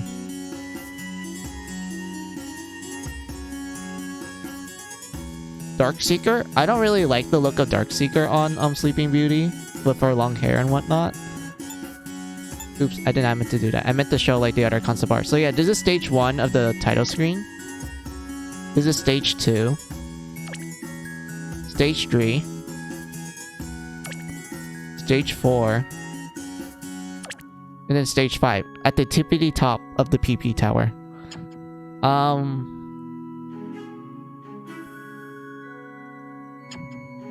And such. There's also music. We can listen to the soundtrack. And everything. I like how most of these names are just like the Romanji of the Japanese name. Like they didn't bother to translate it.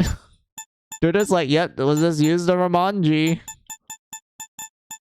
And such. But I already know what each of them are. This is the title screen music. This is the city streets. This is the graveyard. This is downtown. This one is the temple. Wait a minute. Yeah, this one is Waterside. The dorms. Station grounds. Wait, am I reading this correctly? Hold on. Yeah, this is station grounds. And this one's the Underground Chasm, and this is the jail tower. Soldier of the Wind. Oh, the first battle theme, my favorite. This one is... yeah, the second battle theme. I don't like it. This one's the chase theme for the nightmares. This one is the nightmare boss battle theme. This one is like the final boss theme. We can tell by this long name. Let's see, tutorial. This one plays random times. This one plays random times. This one only plays for one event. This one plays when it's sad. This one plays when you want to be hype. I don't remember. Wait, what's this one? Oh yeah, that's the home base. That one's when you're doing town stuff. This one's the mini game, and this one is kind of weird. This is the mini boss theme, but they placed it down here instead of placing it between these two, which is kind of weird. But yeah. But look, we can look at the character portraits. Look at that detail. Look at Jack.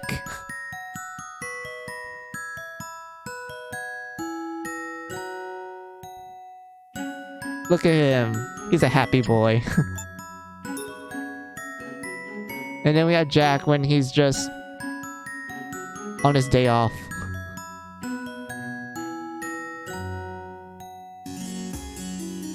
And such, but yeah. Let's get to Alice. Look at this. Alice.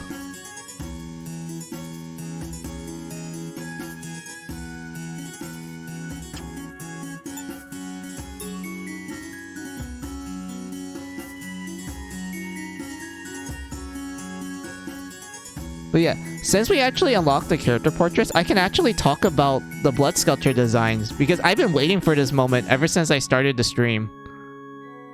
Like, when I start streaming, like in general, like I really wanted to talk about the character designs and whatnot for like blood sculpture and everything, and how it kind of incorporate like small touches of the fairy tale. Like for Alice, you're like, oh, I see the hearts. That's like a, you know, reference to the Queen of Hearts and such. But when you notice about her blade, it has like a nice curve in it, kind of like an execution blade. And you notice that there's like a cut line on her neck, which is a reference to the Queen's favorite execution, you know, off with her head, decapitation and such. So in a sense, in blood sculpture form, Alice literally just becomes like the embodiment of what the queen favorite execution is. Just gonna drop some heads, I guess. And whatnot. But yeah, we get to Red Riding Hood, where her blood sculpture design... Okay, as much as I love her, I think her blood sculpture design is a little too simplistic to me, because it's really obvious what it's trying to represent. Unlike Alice, where you kind of need to like focus on a little bit of the details, for Red is pretty obvious what she is in her blood sculpture form, which is kind of a shame. I like designs that require a little bit of like, oh, I need to think outside the box a bit. But like, yeah, for Red, she literally becomes the big bad wolf. Like, she gets like these cute wolf paws and whatnot. Like, yeah, it's really obvious what she becomes. She becomes a literal like wolf and whatnot. She keeps her hood, which is like a really cute, nice touch. And like her left hand becomes scissors, which you can kind of see as like a mouth, kind of like you see it like there's the eye, and like the scissor kind of form like a bit of a mouth sort of thing. Like, you can kind of see it, right? I hope you can. I think I'm kind of going insane from this, but like, yeah. For Dumbelina, well, she gets a tiara. It's cute. That's it. Like, okay, I guess she's like surrounded with like flower stuff. Like, she was born from a flower. Was it a lily flower that Dumbelina was born from? It would have been better if the blade was separated in that case, you know? Well, yeah, that's true. But they want to keep the wolf paw. Who doesn't want to have a nice big paw where you can just touch it and it's all like squishy and whatnot? But yeah, for Dumbelina, it's pretty obvious. She just gets a tiara. She literally comes out of the flower that she was born in and whatnot. Like, that's it. There's nothing much. Snow White, really simplistic. There's not much to talk about, to be honest. She's just surrounded with poison apple bombs, and she gets a tiara. And I guess the upper part of her body, like, you know, the shoulder and whatnot, it kind of looks like those the dresses that she's usually portrayed like dressed in and whatnot. You know what I mean, right? Especially the Disney version, where she has those type of like, you know, shoulders for her dress. Like, you know what I'm talking about, right? I hope so. I'm kind of grasping on straws at this point. But yeah, that's like the only thing I can talk about with Snow White. For Sleeping Beauty, she literally just becomes a rose. Like, she's surrounded with thorns and everything, and her left hand becomes like this big like guillotine looking like bow. Like, look how big this bow is. Like, look at it. And whatnot. Other than that, not much to talk about. She just becomes a rose. That's it. For Gretel, this one's actually a little more interesting, because you're kind of wondering like, what's up with the pair of hands? Why is there like two heads coming out of her and whatnot? Well, that's actually a reference to Japanese folktale. More specifically, you heard of the yokai called the two-mouth woman? I know there's like an actual Japanese term for it. I could search it up real quick.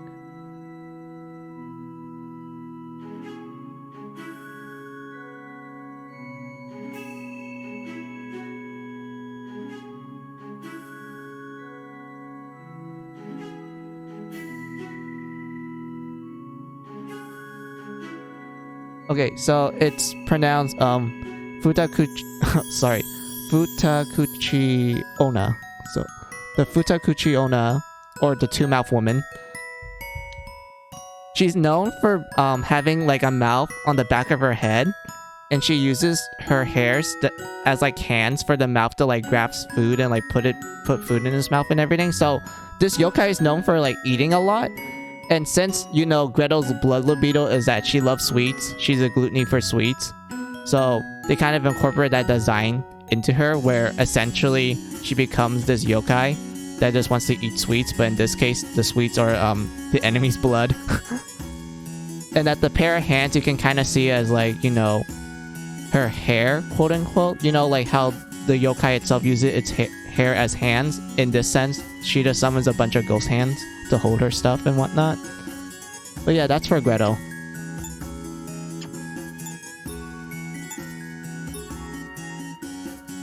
But Rapunzel, she just becomes the tower. She literally becomes the tower that she was born in and she was stuck in for her entire life. Like, most of her life. She literally just becomes the tower. There's not really much for me to say. Like, it's really that simplistic. And then for Cinderella, it's like, okay. She gets some nice boots, but my god, like, look how sharp that is. Like, I don't want to get kicked by that, let alone step on it. I don't want to get stepped on. She'd be ready to blow your head up. Yeah, exactly. Like, I'm afraid of getting stepped on. I may be a legs person, but I do not want to get stepped on by those. And whatnot. Like, you already know about the detail about her hairpin becomes essentially like a clock. You know, like it has the clock hands and such. Like, that's obvious. Like, it's also in her massacre state. But I guess what I can say about her design is that she gets like these little weird frame, like a ballroom frame, which makes sense given how Cinderella is, you know, getting ready for the ball essentially. But in this case, she's going with less clothing and more stabbing.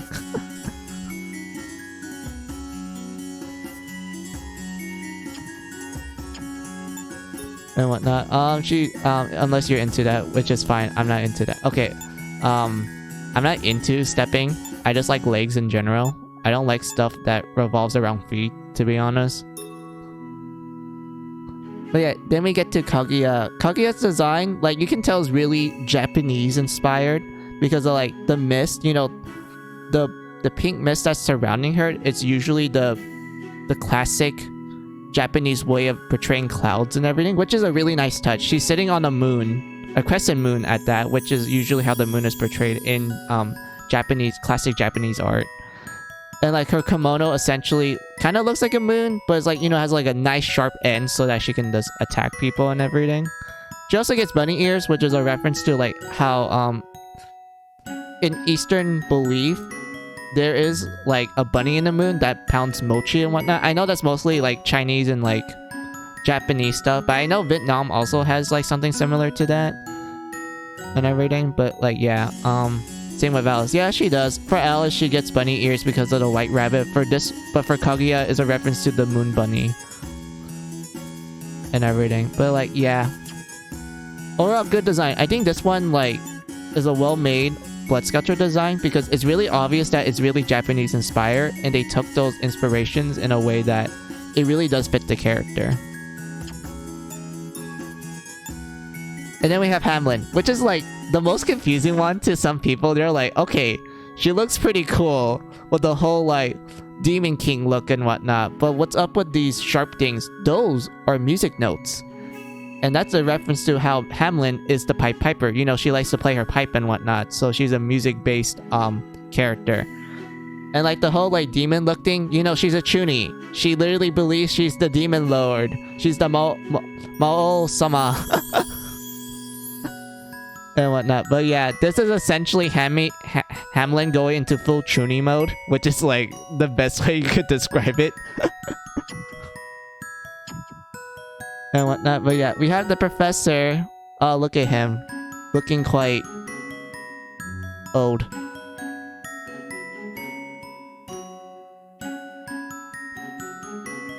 And such. And then we have Snark. I mean, I really like how Snark looks really alien. Like, it's really clear that he's an alien. And it does help that, like, he has these weird, like, holes around him. That's kind of like, you can kind of see through it, and you're just not really seeing anything. You're kind of seeing the void. And you might see something, but you're not 100% sure what it is. I do like Snark's design overall. Yeah, I'm a little shocked people get lost. Yeah, not everyone tends to psychoanalyze the designs like me. They tend to just see it as one thing and that's it. And then we have Haru, who's just like, you know, he's kind of middle-aged man. Pretty good looking at that, but you know, this is Haru. We have Miko, you know, cute doctor. Pretty cute. And then we have Carla. Look at Carla. Look at her, how happy she... Well, actually, she doesn't have a smile on her, but like, look at her. It's energetic.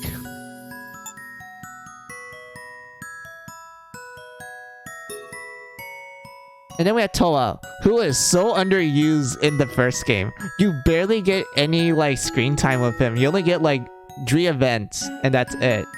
He's just there. He's literally just there. It's really funny how they made him and then they're just like, yeah, let's don't use him a lot. Like, he barely gets used. And don't get me started with 2 where he's like practically not there. And at least in finale, he does get a lot more screen time, which I do like. And then we have Michiru. Oh yes, the mysterious cult leader. How nice. Which is crazy to think about. Makes you wonder where exactly they came from. Yeah, like the origin of the Blood Maidens and Blood Youths is quite interesting to say the least. And whatnot. And then we have Chi. He just looks nice. And then we have Mamoru. Oh yes, do you remember Cell Neighbor A? Or the guy from the side story novel, which I'm pretty sure not everyone read. Yeah, this is Mamoru. Oh, look at him. Quite punky. And then here's Hikari. Does... Oh wait, I didn't mean to show that yet. Look at her. Cute waifu. And now... she's a blue archive character. Look at her. She got such a big glow up. She entered a gacha game. She became a gacha character. And whatnot. But yeah, that's all the characters. There's also like, we can like re-see the girls' like affection events. Well, not, yeah, affection events. I did in Fate Go. Yeah, she could fit as a character in Fate Go, but because of the Halo, it makes me think of Blue Archive more. Like, you know what I mean? Like, the way how the Halo is designed, it reminds me of like how Blue Archive makes their Halos. And such. But yeah, I think that's all the bonus content. So... yeah, so I'm gonna let the opening play as like kind of a last hurrah and such.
I still love that opening. I'm not gonna play the ending because like I'll probably play that one for like a later time.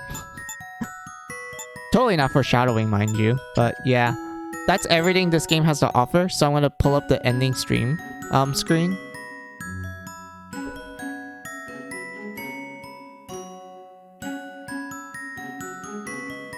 I love that opening a lot. Yeah, me too. I love the first game's opening a lot. I mean, out of all 3 openings, well, technically 4 if you count Locked Up in Love.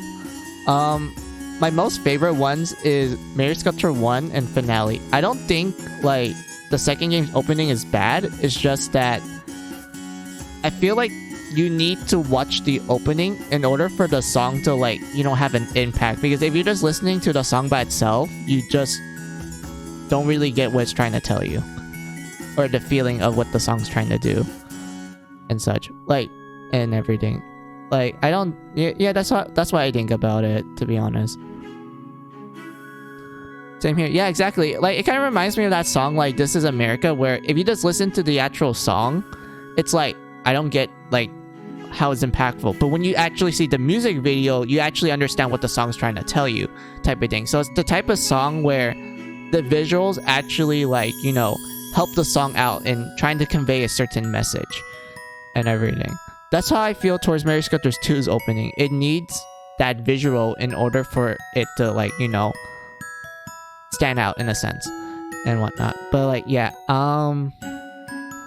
so we just finished the post-game dungeon, and my god, I feel kind of like relieved that I finished it, but at the same time kind of sad that this is pretty much the end of Mary Sculptor 1 until I get to the remake. This is the end of the original version, and from my I think it was like a total of 16 streams, I've been enjoying it a lot. I got to meet a lot of people, and we get to chat and like get along, kind of bonding with this game franchise that I recently got into and I'm a huge fan of, and I love it a lot. Yeah, it is sad, honestly. Yeah, it is kind of sad, but we must move on. So next stream, I will read the prequel novel for the first game and the summary of the side story novel, because I want to tell you this. The prequel novels are fantastic. They do such a good job with the world building that it complements the game really well. Like, it doesn't contradict the game. It doesn't retcon anything. If anything, the prequel novel does a fantastic job in enhancing the overall Mary Sculptor experience.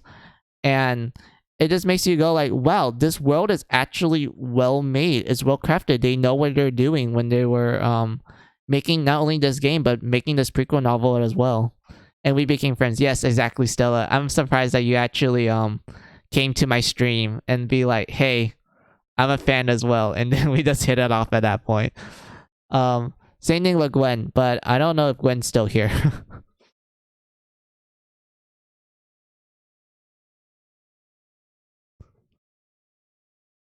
I fully agree. I love the Mary Sculptor prequel novel. It's great. Oh, you're still here, Gwen. Good. I thought for a second you left. I was like, wait. And such. But like, yeah. Oh, we did so much. Like, Gwen has been here since the start of the stream. You already saw how much we did. You saw the amount of rubbing we did, and also a lot of crashes and saving. And just overall pain of just exploring that post-game dungeon.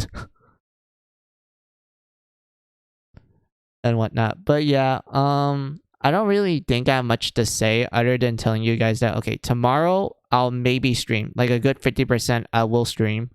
But if I'm not able to, Friday 100%, I will definitely stream Friday. And for that stream, we're just going to be reading a lot.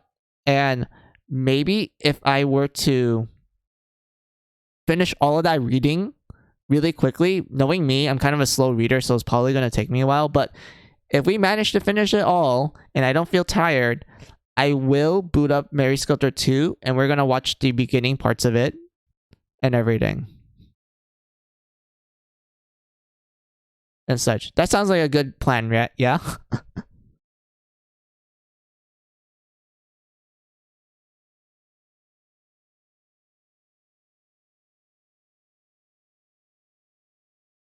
Yeah, looking forward to it. Sounds good to me. Okay, good. We're all on the same page. So, yeah. So, I'm going to say goodbye to you all. So, anyone who's watching me, thank you very much for staying with me to this end.